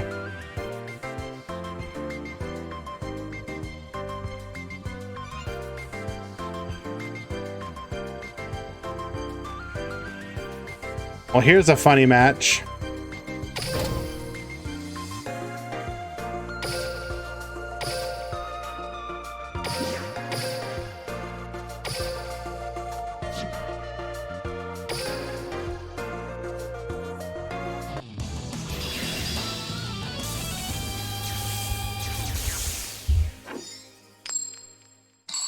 And this is in top 16.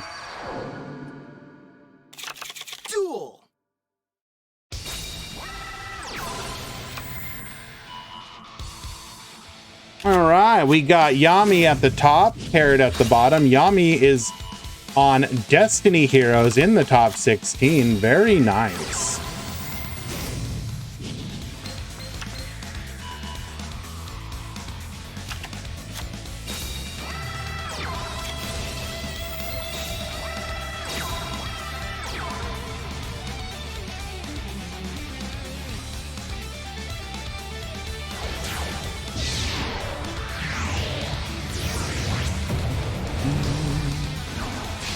I'm doing a quick breakdown of top 16 so we can compare.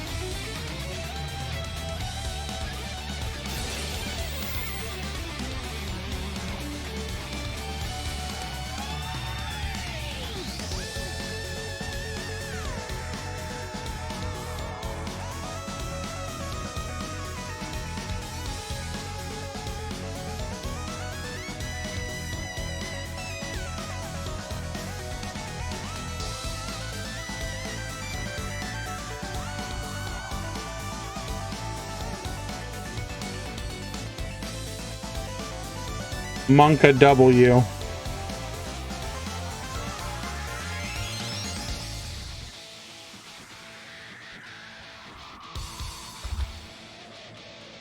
Jesus.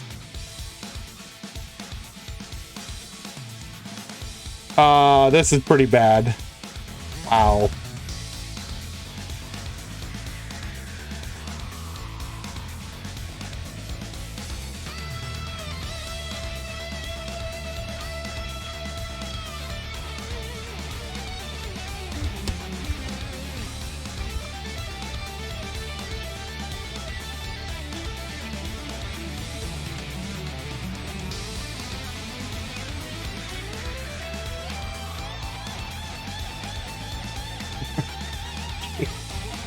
You know,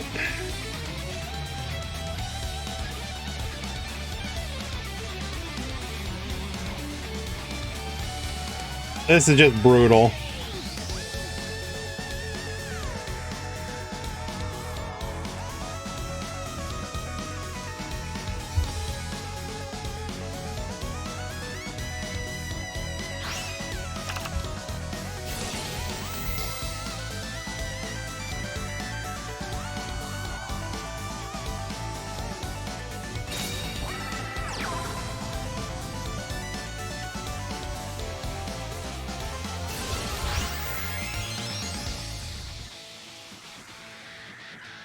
We're in top 16, Little Rabbit, yeah. This is no side.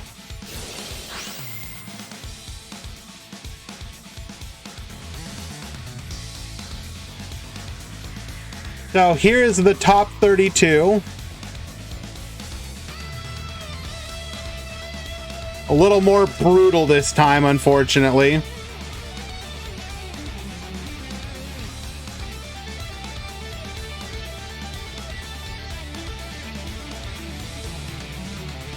And then here is the top 16. This is pain.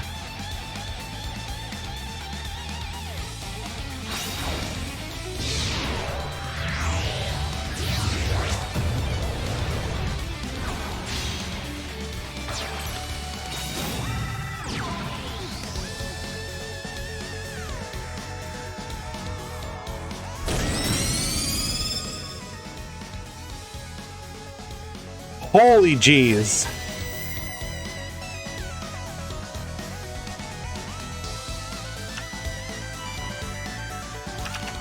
To be fair,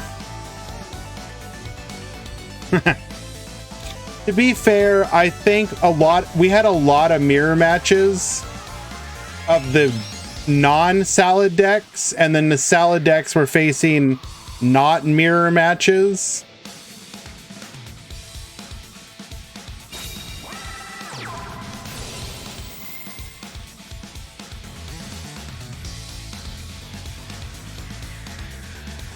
Yep, it's just how it be sometimes, unfortunately. Oh well.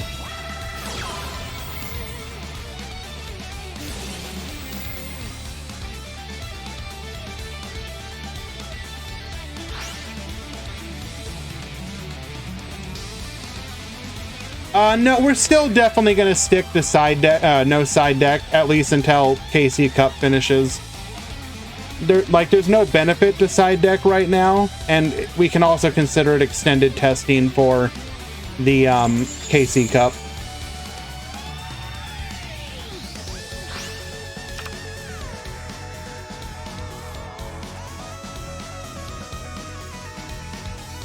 I do want to see if this is like you know, basically, which one is the anomaly? Was last week's tournament the anomaly, or is this week's tournament the anomaly?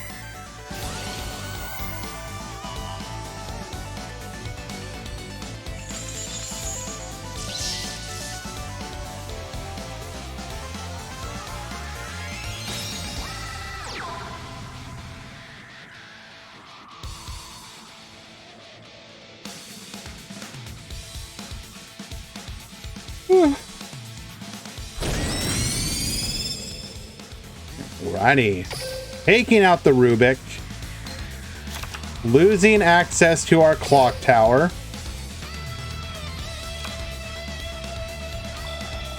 That's a fat hand to work with.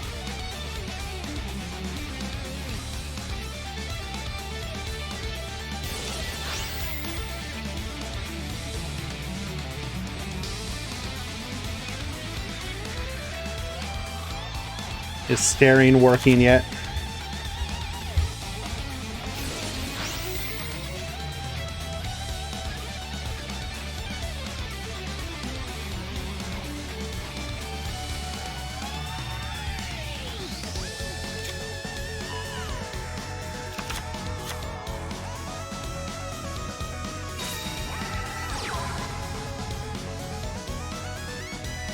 Hello, Ner.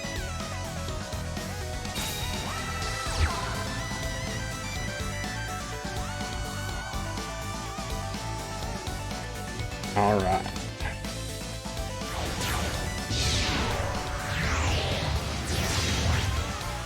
Break Sword.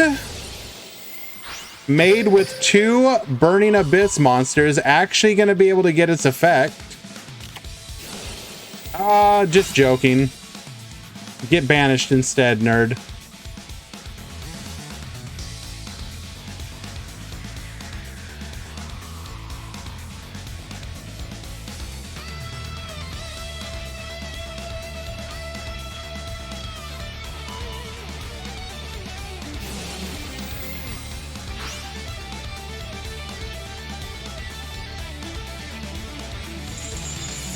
Not going for the Break Sword. Interesting.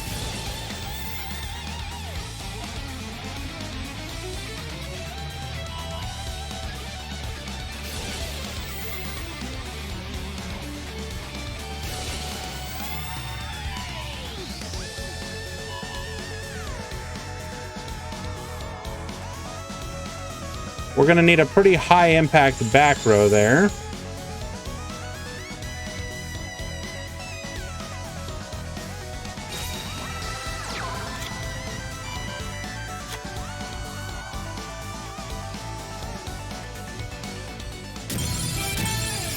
Yep, and Kara's going to go ahead and take game number 2. Yami's out of there. On to game 3. Is this the fabled PK Fire? Why, yes, it just might be.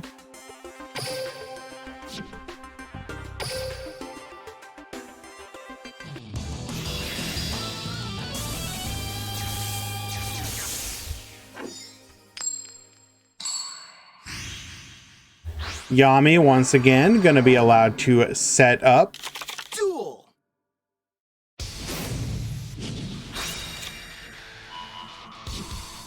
Discarding a Drill Dart, activating Prison, gonna grab a copy of the MST. This is kind of like a awkward matchup. Like, this MST is probably really useful in the, specifically in the, like, PK, not PK, the Salad matchup. Less so against PK Fire. Bladeless PK Fire, I mean...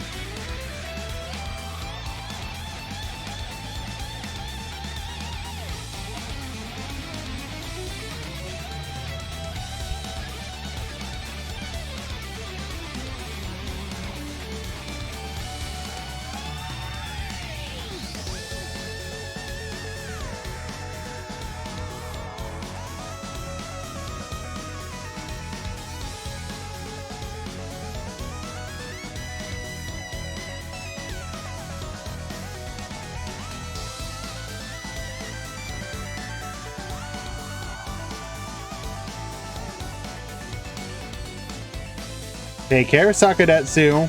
Thank you for stopping by today.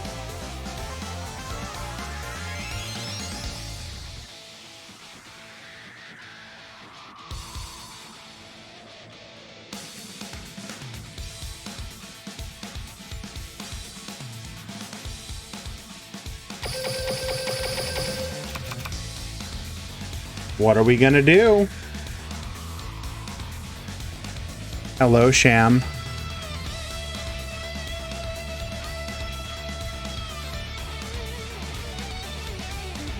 I don't like that your name is invisible in the chat.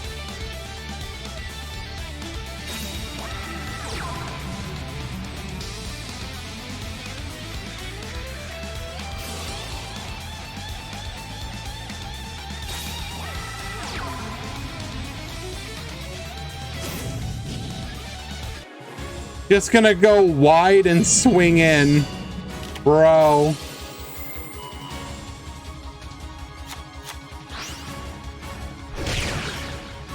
$19, $15.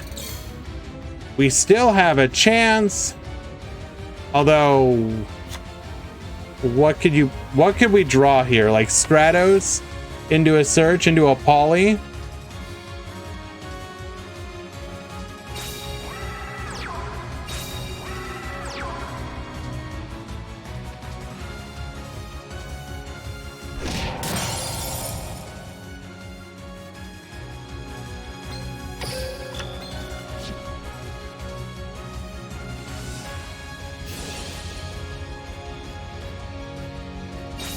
Very interesting choice. Doesn't want Seer to get a float. We're just gonna go wide again. No point going into a monster that can just get compulsed. And sure enough, Carrot will win game number 3.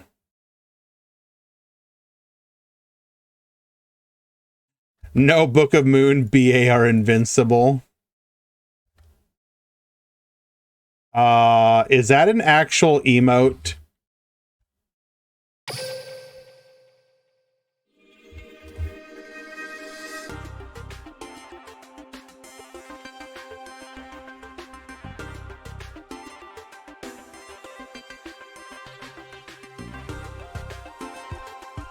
Why is that an emote? What?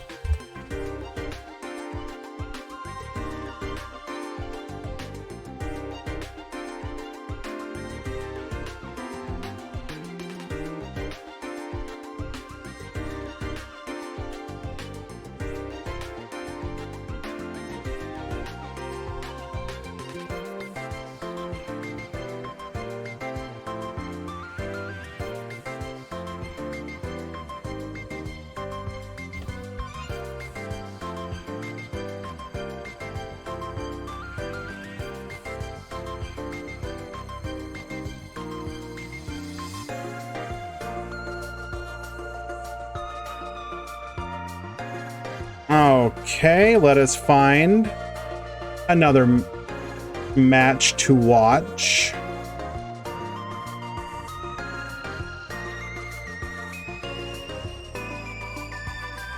Well, the one interesting takeaway is that both of the PKs or the Burning Abyss have won their matches and are in the top 8. That is interesting. And the unfortunate thing is they're in the same side of the bracket, so they will face each other in top 4 if they both make it.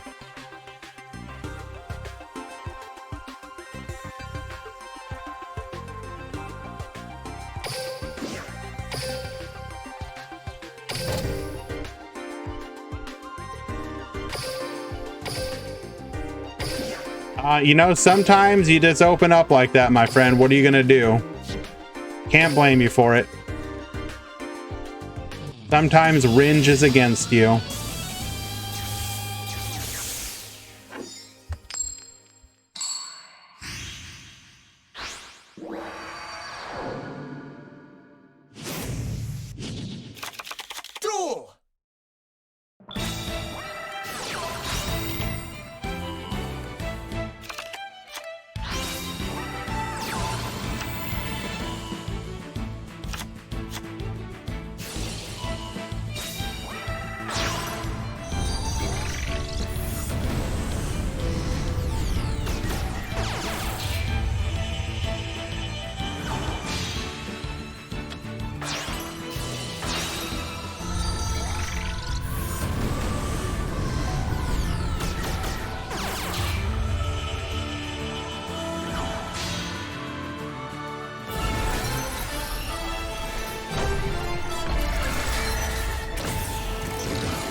Yes, Code Talker's in the top 16.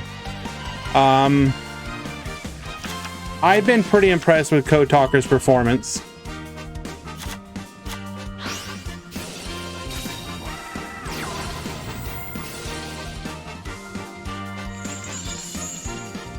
BA Mirror isn't for a while. That would be, if they both win top 8, then we'd see it in top 4. They're both moving on to top 8. We're still in top 16. My man just took everything from him.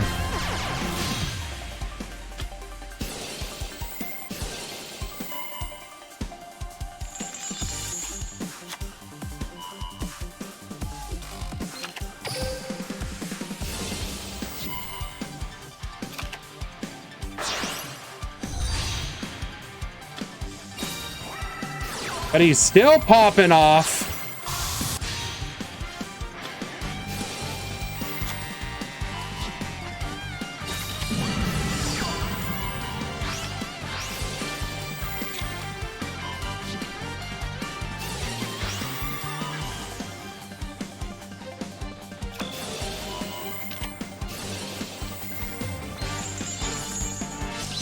Gonna eat the was that really worth it? I guess to make sure that your Lady Debug goes through, that was pretty much worth it.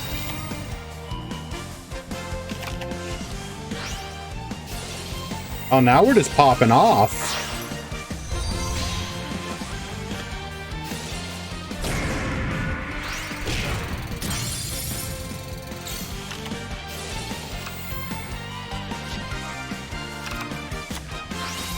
Was there a reason to not put the Flame Administrator in the top one though, so that Decode Talker could pop and do a negate?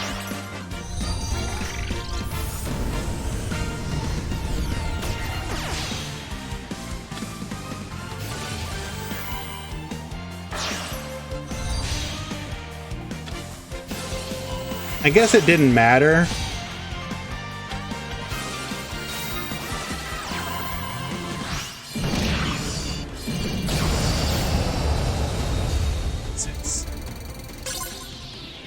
Unreal. Well played, Necrofear.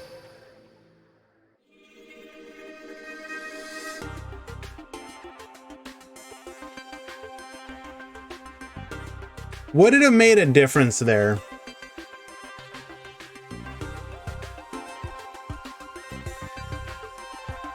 Yeah, I feel like that was a misplay.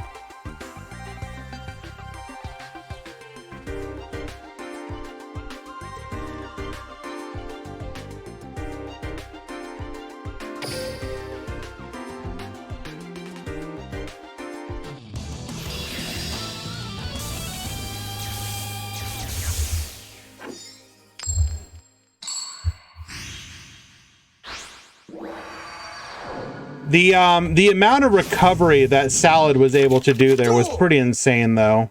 And I think that kind of highlights just why the deck is so good.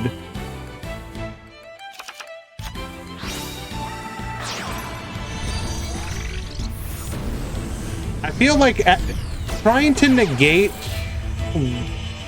I don't even understand what the purpose was.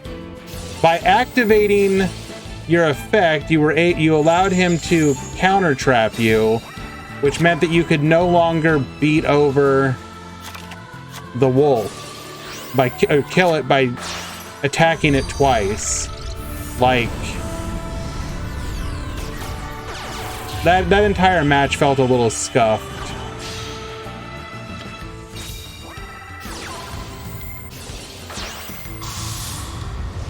Reincarnation summon.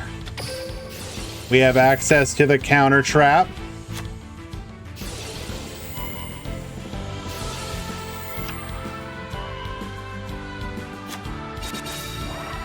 Triple back row.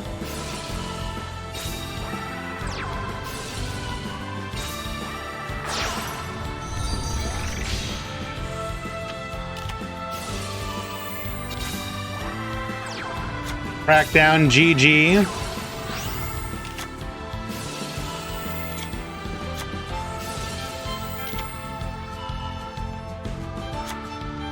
No, it doesn't summon to the extra monster. Wait. I believe the first one does, but not the second. Yeah, I can do that, Gref.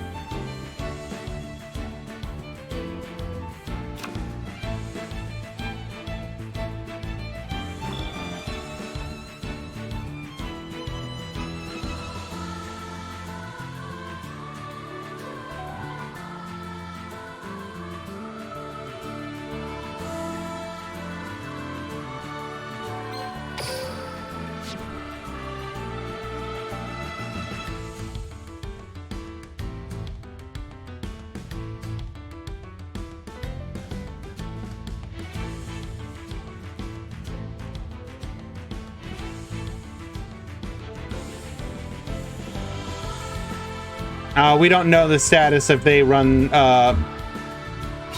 Malevolent Sin. Sometimes they don't run Sin because they're playing other techs like Roach, Dweller, etc.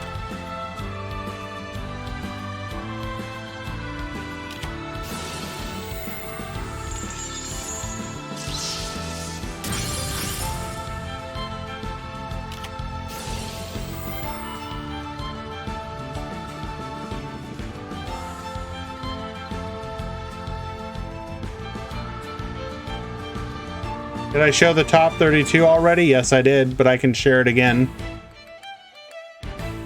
Crackdown on the crackdown.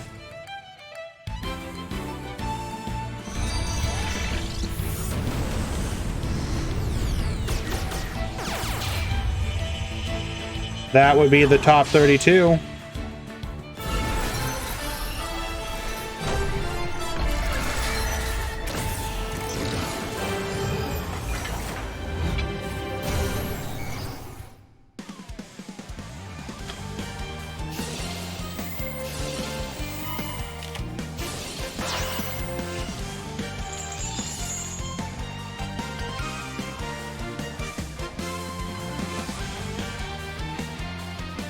Econ, making it so that the skill will not be live.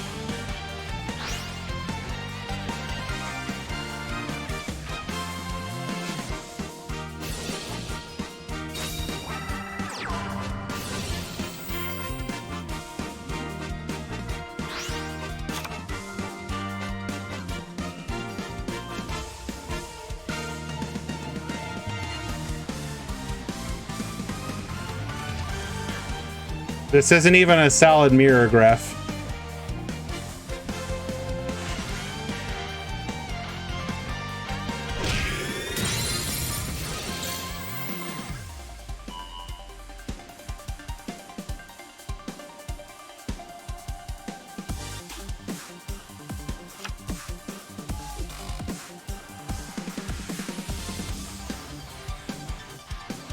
No clue why Falco. Probably wants Falco live on this turn or something.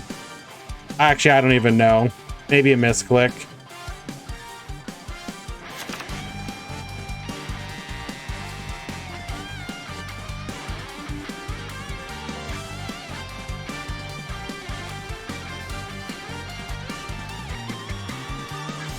I don't know the status of Security Dragon. Obviously, I can't say anything, even if I knew.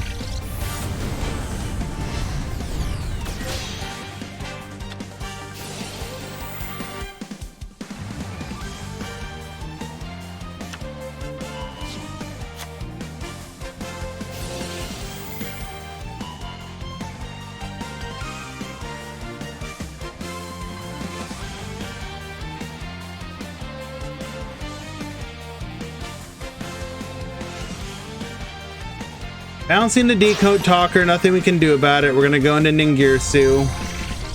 This will handle the Dotscaper problem. Who has the upper hand currently? Salad, easily.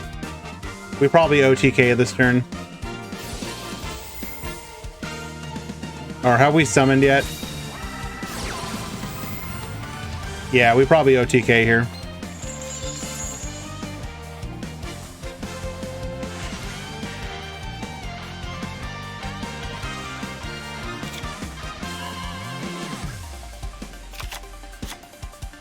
Orin, not every nerf is kills the deck. But sure.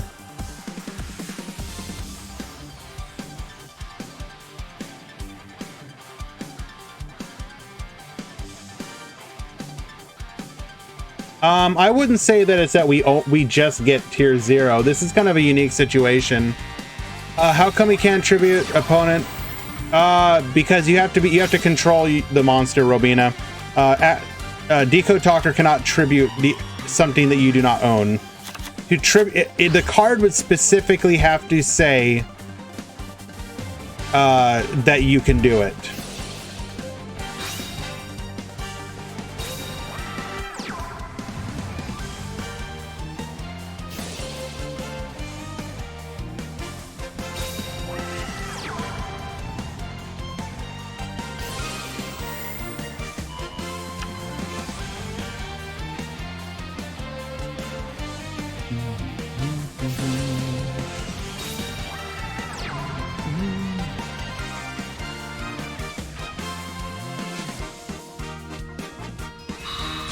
Gonna go into Dweller.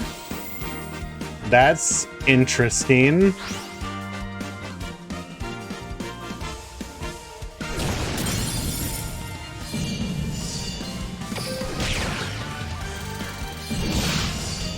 So Counter Trap is currently dead. Decode Talker isn't amazing, but it's fine.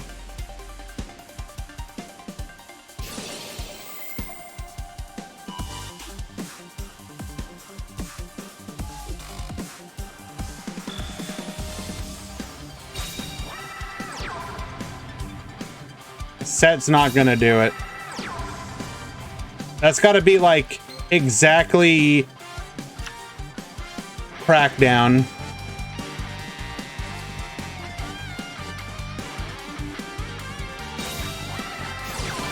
And didn't matter because we top decked the MST.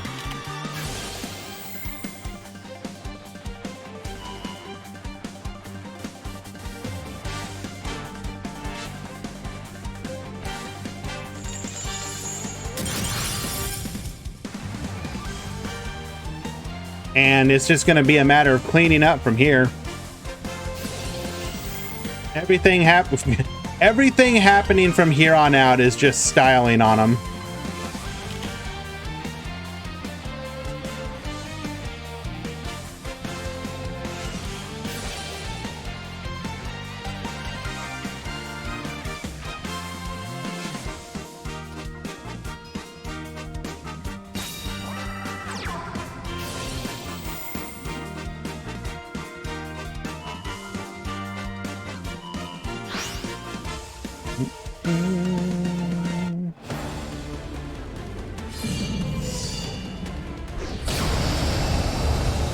Easiest BM of his life.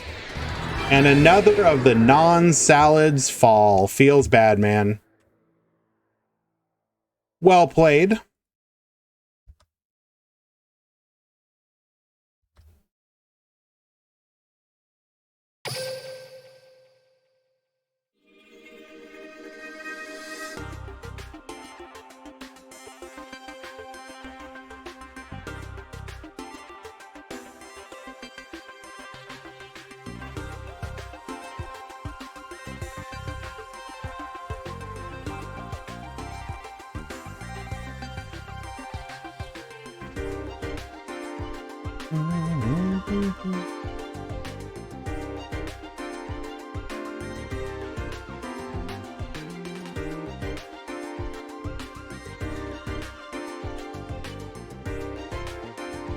How many mermail water what, trooper?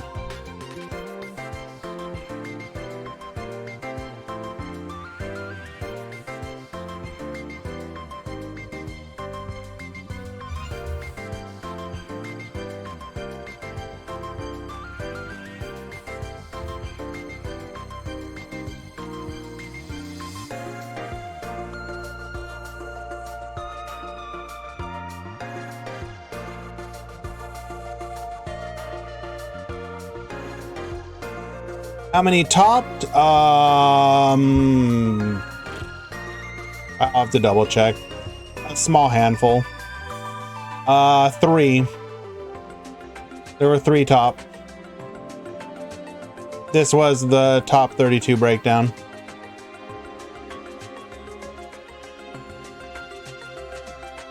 Three out of 4 that entered.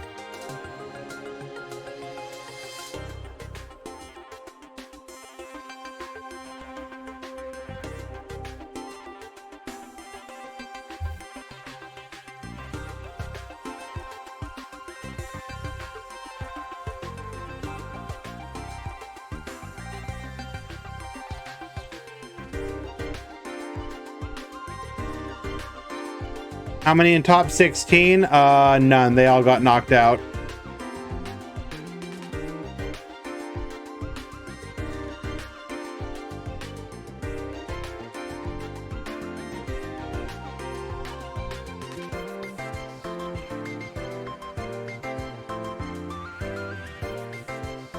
Oren, I'm not sure I agree with you on that point.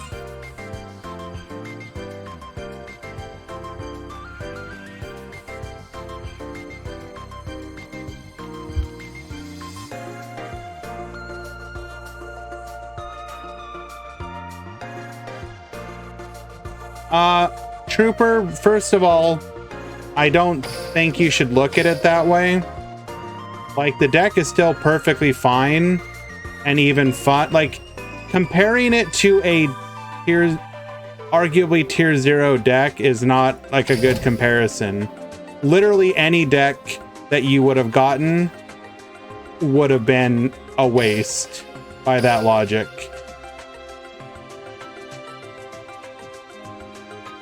I think the thing you need to look at is that water has been a consistently supported archetype for quite a while now, and there's plenty more water cards they can get. So, like, do you really think that like water's never going to be good again? Like, even if you are of the opinion that water is quote unquote weak in the current meta, which is a perfectly valid opinion to have, do you honestly believe we're not going to get any more good water cards?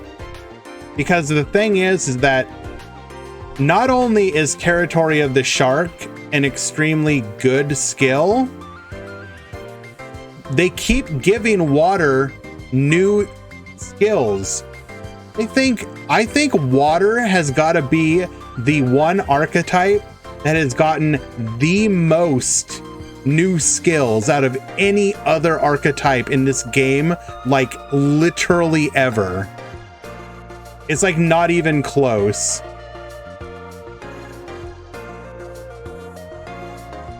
So to be worried about the possibility that, like, oh, water is going to be a bad investment, bruh. Come on. No.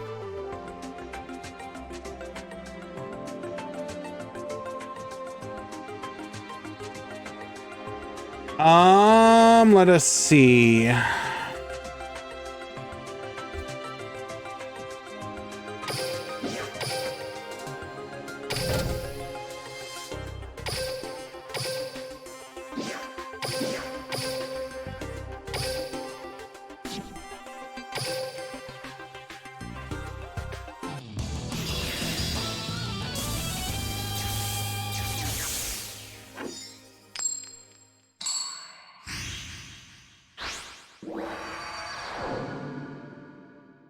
Duel!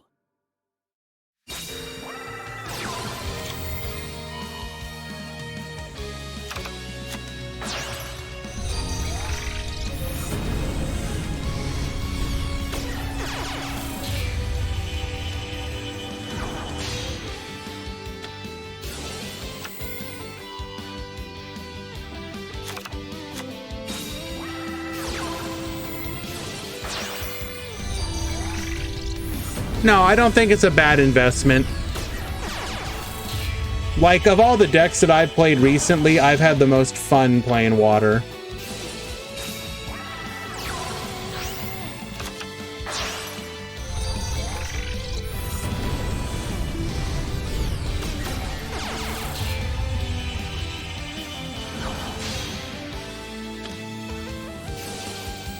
Well, like, Shark has literally gotten, by himself, 2 skills meant to support, the Shark Vice.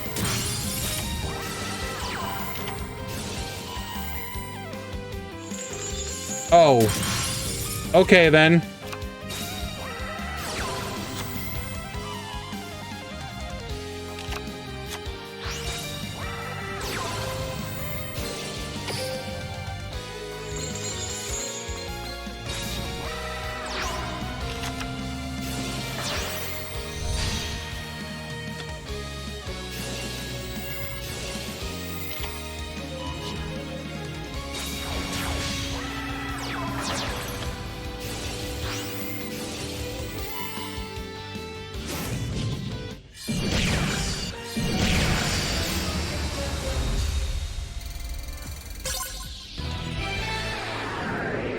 No commentary necessary on that one.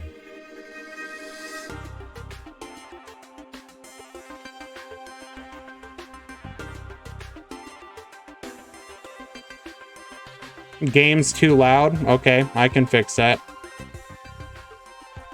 Is that better?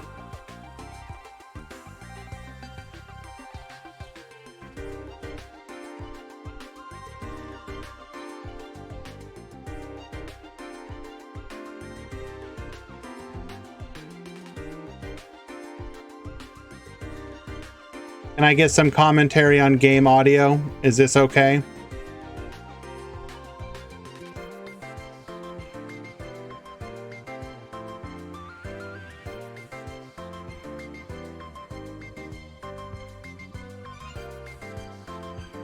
Wait, louder? Someone just said it's loud AF.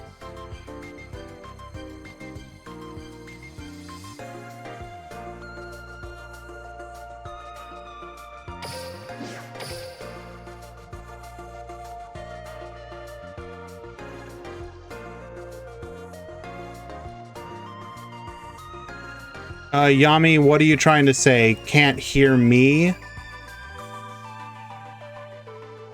That doesn't make any sense. I turned the game audio down and you can't hear me? I feel like you guys are messing with me.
Alrighty, we are leading things off with a Beatrice pass. We got Rhino Warrior. We can drop anything we want.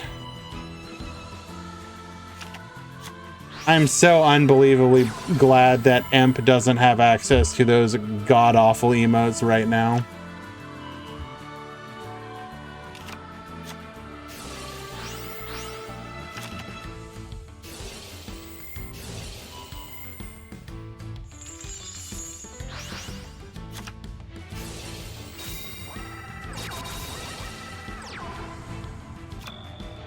Triple back row. What did we search?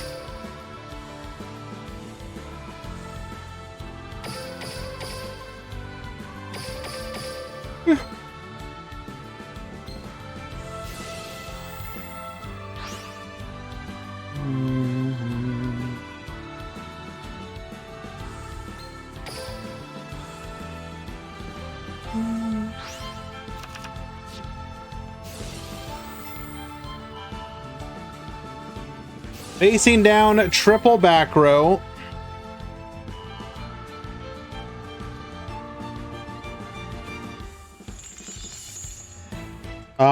Keyword survive it.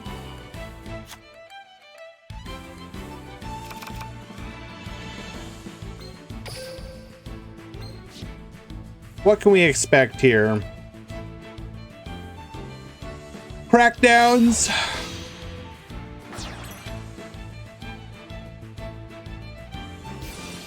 Needle.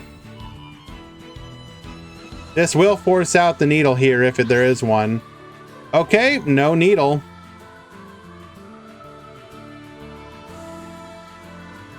We're probably looking at compulse and crackdown. Something in that neighborhood.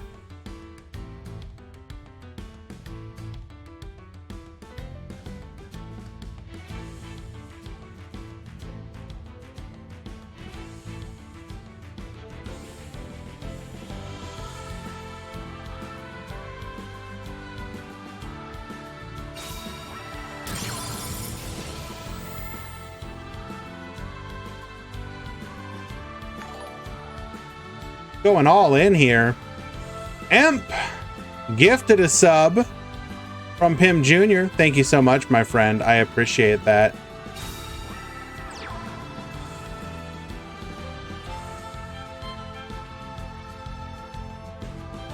I don't know if I'd call it hell for salads, but it's certainly one of the decks that can actually compete. But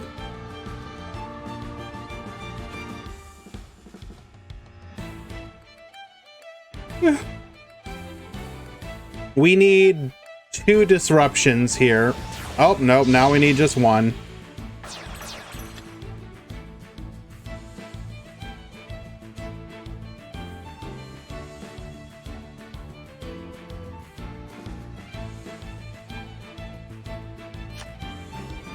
So by putting everything in attack and everything having the same attack stats, we do ensure that if we get crackdowned, we can beat over. Mind of the Plana, sure.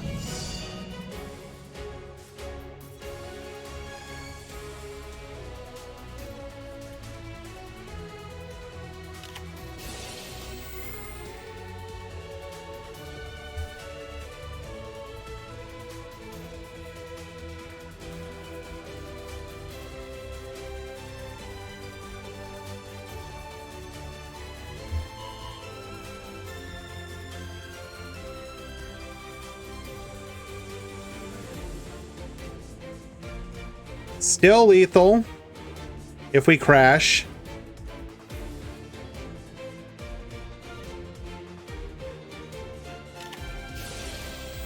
Elects to not crash.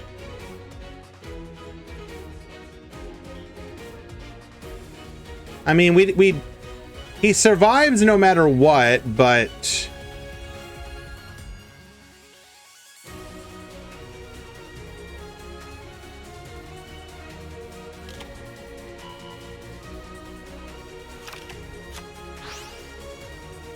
we could have searched a mirror in theory. Well, no, because Circle could... You're likely only summoning 1. Or, I mean, you're summoning a Dante and a Virgil.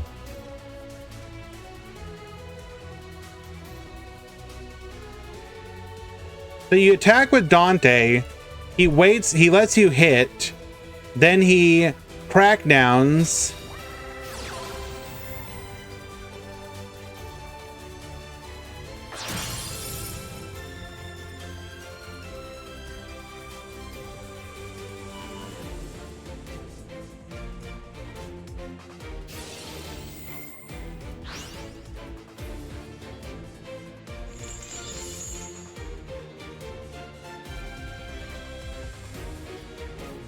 We're going to activate our Beatrice in response.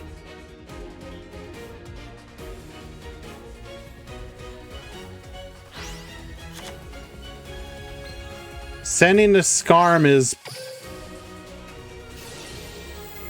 pretty cope there, isn't it?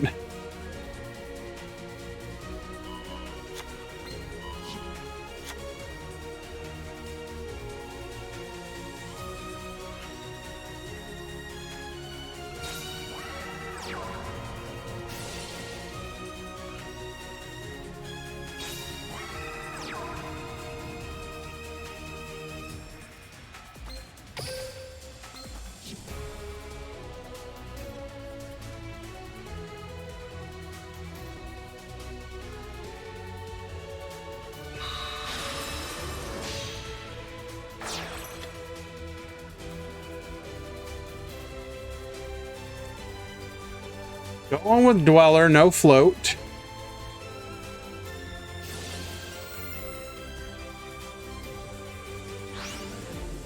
I mean, the thing is, you ban Econ, Crackdown's still a card. Like, I feel Crackdown was a mistake as well.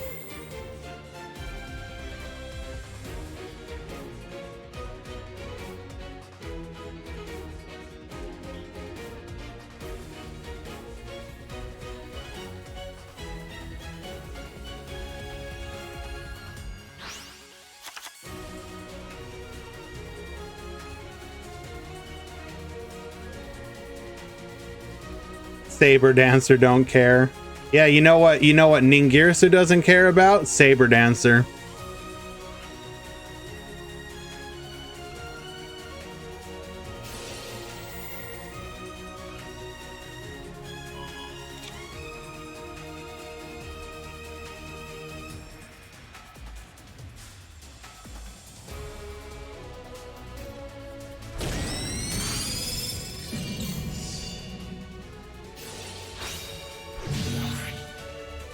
Tightroid stops lethal.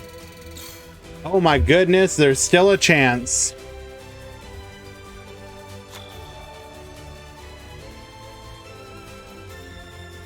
Alien HR, it depends on the deck.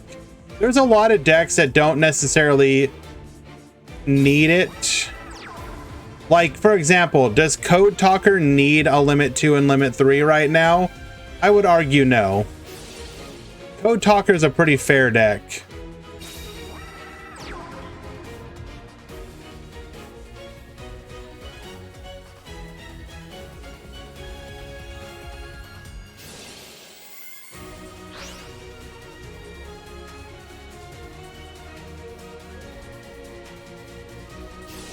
Like, the kind of plays that you get out of Code Talker is the level of power I think was the right level of power creep. Like, when that deck pops off, it pops off, and it's really cool, really fun.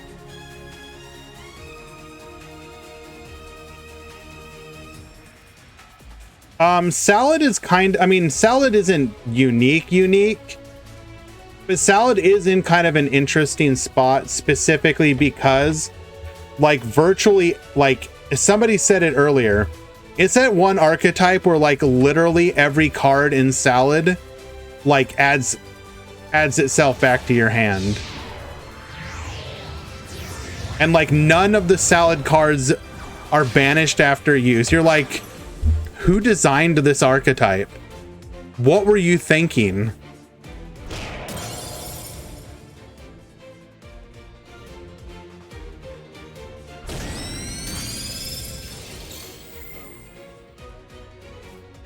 Like, every Salad card should say something like, you know, when it returns to the field, banish it after it goes to the graveyard again. But they don't. Like, any other archetype would do that.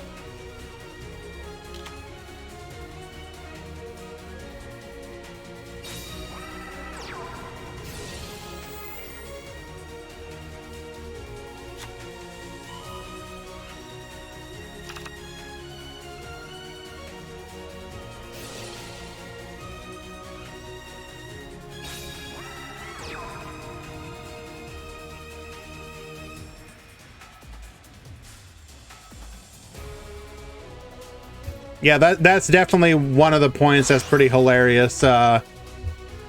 Hazax.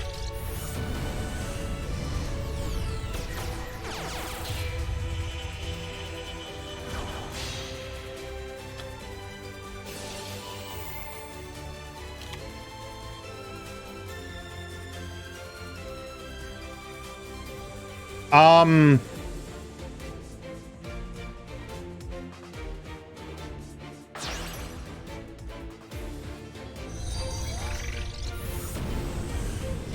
was this a misplay? Are we going to be able to get another monster on the field?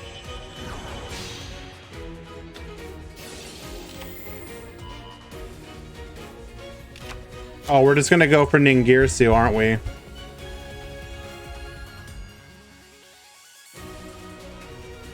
Yeah, like says, why do the PK stuff banish themselves?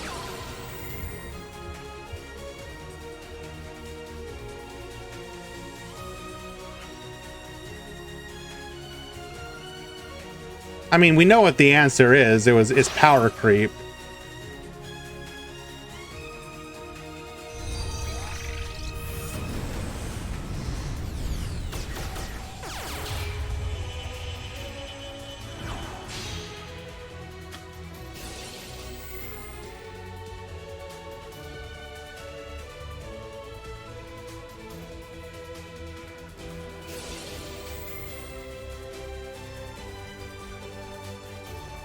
How many non-salad remain? I think 40 is the only one.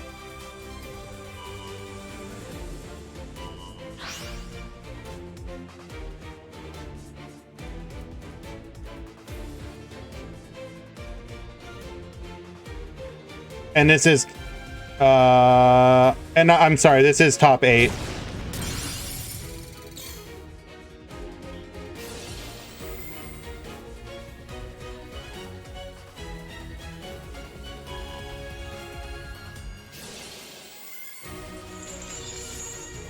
PK are better than salad in general, though. I mean,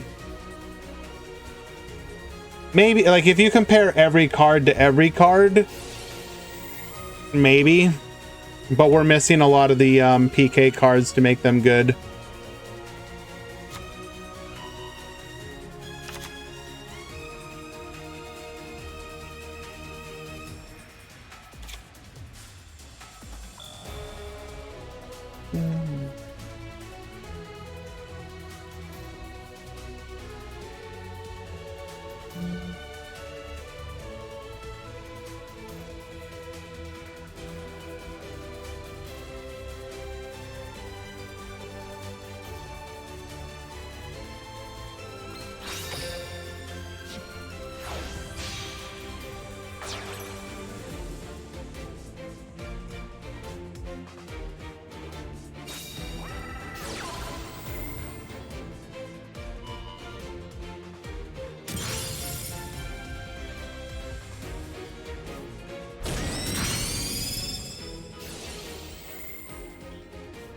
What is the top 8 looking like? The top 8 is 7 salad, 1 burning abyss.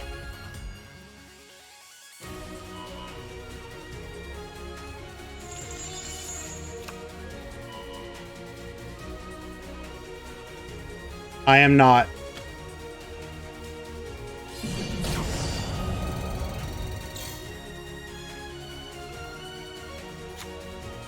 Yeah, it's a little unfortunate.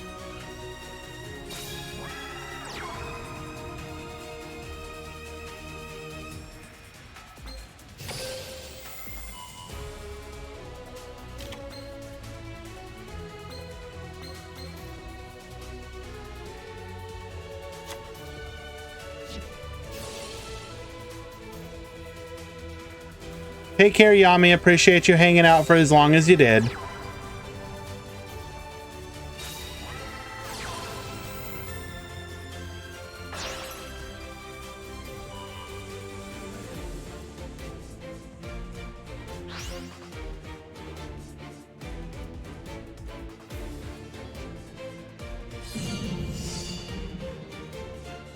And we need another kite in hand or we're dead.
We're gonna stick it out, guys. Even if everybody was to leave, I would continue to host it just so that we have it for posterity.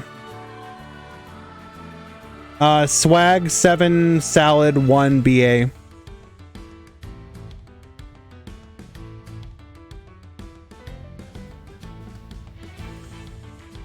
One of the reasons I've personally been so invested in doing this, no, it's pretty bad, Swag, compared to last week.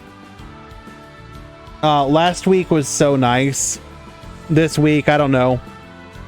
We'll see what happens in the next tournament. But you know, I was very happy with the results of Monday's tournament. So I refuse to believe it was just a fluke. But yeah, as I was saying, I'm a big fan of the history that this community has built together. It's why I made specific. I was specifically so invested in making sure the tournaments continued, so that there was the continuity of the meta, the continuity of the players, etc. I'm not sad. This isn't me being sad. This is me being like happy.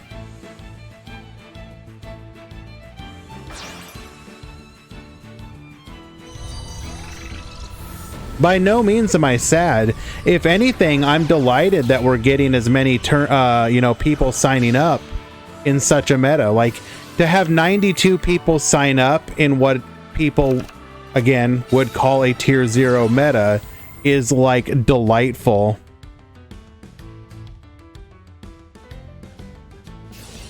How is it more diverse? I think it could just be happenstance. It's just how it turned out. It could also be people adapting.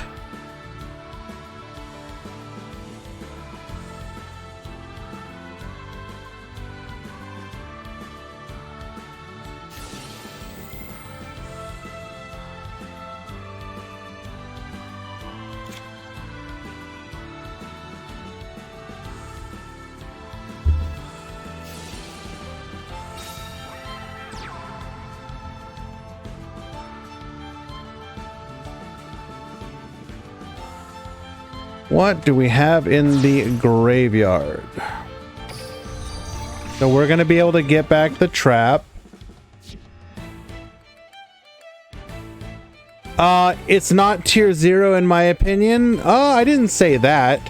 I think that its power level goes down slightly in no side deck. But if Salad got absolutely destroyed in the next ban list, I would shed no tears. And it would deserve it. Whether or not it's tier 0 is something that I kind of feel day by day.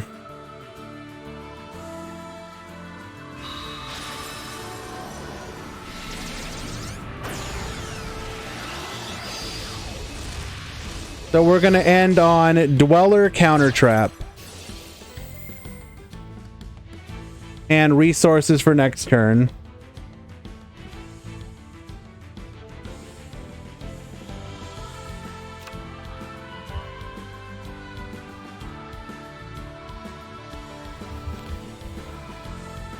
What do you mean how good the met? So if that's your argument, you would have a 2-deck meta. So it would be like Dragon Ruler and Spellbooks. Is that a good meta to you? Like, is that the kind of meta you want to have?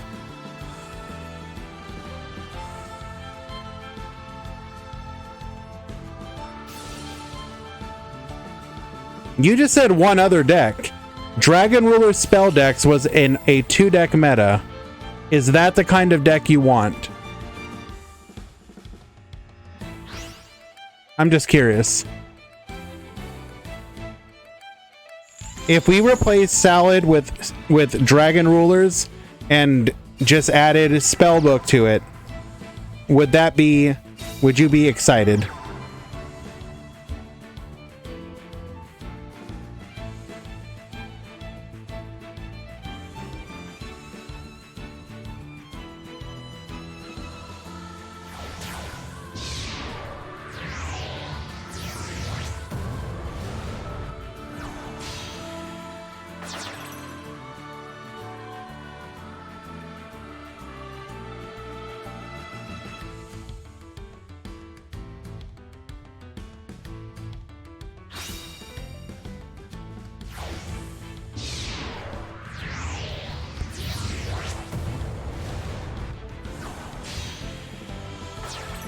So Kazax, it's cool to add those decks, but if you're just gonna make it so that the only good decks are the same decks that are good in Master Duel, then why aren't you just playing Master Duel?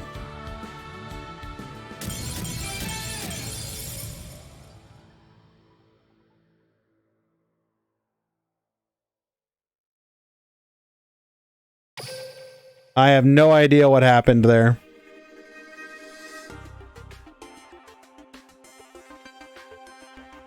Like, I would be absolutely devastated if we ended up in a situation where all the good decks in the game were just the same decks that are good in Master Duel.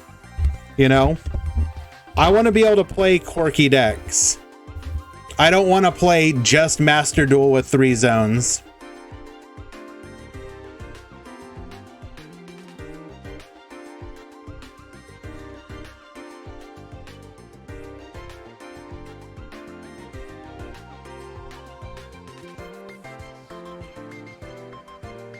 I mean, oof, I'm pretty sure that Salad literally just won a recent tournament in Master Duel.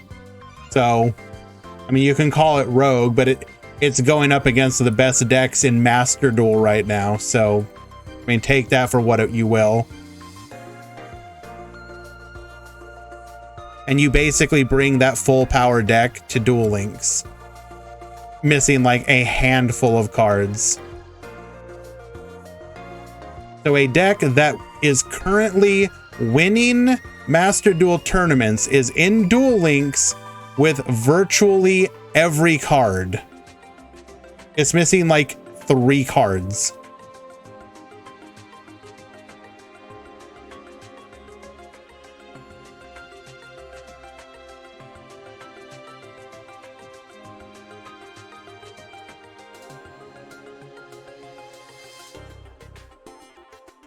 I don't understand, like, how do you make a, okay, I'm just gonna put this out there again.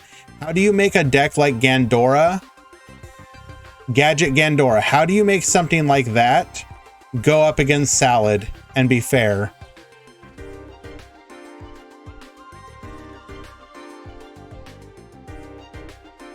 Would like to hear how you do that.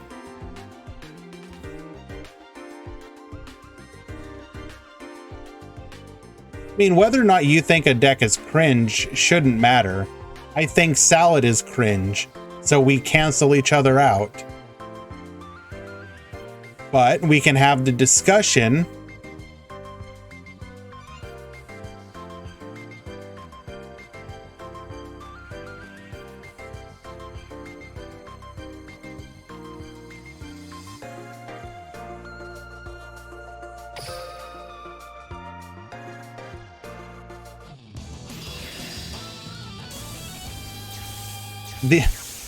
I don't understand. We just came from a meta with, like, calling other decks weak. Okay, does that mean that we've just played nothing but weak decks? The power level of a deck is dependent on the meta. So the decks that you're calling weak were strong. But then you released a strong deck. Now those decks are weak. Like, yes. If they released full-powered branded Despia into Duel Links right now, you would go like, well, just release decks that are of the power of branded Despia. Like, just make everything branded Despia. Why do you want to play these weak decks? Just make everything branded Despia.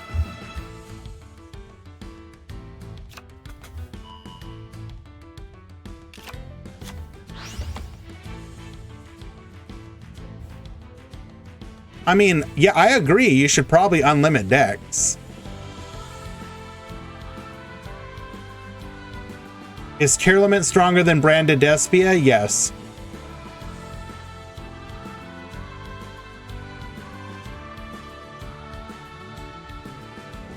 IK Warriors, I get your frustration. I'm not a fan of... So I'm the opposite. I like skill decks.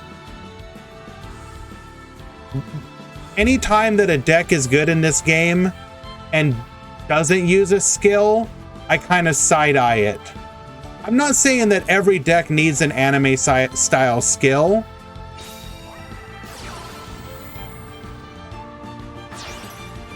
But the fact that the vast majority of Salad decks don't even play it on the Salad character should, in my opinion, tell you there's a problem.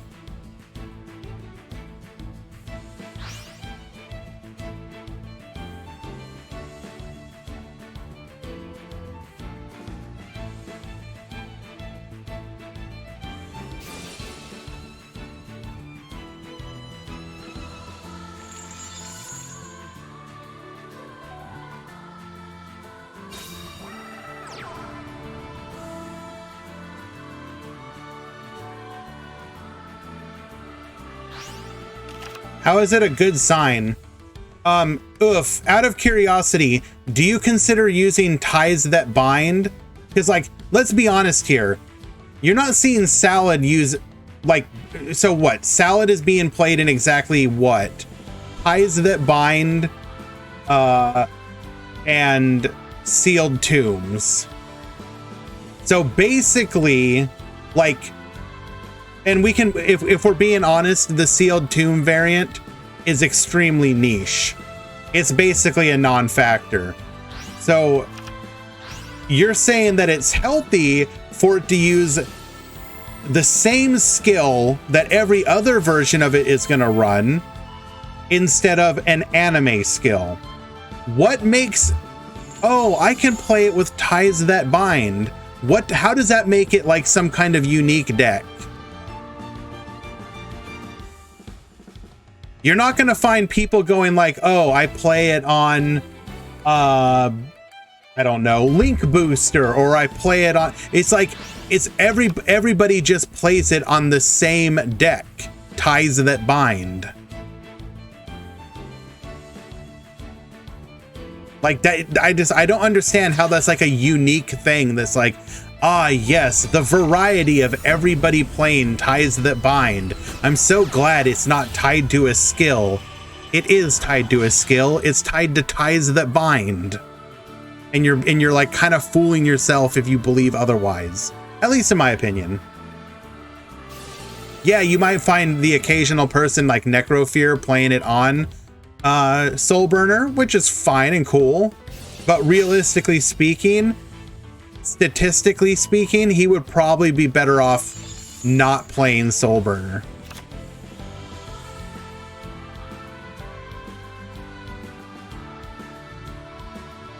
I absolutely hate that I keep falling into this trap of complaining. Like, I'm really sorry, guys. I'm prone to these sort of complaints, and I don't mean it.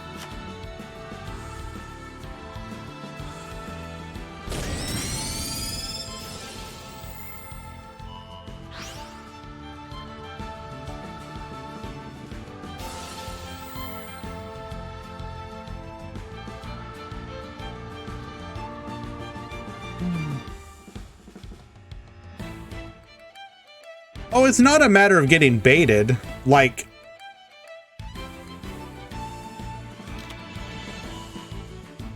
by no means do I feel baited. Like, I absolutely love a good, healthy debate. Like, I am more than happy to have the conversation.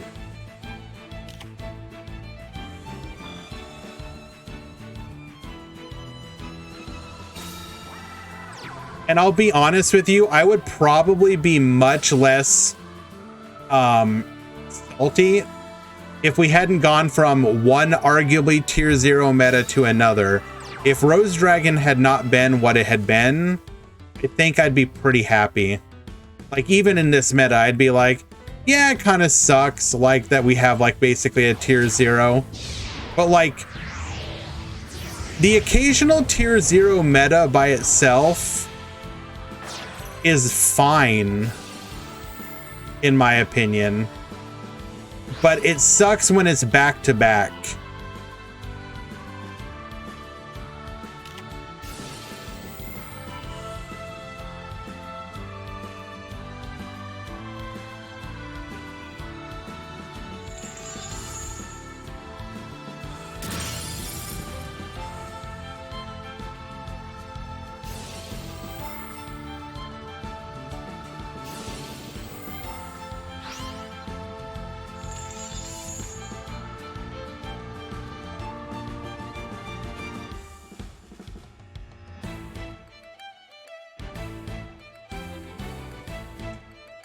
Are we about to see QWERTY claw their way back to a victory?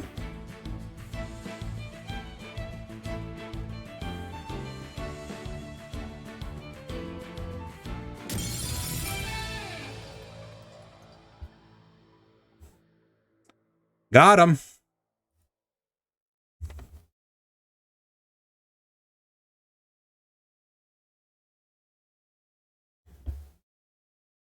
So out of curiosity, IK Warriors, what do you mean by generic skills? Because do you just mean ties that bind? What other generic skills do you like?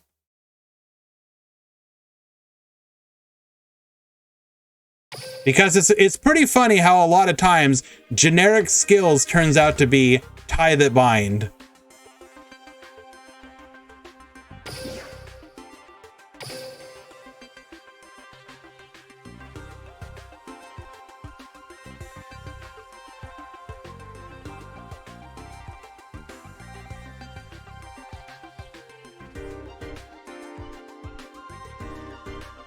Alrighty.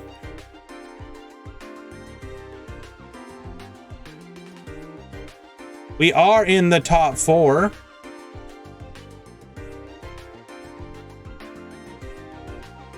We have QWERTY versus Luffy. We got Shelmy versus Grim Reaper. I think you guys can understand that we're going to follow QWERTY. We will avoid the mirror match as long as possible.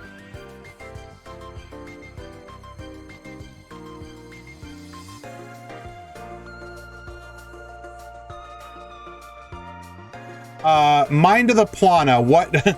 So, out of curiosity, what deck other than Burning Abyss is using Mind of the Plana? Because you can call that a generic skill, but that's a Burning Abyss skill. And you're not going to convince me otherwise.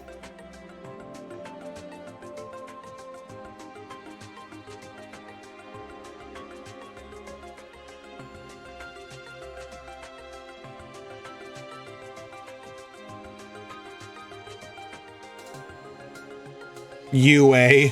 Yeah.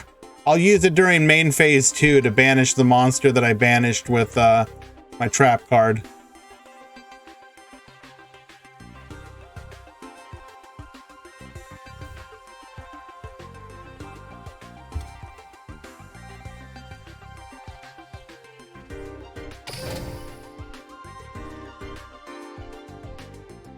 Do we all agree that Sign of Harpies was a meta-defining box? I mean, yeah, absolutely.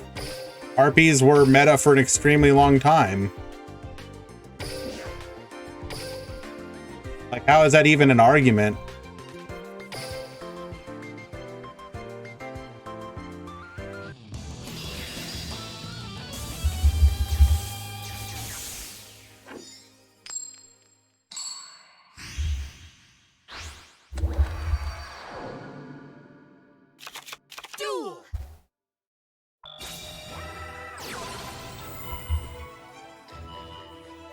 Yeah, you could absolutely play a Harpy deck, like, on the ladder and do it perfectly fine. I am a big Harpy fan, so, like...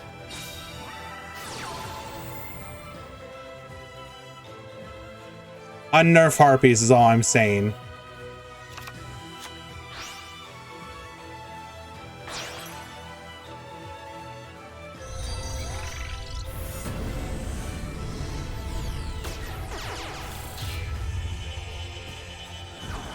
Veil Jupi, the one thing I would say is that ladder salads are a different breed from tournament salad players. The quality of tournament salad players is going to be significantly higher on average.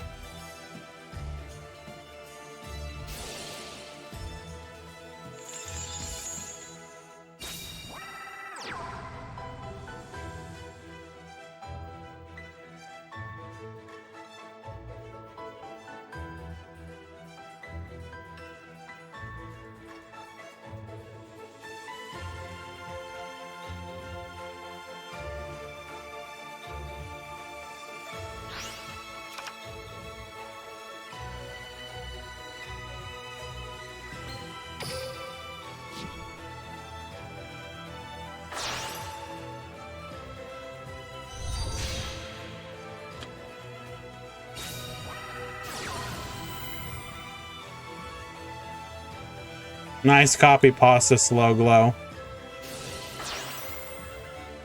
The sexual suggestiveness of harpies is inspired by the erotic culture of BDSM and dominatrix, a reference to the archetype's first user, My Valentine, who used her sexuality, charm, and feminine wiles to gain advantage in a battle against male opponents early in the series, with many of the support cards being a reference to items and concepts used in this subculture. My kids are watching, please stop.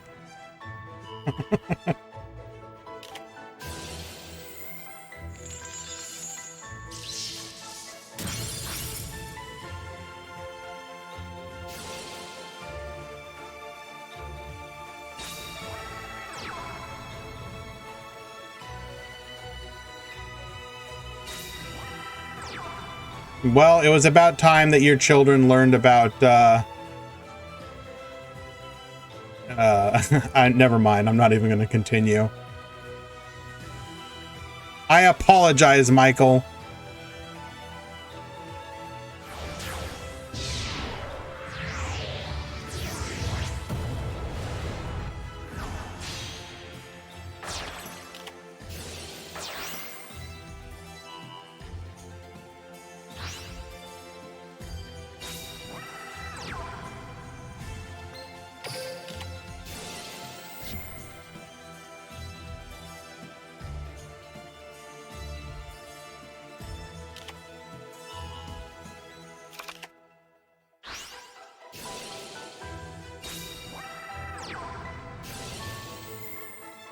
On man, I don't think you want to hear that.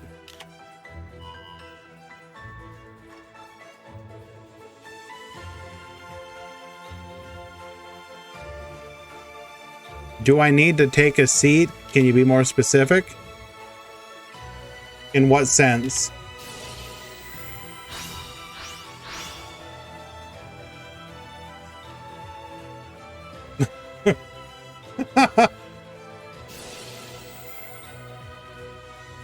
Well, that was pretty brutal.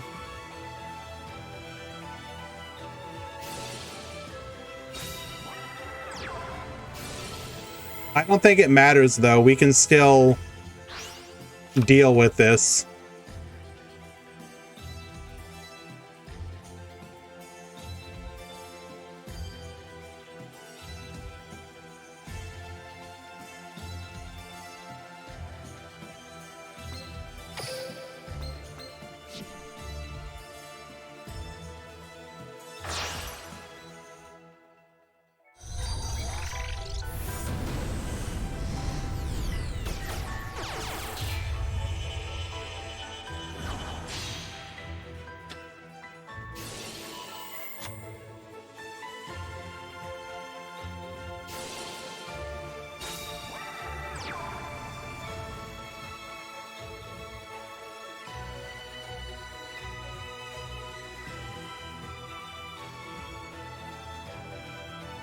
Did we not think this through?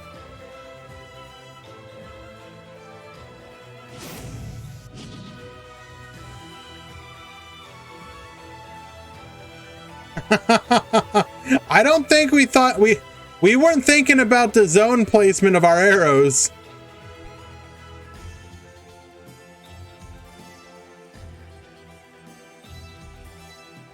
Why can't I link summon again? What's happening?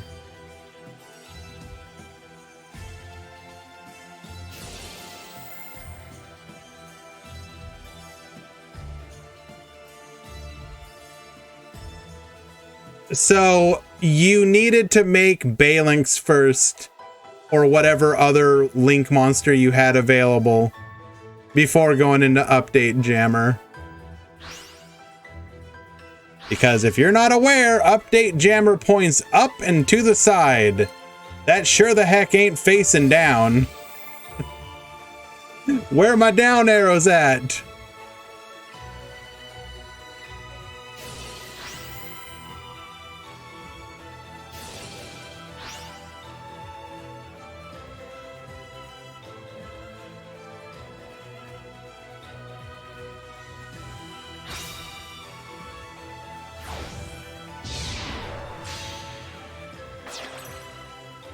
We proceed further into the Beatrice.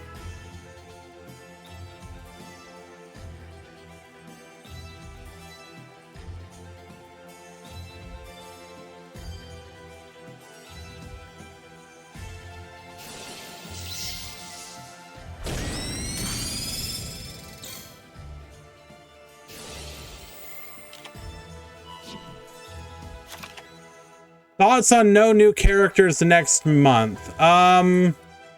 It's kind of whatever. It's not that unusual.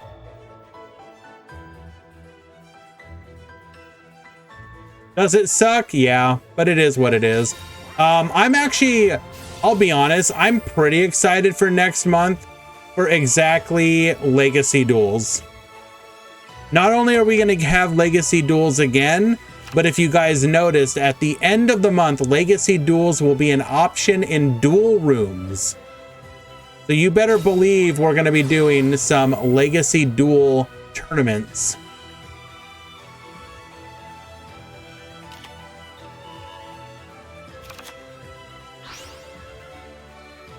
Absolutely I will, Potato.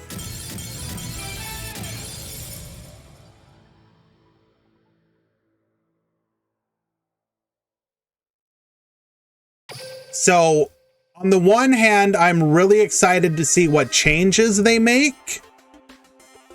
Hopefully they add a couple new characters to the mix. And I really hope they also continue to update it.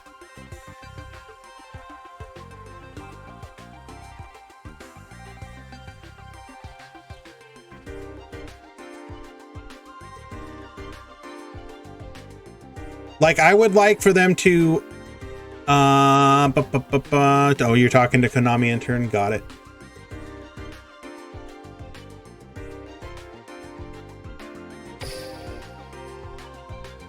I would like Legacy Duels to be a continuously supported,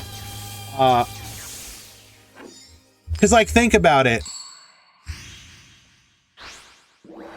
Swag, yeah. It was the one where the decks were specifically crafted, and there was like a little mini meta that developed over the course of it.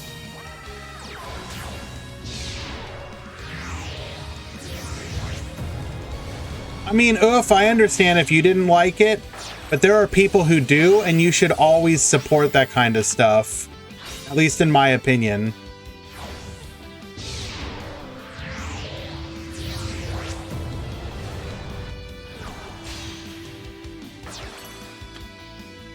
Like, I mean, it's not GOAT format, obviously, but we're getting, like, the closest thing they're gonna give you to a Duel Links GOAT format for a long time. And if it works the way that I think it's gonna work, literally anybody can download Duel Links and immediately play a Legacy mode. Think about that. You don't have to have the cards. You don't have to go dig in boxes. You can literally get people together and be like, hey, we're going to play this. You have access to every card immediately. And I think that is a fantastic idea. If anything, they should do that more somehow, if possible.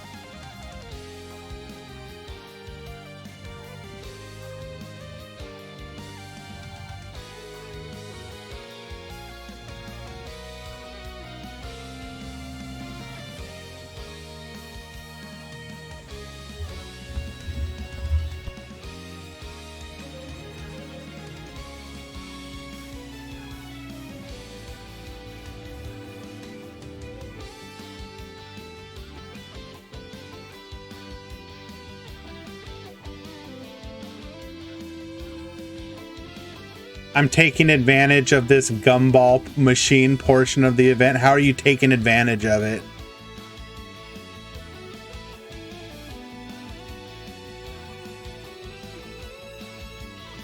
Mizu, while I agree in theory on some of the staples, the actual cost... Luffy not opening... enemy controller challenge, come on.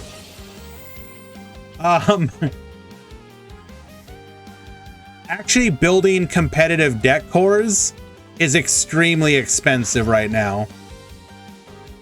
Unless you want to play like a fringe deck that isn't actually going to be successful, like, yeah, you can get the core to Sword Soul extremely cheap, for example, but you're not going to win anything with it.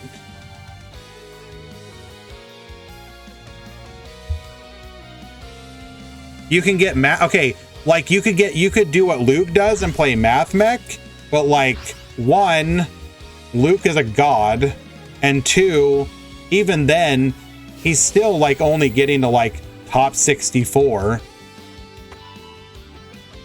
Like the Math Mech can only take you so far.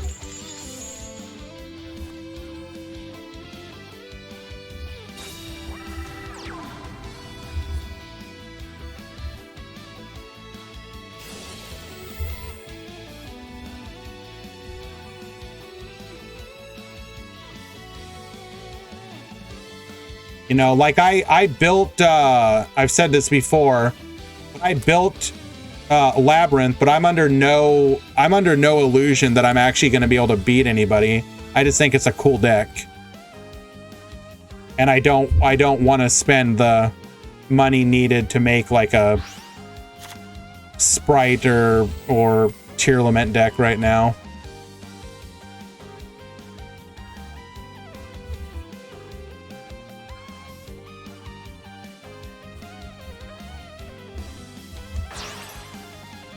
Like, the sad thing is, I think the power creep is only going to get worse. They're going to have to power creep friggin' Ishizu Tears. And, like, how do you do that? The deck already plays its entire turn on your turn. Like, how do you power creep that? You just start with cards in play? Like, it's wild to me.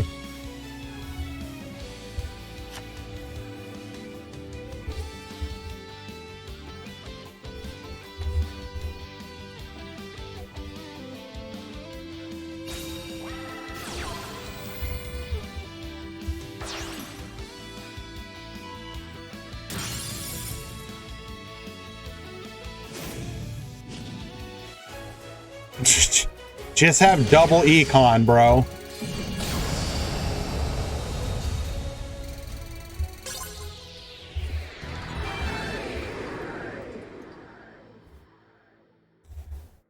Luffy was simply, not only was Luffy able to put the monsters on the board to be able to double econ, he was able to have lethal after doing so.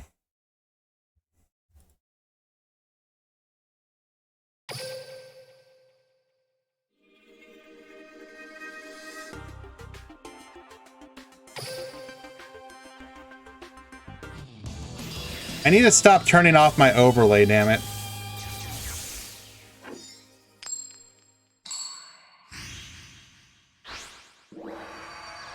All right, this determines everything.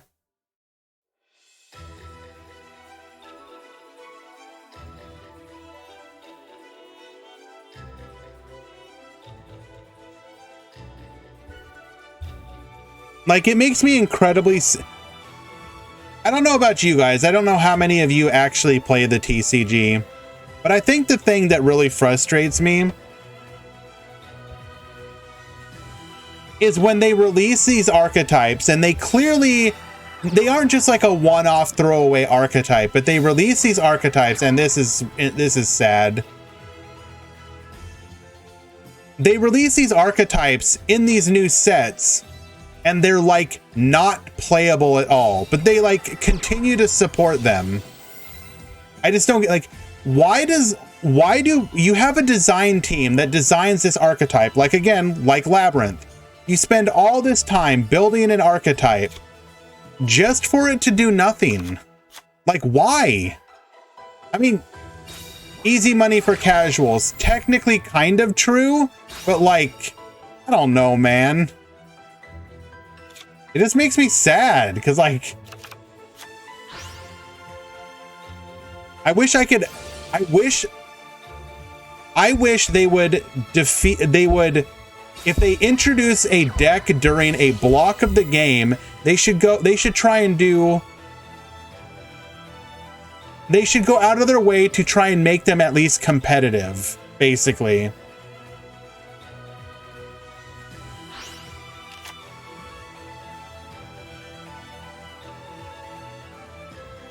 Like, I don't understand why you don't.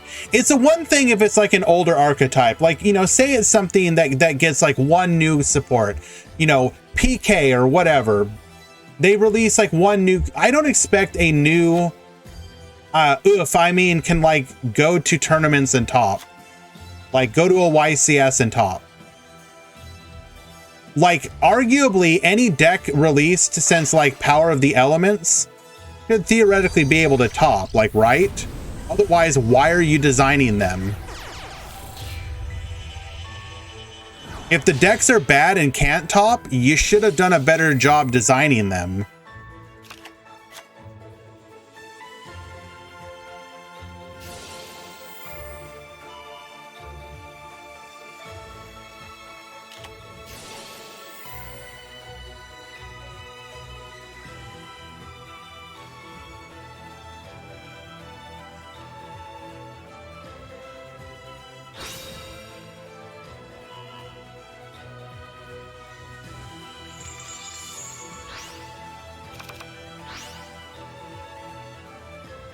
That was a pretty strong hit.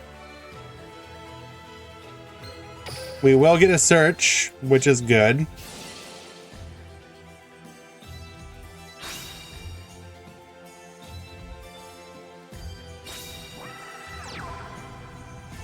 Does Magic the Gathering have the same issues Yu-Gi-Oh does?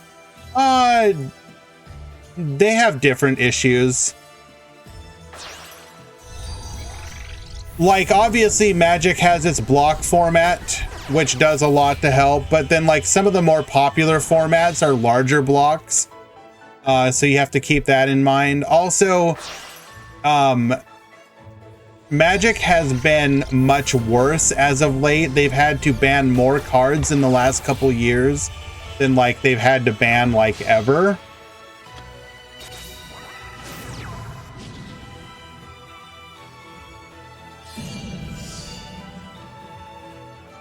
Graph, that's kind of what I'm talking about. Like, Valence is like a newish archetype. Why is that deck not playable?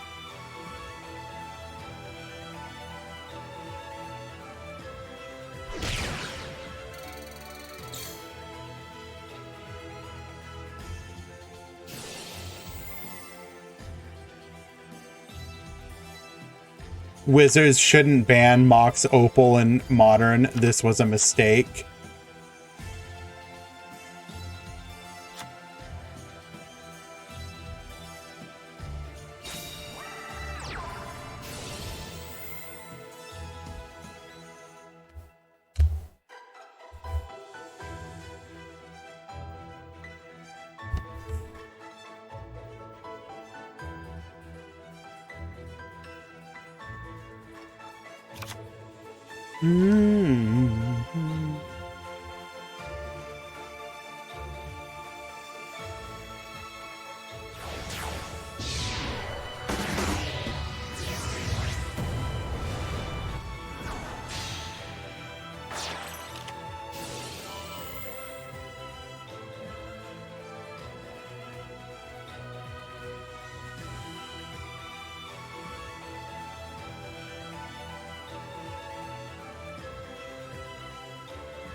Icy, I don't think you want to see it.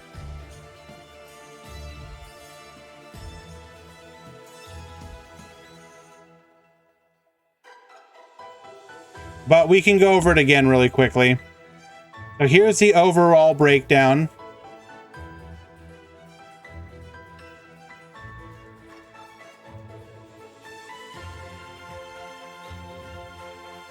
Here is the top 32.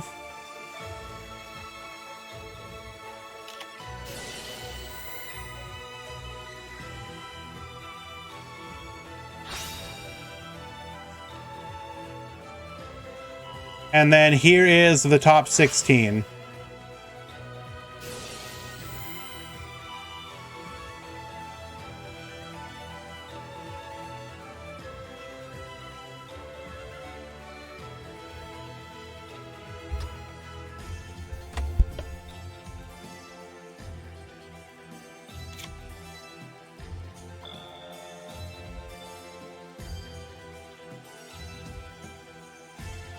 We will definitely see what happens in the next tournament. Like we have two examples right now. We have one tournament where the diversity increased and another one where the diversity kind of returned to where it was before.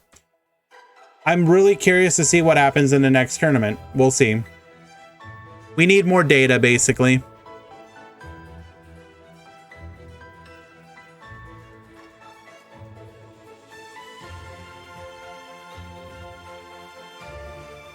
So Primo Pasta Lover, the thing with that people will say there is they think that you just release decks that are equal in power level to Salad.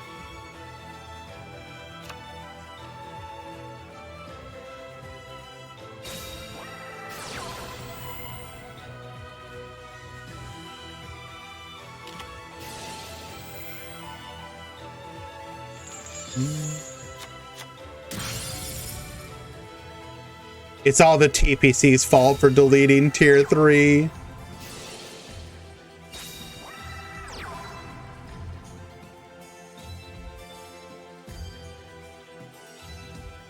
Just nerf DDD and unnerf.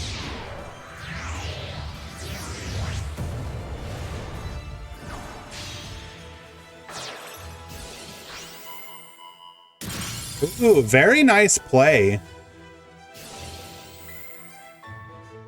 Can we get lethal on board here?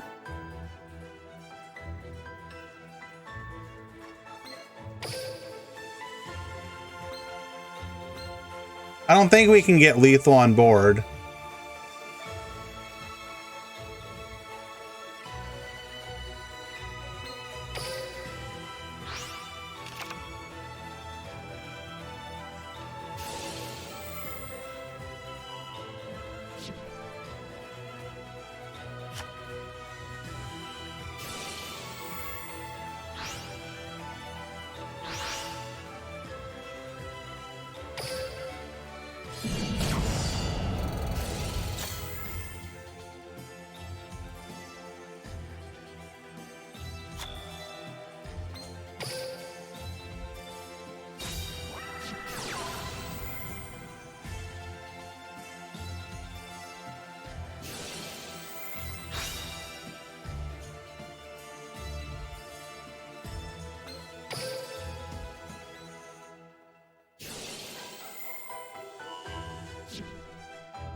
What do I want to see in the next box?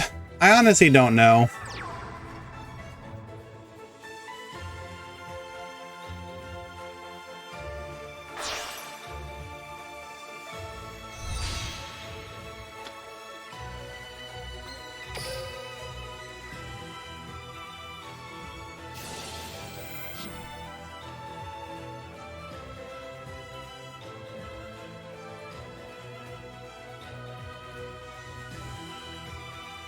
Because, like, so if you ask me, I really want to see Salad get hit. So what do I want in the new box? Something that would make Salad, or that would be on the power level of a nerfed Salad.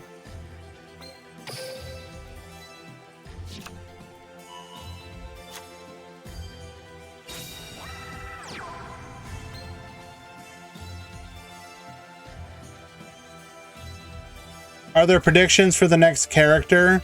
The Raid Raptor guy.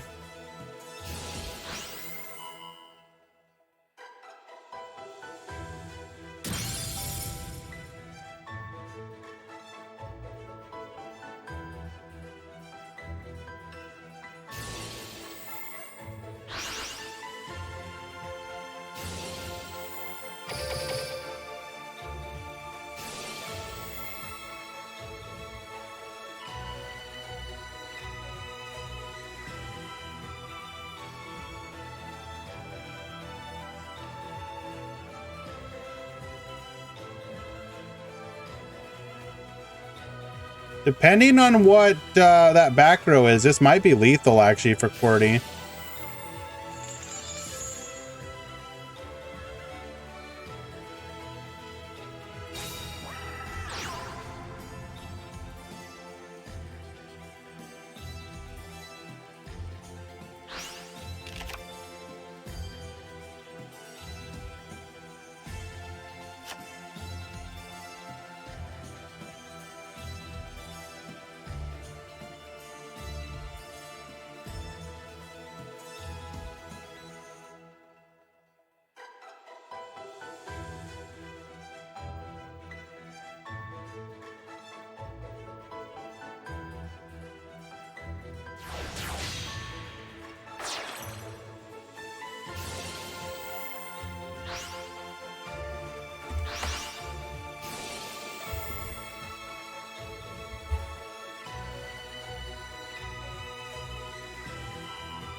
Burn 450, Keck W.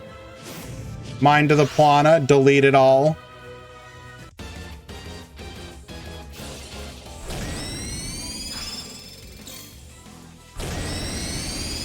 Lethal damage. Holy. Navigating to the finals with Burning Abyss. Let's freaking go. Well played to both duelists, though. As our patron streamer is wont to say, I'm cheering for the deck, not the player. And right now, I am BA's biggest fan. But well played, Luffy. Luffy went undefeated 7-0. This was the only match he gave up. Well played, Luffy.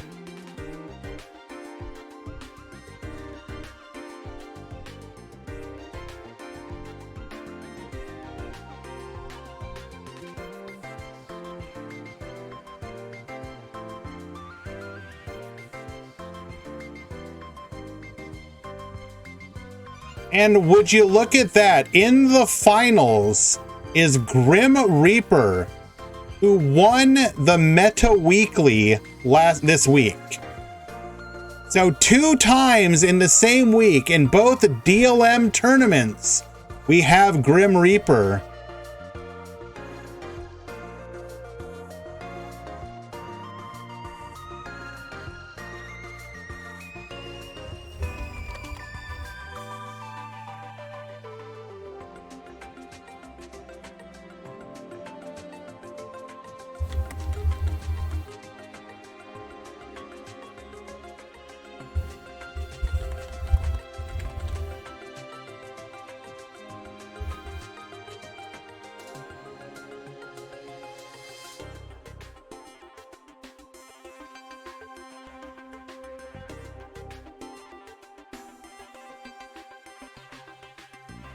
If nothing else, QWERTY, thank you for saving us from a Salad Mirrors final.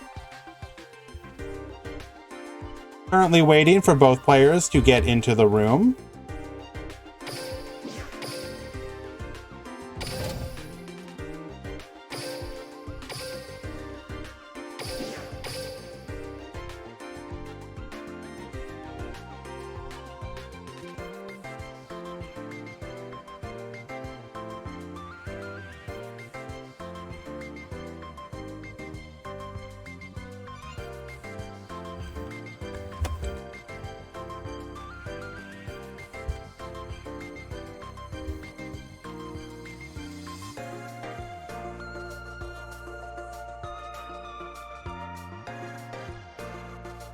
Death comes for us all, but Dante made it out of the circle of hell. True!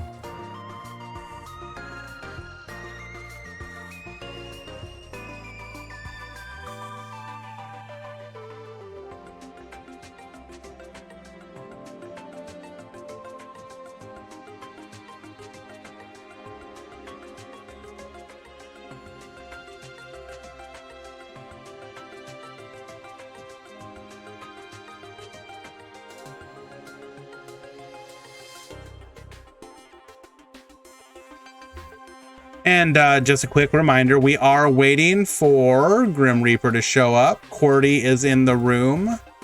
I have notified Grim Reaper that their match is ready.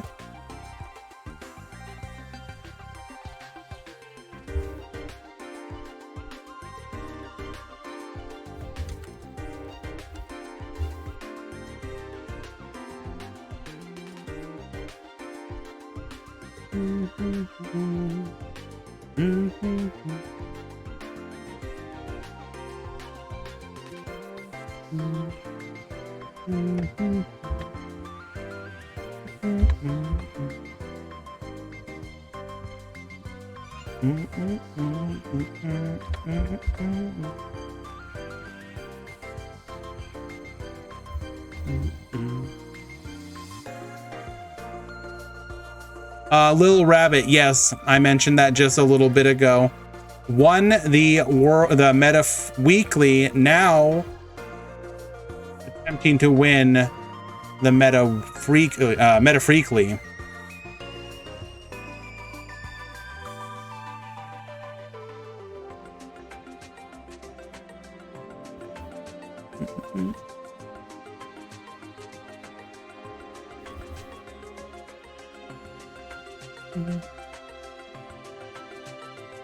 Oh, come on now.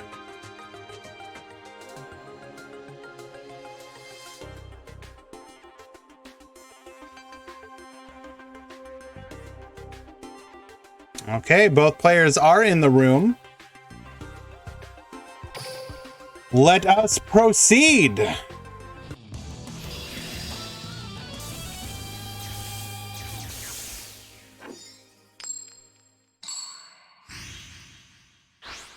We have Grim Reaper at the top. Cordy at the bottom. Cordy's gonna start things off.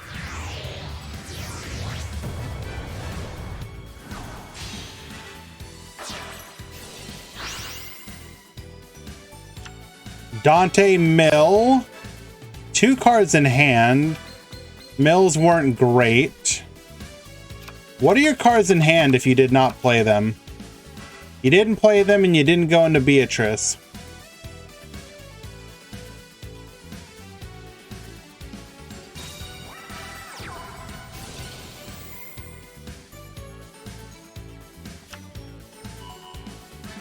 BLS. 2 Chiroid.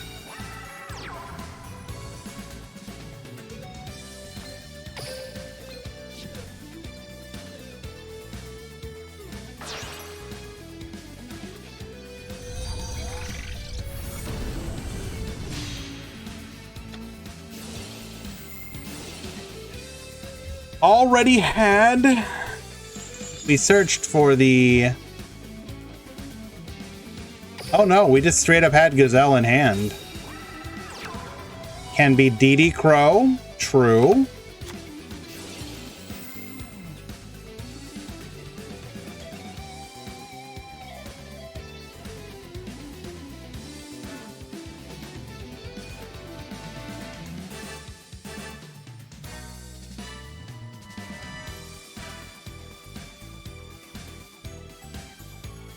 Yeah, whatever happens, the fact that Cordy was able to navigate their way to the finals is dang impressive.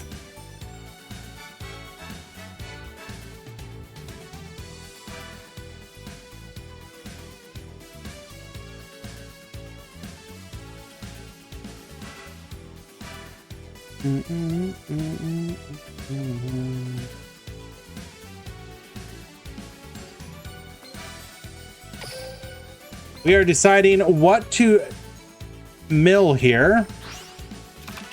We will go for the Falco.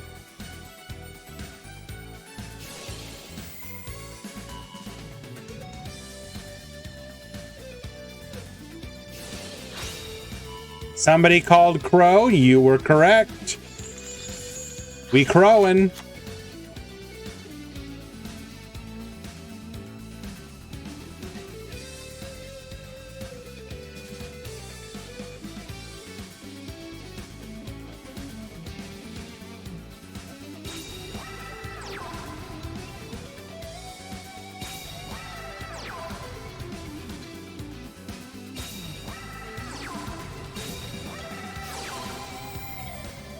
Triple set field spell.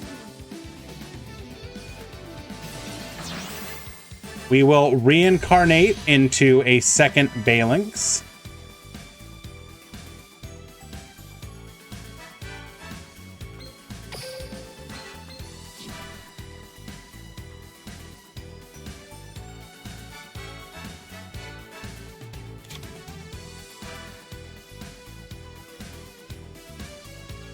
Gonna be a little rough for Cordy to break through this back row.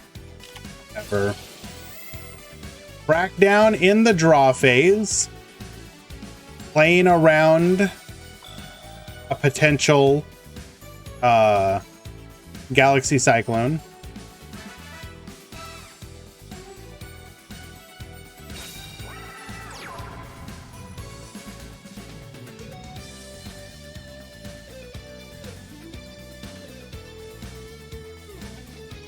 Unfortunate. Can only summon a Lich, go to combat.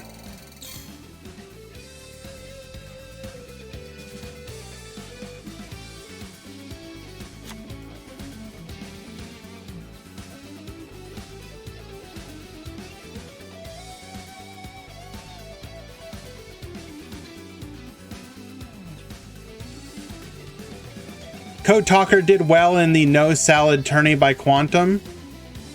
Interesting.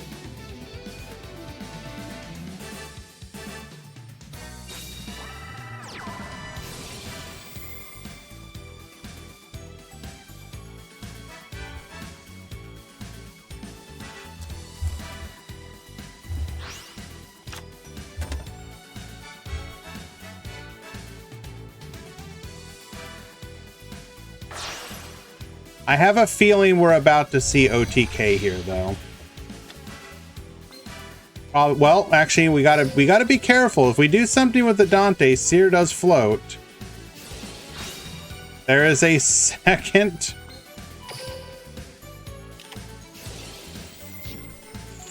crow will be met with the roar.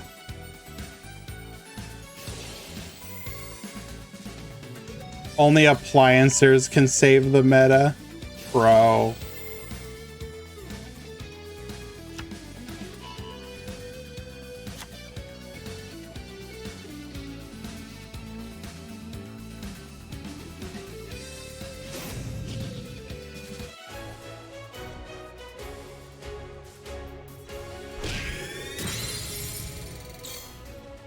And with Ties that Bind, not even needed for the boost, 3 attacks lethal. Game number 1 to Grim Reaper.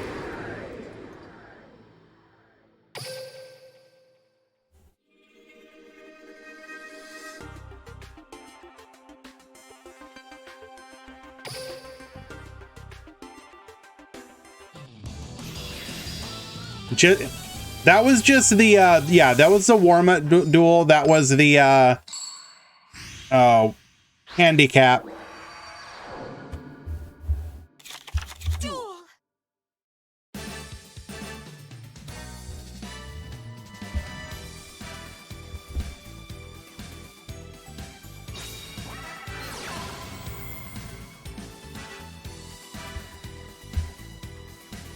Grim Reaper will be leading things off today, activating Circle to grab their copy of Gazelle.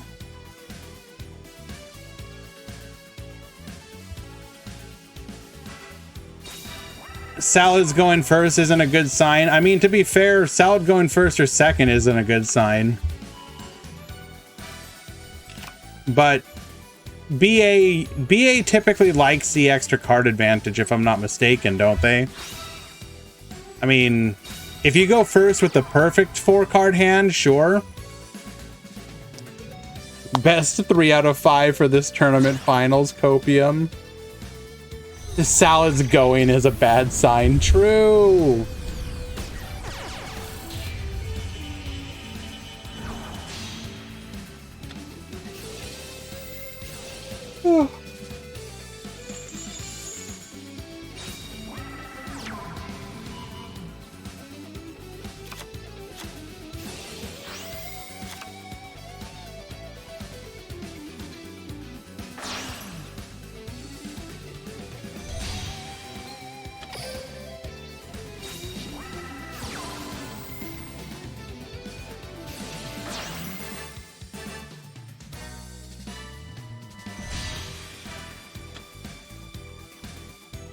And as chat has...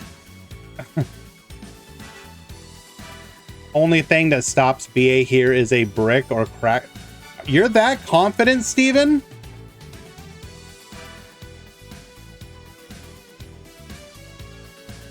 You think... Let's assume this is a dead card. You think BA plays through Counter Trap Dweller?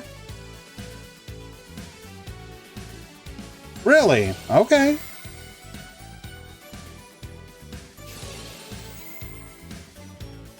Activating Roar by its own effect. That's interesting. Telegraphing its location. So if we have a MST or Galaxy Cyclone, we can now hit it.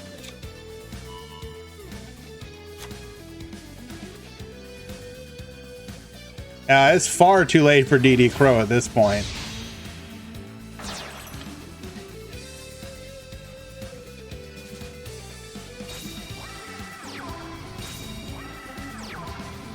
All right, so we know one of these is a circle. We know that's the counter trap, and a third unknown.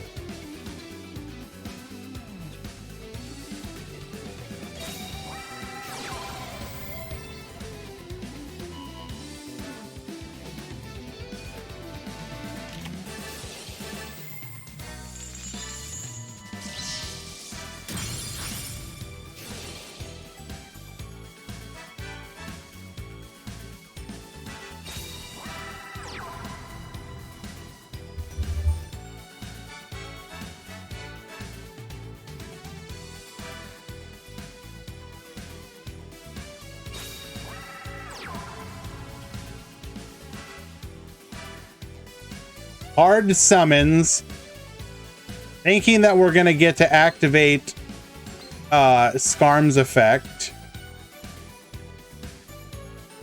I mean, that's pretty cute.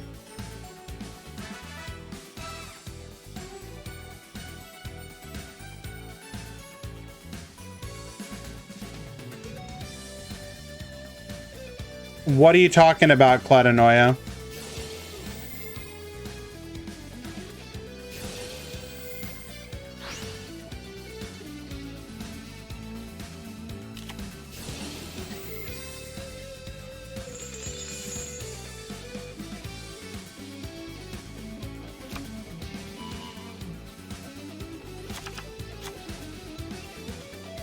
Quantum coming in at the worst possible time.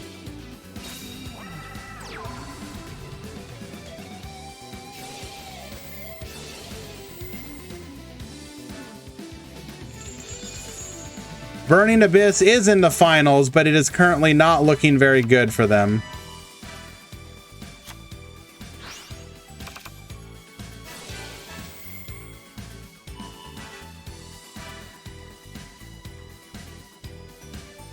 Quantum was making a... Yes, I heard that Code Talkers did very well.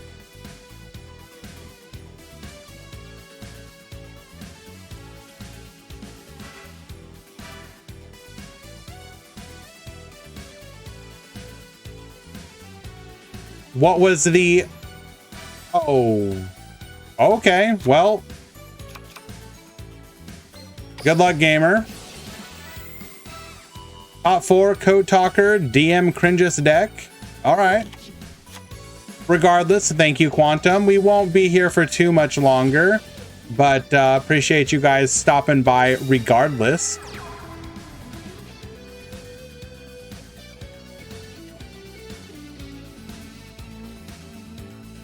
We should probably start...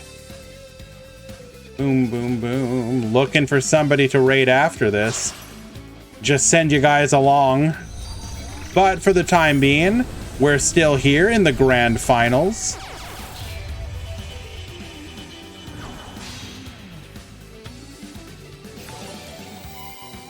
Oh, Bada, thank you so much for the follow, my friend.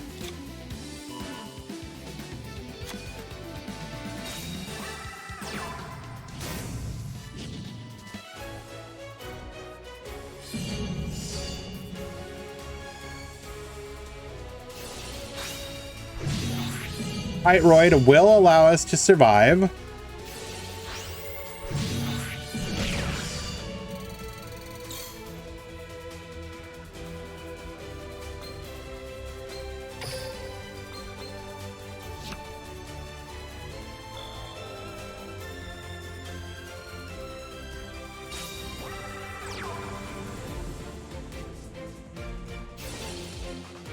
Okay, we know one of these is a circle. We are praging that the other is not a form of interruption.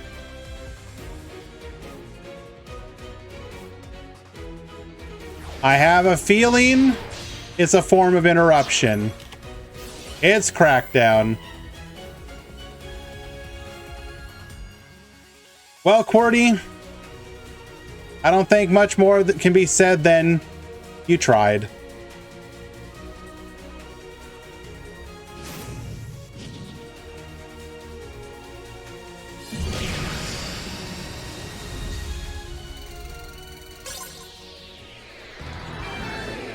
And Grim Reaper with the full week sweep, winning the Meta Weekly and the Meta Freekly. Well played.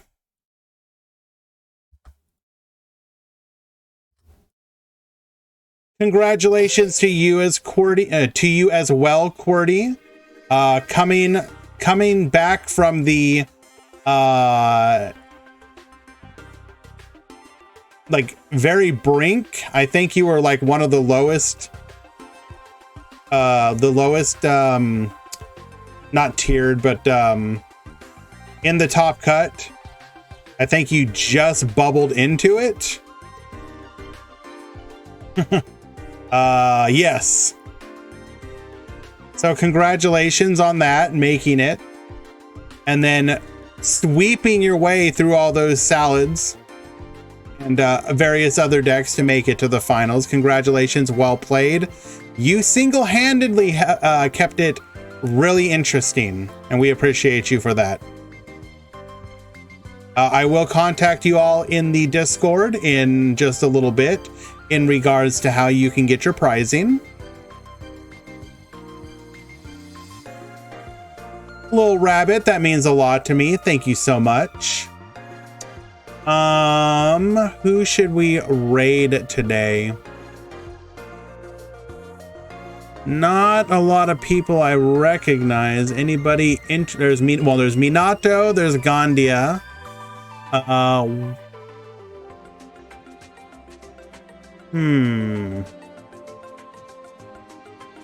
Yeah, we'll go.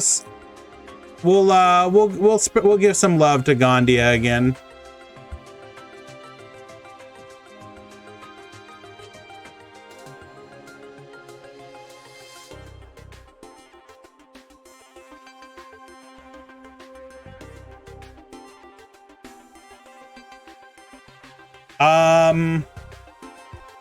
Let's see.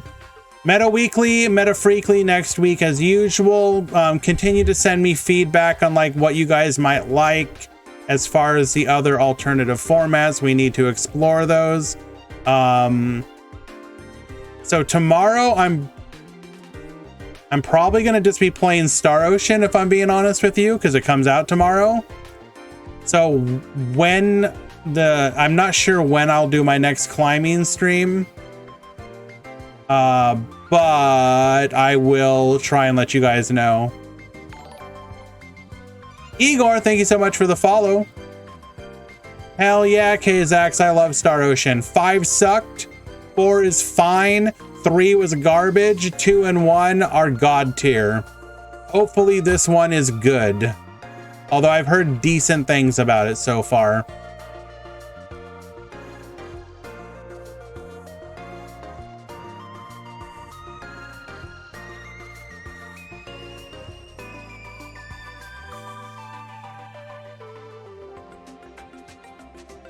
Thank you for the continued support, everybody. You guys are awesome. You make this so much fun.